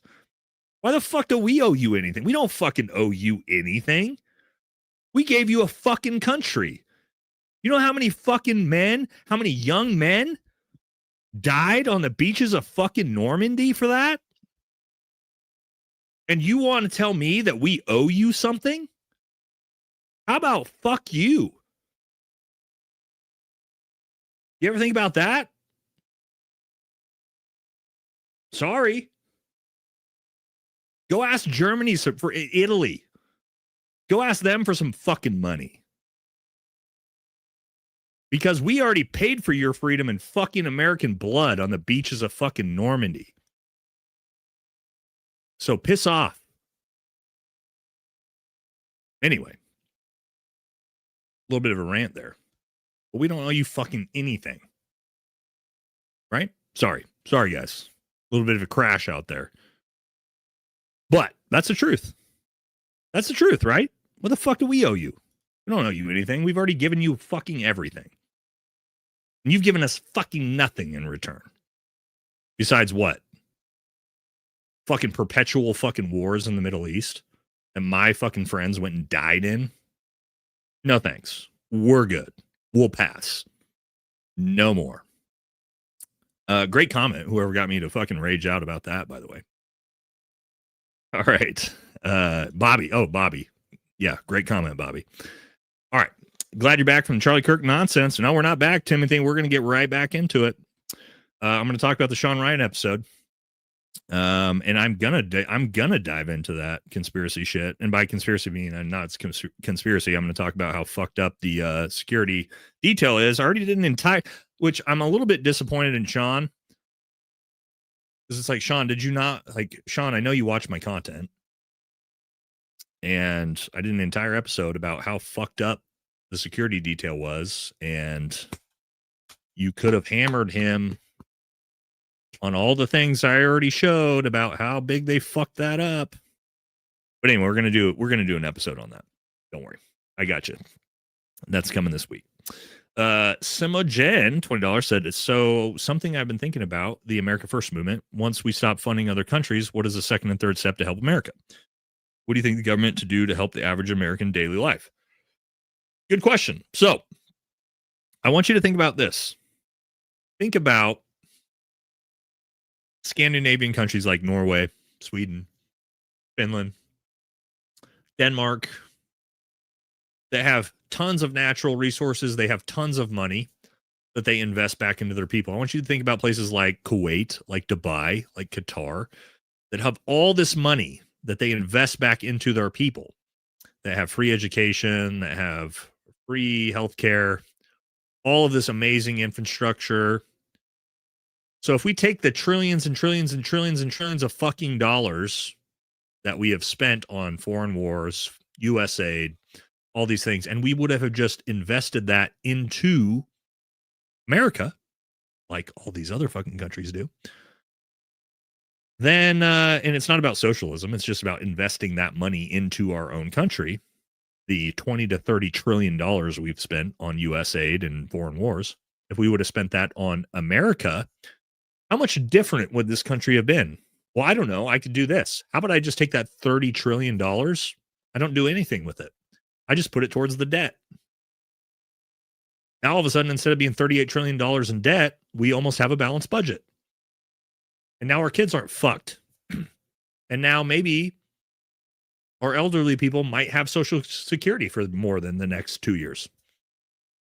There is so much you could do with trillions and trillions of dollars investing it into America rather than Afghanistan, Iraq, Syria, Israel, Argentina, name every fucking foreign country on the planet. So what do you do with the money? I don't know. Invest it into fucking America, infrastructure, education, healthcare. There's everything that we do with on our daily basis, man. Use the money on us, not them.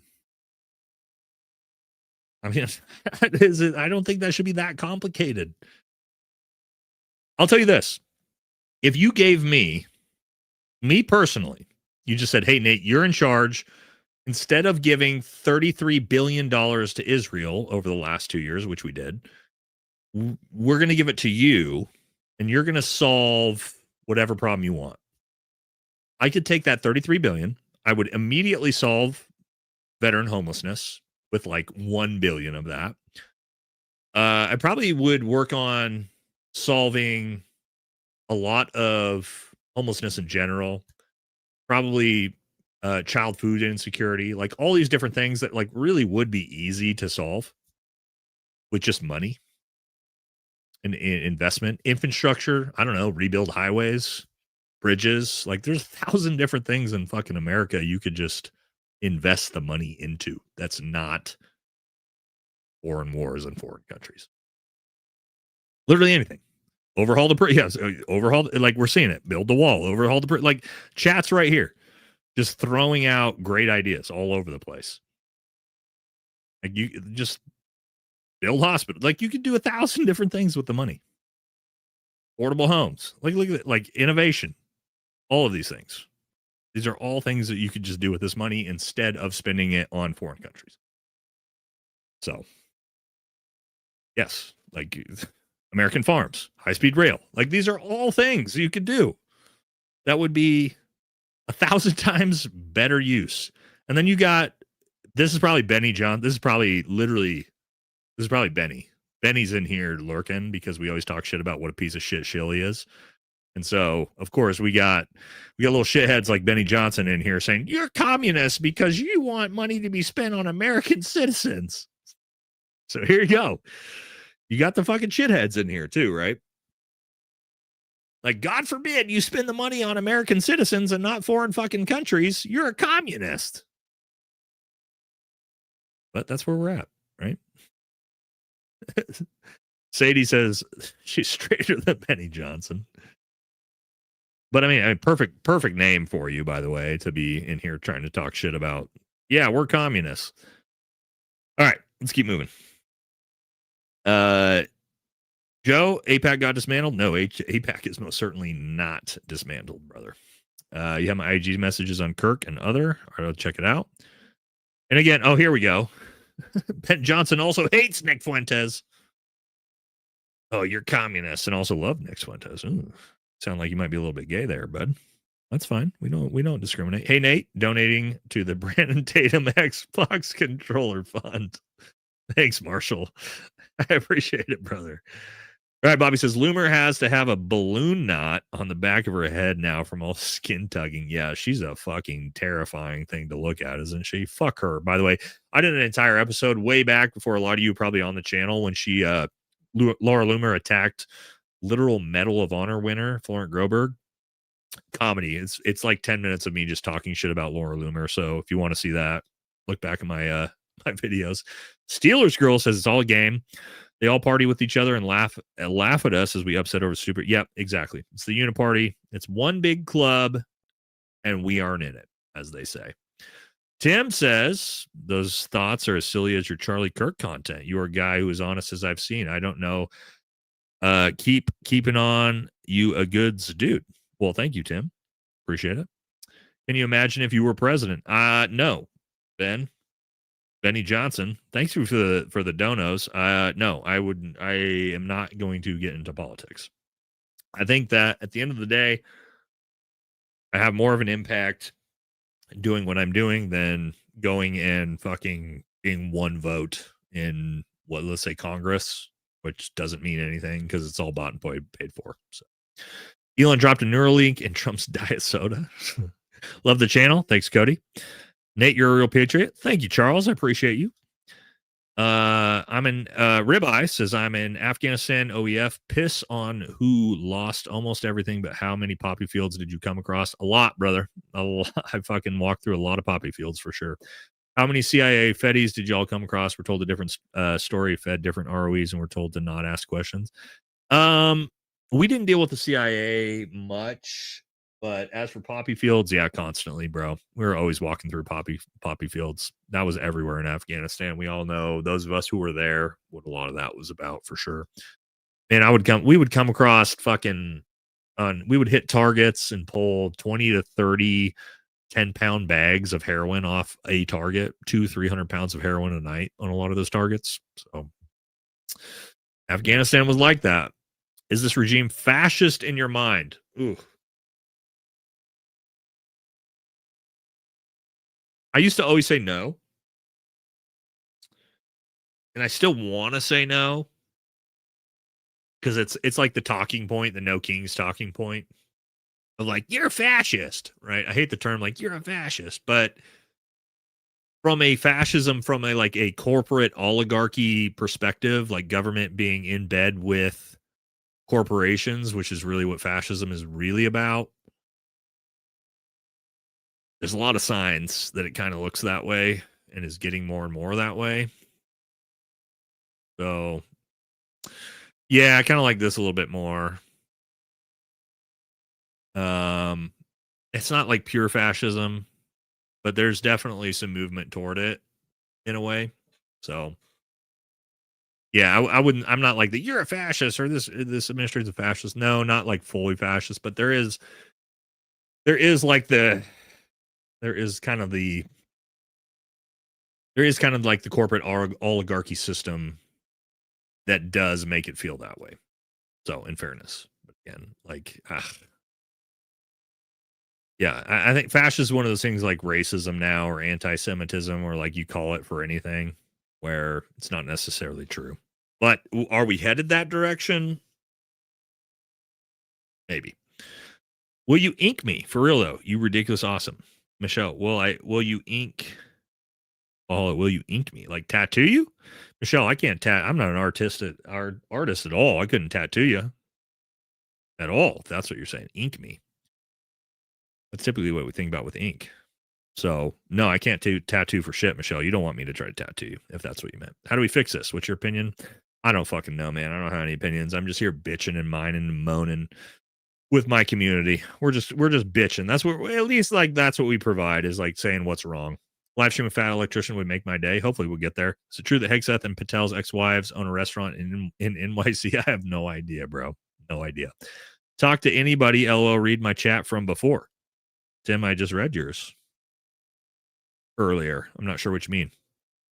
Former Navy EOD guy here, and every time I hear Cash Patel, my gaydar goes off. It triggers my tinnitus, not service related. Well, you should get that. You should get that tinnitus service related, bro. That's 10% of the channel, brother. Keep it going. Thank you. I appreciate you. Couldn't imagine stomaching a beach with 100 LMGs. So that's light machine guns going cyclic at you. Yeah, man. D-Day. Fuck that, dude. Fuck that. I've got some stories about that from Grandpa, but he wasn't in D-Day. He parachuted in on D-Day in Normandy with the 82nd. So he wasn't on the beaches of Omaha, but he did parachute into Normandy, which we got a great claim to fame, not fame, but great military history. My family, my grandpa was in the 82nd, jumped into Normandy.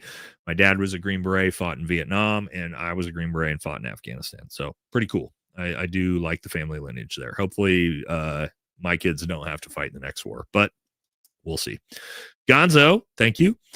Timothy Weaver, which we just got a comment from here, said you platformed shit other than how he was killed, Nate, which was 30 cal hit spine, traveled down the spine. Oh God. Oh boy.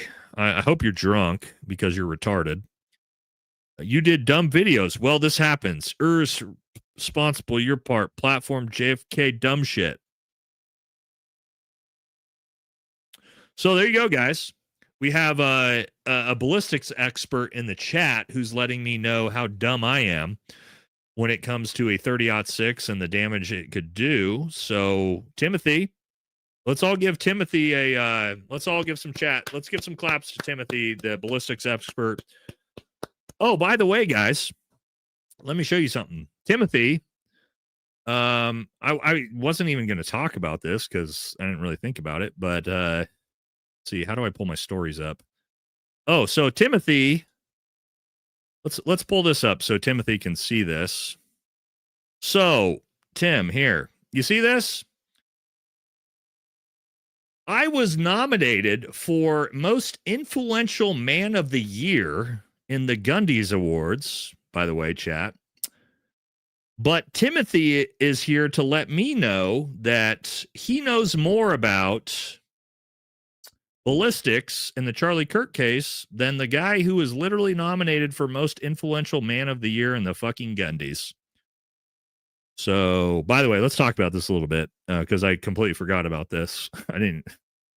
Anyway, I'm not trying to talk shit because whatever, but yeah, I know I didn't tell any of you guys about this. We're 4 hours in and I never mentioned this. So yes, yeah, so I got nominated for, and I'm assuming this is because of you guys, because I didn't even know this was a thing. I didn't even know I was nominated until they reached out they told me, they were like, hey, you're nominated for Most Influential Man in the World in the Gundy's Awards. And I was like, oh, okay, well, cool, I guess. So you guys, the community, must have nominated me on massive scale for this, which is cool. I did not expect that to happen at all. I didn't even know this was coming. I'm sure, again, it's my community that did this. So thank you all very much. But that voting will happen in December, and we'll talk about it. We'll put it out.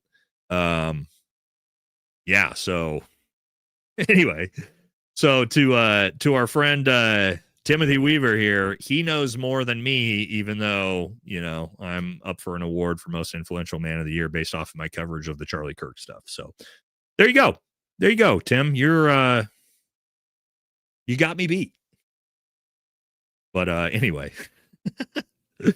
we'll talk about that once it goes live, right? It's pretty funny. All right, let's get sorry, I was supposed to tell you guys about that, but I forgot about it. But we'll talk more about it once we get closer to the voting. Because if you're going to nominate me, then I guess we'll tell the community about it. So thank you all to those of you who nominated me for that. You're in a dangerous zone, buddy. Spending money on America is communism. It's always communism when it's about the Americans and American people. Isn't that funny? When you advocate for spending money on the American people, it's communist. But if you advocate for giving billionaires tax breaks, it's capitalist. Sounding like a Democrat socialist. Yeah, I know, right? It is what it is. How did President Clinton leave us with a surplus? He did. He balanced the budget. And Bill was actually, I mean, here's the thing with Bill Clinton, man. You can give all the shit you want, but as a president, pretty tough. Nobody since him has come anywhere near doing things like this, balancing the budget, having a surplus, getting his dick sucked by Monica and Trump. I mean, and Hillary. This guy was doing work. Clinton was doing work. We got to look back on Clinton and go, he's doing work. Is what it is. You make a horrible politician. You're too honest. I would make a horrible politician. I would probably never get elected because of that. Appreciate you, brother. All right. Ben says, you were just talking about Poppy Fields and I had a question. Should we end the drug war and address addiction outside the criminals? Just no, you can't end the drug war. How do you address the addiction? Dude, this is so complicated. Good question. Super complicated. You have to address. Part of it is opportunities for young people in the United States. This is a huge problem, right? When you don't have purpose, you don't have opportunity. All this turns to crime, drug addiction, things like that. So it's far more than just like drugs are infiltrating America. Like that's really not the problem. The problem is more systemic than that. How do you fix that?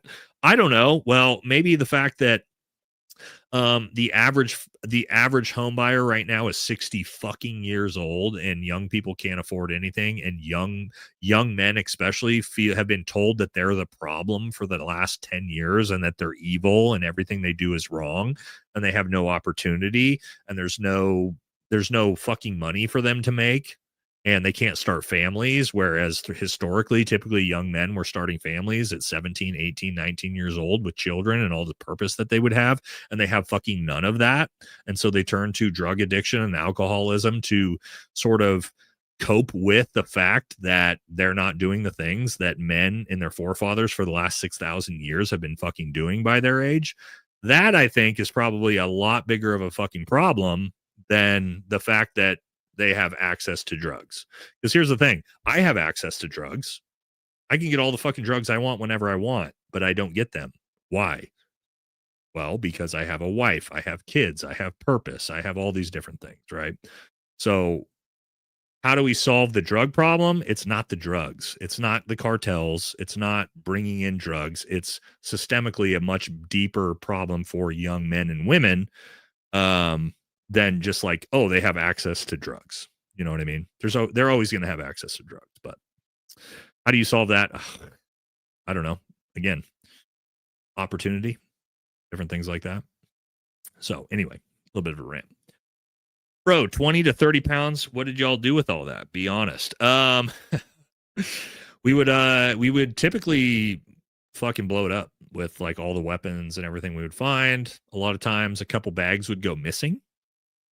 And we would ask our Afghan counterparts, like, hey, where'd the 20-pound bag of fucking heroin go, brother? And they'd be like, and we'd be like, okay. So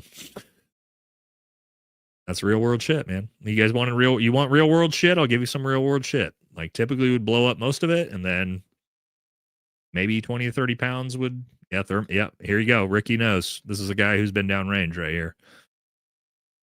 That's the Ricky knows, dude. That's exactly what you would do with it. Other than, some of it went missing to the Afghans. It is what it is, man. It's their country. But yeah, one of two. I know not spending the money, but term limits, all laws passed by the government or followed by the government, put anyone else. Yeah, I don't know where we get anybody else. IG'd you Kirk stuff a while back, Tim. Again, I'll look through it, but I get thousands of Instagram messages. I try to keep up with it. Concurred with Dr. Wang. Where's Dr. Wang been, guys? Dr. Wang showed up. Dr. Wang showed up one time for one comment, became a giant meme on this channel, and never showed back up again. He never showed back up. He left one comment, and that was it. And he bailed. But I mean, he was great for that. Appreciate it, Armroth. Thank you. 2 of 2 in charge of the salaries and elected. I mean, how dumb. Not vote for a pay raise, just things would be America first. Thank you, Rob. As a viewer from Australia, we love Australia here. Interested in your take on what America first means for the bilateral relationship between us and Australia. I've said this. Let me give on a little bit of rant, okay, guys? I've ranted before. If you look back here, Australian flags, all of this plaque is all Australia. I fucking love Australia. When you talk about our greatest ally, you don't want to hear when people say Israel's our greatest ally. I want to fucking lose my mind because I go, you know what Israel didn't fucking do? They didn't fight with us in Vietnam. They didn't fight with us in fucking the global war on terror. They were fucking nowhere to be found. But you know who was Australia. Australia has been with us since World War II in every conflict from start to finish. They've never bailed. They stayed with us for the entirety of the Vietnam War. They stayed with us the entirety of the global war on terror. When Canada bailed, when the UK bailed, when France bailed, when everyone bailed, Australia stuck with the United States every fucking step of the way. So Australia, while they have a lot of fucking problems like we do, they have been the greatest ally America has ever fucking have. Not only that, they have been the most fun and the best country I ever worked with. Deployed to Australia, did a lot of great stuff with them. So for me, everybody on this channel knows I love Australia. Number one ally. It's not even fucking close because they have shed more blood with America than any other country. Period. It's not even close. So World War I. Actually, yeah, I think you're actually, there we go.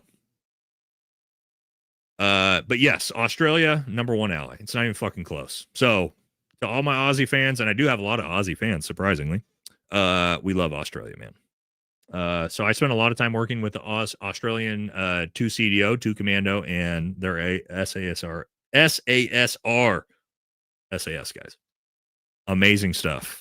I got a couple episodes strictly on that. If you look back, way back in my content, like I think one of the videos I got with and it's actually got footage, all my footage of working with Aussies, skydiving jumps, and all this different stuff. One of my videos has like 1 million views on my time with Australia. If you want to go back and look at it, but yes, love Australia. Love Australia. You got to get rid of your fucking problems politically, just like we do, but they're our greatest ally. It's not even close. Nate, the autopsy report from SR Podcast Dummy. Bro, you got to stop drinking, dude. I appreciate you donating, but we are having a tough time trying to figure out what you're trying to say, homie. You got to get it together. What was your last ODA? I feel like I've seen you at Carson, Badass Voice and Bear. No, I was not at Carson. My last ODA is right here. ODA 1116 out in Okinawa, Halo team, first group.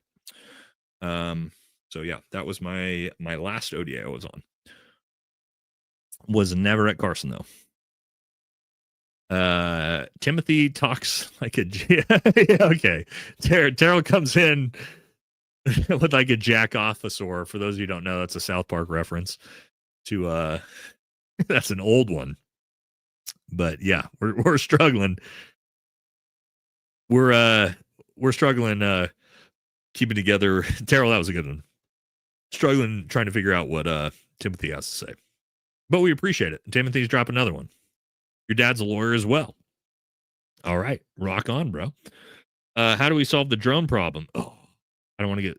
So, man, I had a fellow Green Beret from 5th Group who's running he's running the drone program for all of Special Forces, who was going to come on the channel. Tell us about it, but he hasn't hit me back. Talked to him a couple weeks ago. So hopefully we'll be able to bring him on and get like a deep dive on that. But I haven't done it yet.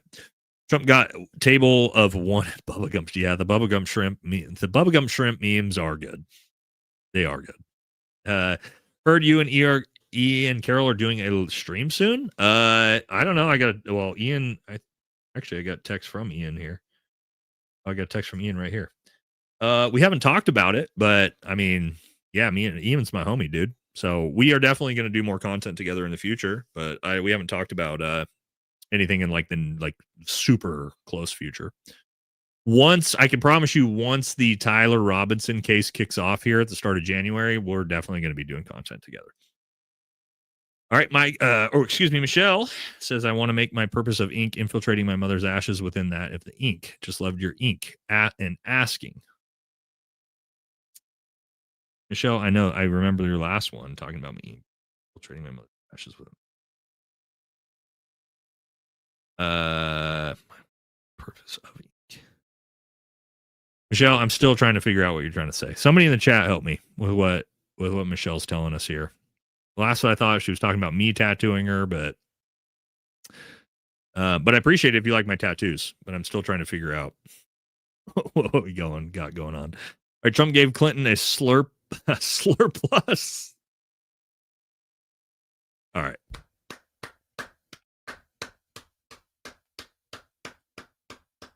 That's a good joke. The slur plus joke, that's a good joke. Well done, Brian. Is that how terrorists fund themselves? The heroin trade? Yes, that's how the Taliban funded a lot of their operations, was the heroin trade coming out of Afghanistan. But keep in mind, not most terrorists, right? So the vast majority, 90+% of heroin comes out of Afghanistan. So for the Taliban and Al Qaeda, when they were there, that was definitely how they were funding it. But if you're talking about like terrorism in let's say Gaza or Lebanon or Northern Horn of Africa and Somalia and Sudan and all these places, then no, that's not how they fund it. But in Afghanistan, absolutely. That's definitely how they did it. 2-inch hard yellow. Okay. You are drinking as well, so don't be a dick. Dr. Wang was awesome. Yeah, but I'm not, bro. I'm drinking, but I'm also coherent. Where we're trying to figure out what the fuck you're saying, bro. But you're not being rude. We're just trying to figure out what the hell you're talking about. All right, and then final one, Gonzo with a $50 donut and no comment. Thank you very much, brother. That's very, very generous. All right, we finally made it. This is 4 hours, 20 minutes. This is going to be one of our longest ones on the political streams. Obviously, with all the Epstein stuff, we had a lot to talk about. God damn, it's 9. I haven't eaten dinner yet. That's a problem with these, man. Almost 9:30 at night. We made it to the end. You all stuck with me all the way. Let's say we got here. Come on, bro. You got a bunch of alcohol, drug addicted bros in here. Cut them a break. That's probably true. We do have a lot of alcoholics in here, and that's fine. You know what I mean? We're no judgment. Get your shit together. Thank you all very, very much for sticking with me for this 4.5 hour goddamn live stream. Oh my God. We got to get it together. These are supposed to be about 2.5 hours or 3 hours. What do we got going on? All right, guys, stop donating. Stop it. Sean Ryan interview with the detail leader. Autopsy report details how the round traveled. Yeah, we already know about all this. I already debunked all this. I debunked his entire story before he said it 5 weeks ago. So you should go back and watch my content, which is also why I'm kind of disappointed in Sean for not pushing back on this, because I've already mathematically debunked his bullshit story he put forward. But we're going to do a video on that. Anyway, so yes, we did it. We made it through. Thank you all very much. What do we got coming back, or what do we got coming up? We got Friday. We're going to do a deep dive into Venezuela with MARSOC Lieutenant Colonel Ben Pappas, one of my friends. We may have a live stream Thursday with Jesse on Fire and JD and the boys. Not sure yet. We'll have to figure out if everybody's free. We got some good episodes coming the next couple of days. We got deep dive into what's going on with the intelligence aspect side of the Epstein case tomorrow. Then we have Turning Point USA being fucking lying scumbags the day after. And I believe Kash Patel needing to be fired coming up as well. So those are the episodes we got coming up. And yeah, that'll do it for this one. Yeah, so if anything, we'll be back for sure Friday at 5 p.m. Pacific, maybe before that. So thank you very much. Thank you, everyone, very, very much. You know, hey, here's the thing, Tegan. Sean invited me on the show. He reached out to me, invited me on the show, and then we never coordinated anything to get me on the show. So maybe at some point we'll find out. I don't know. All right. Thank you all very, very much. And yeah, I'll catch y'all on either Thursday or Friday at the latest. All right. Take care, everybody. Have a good night.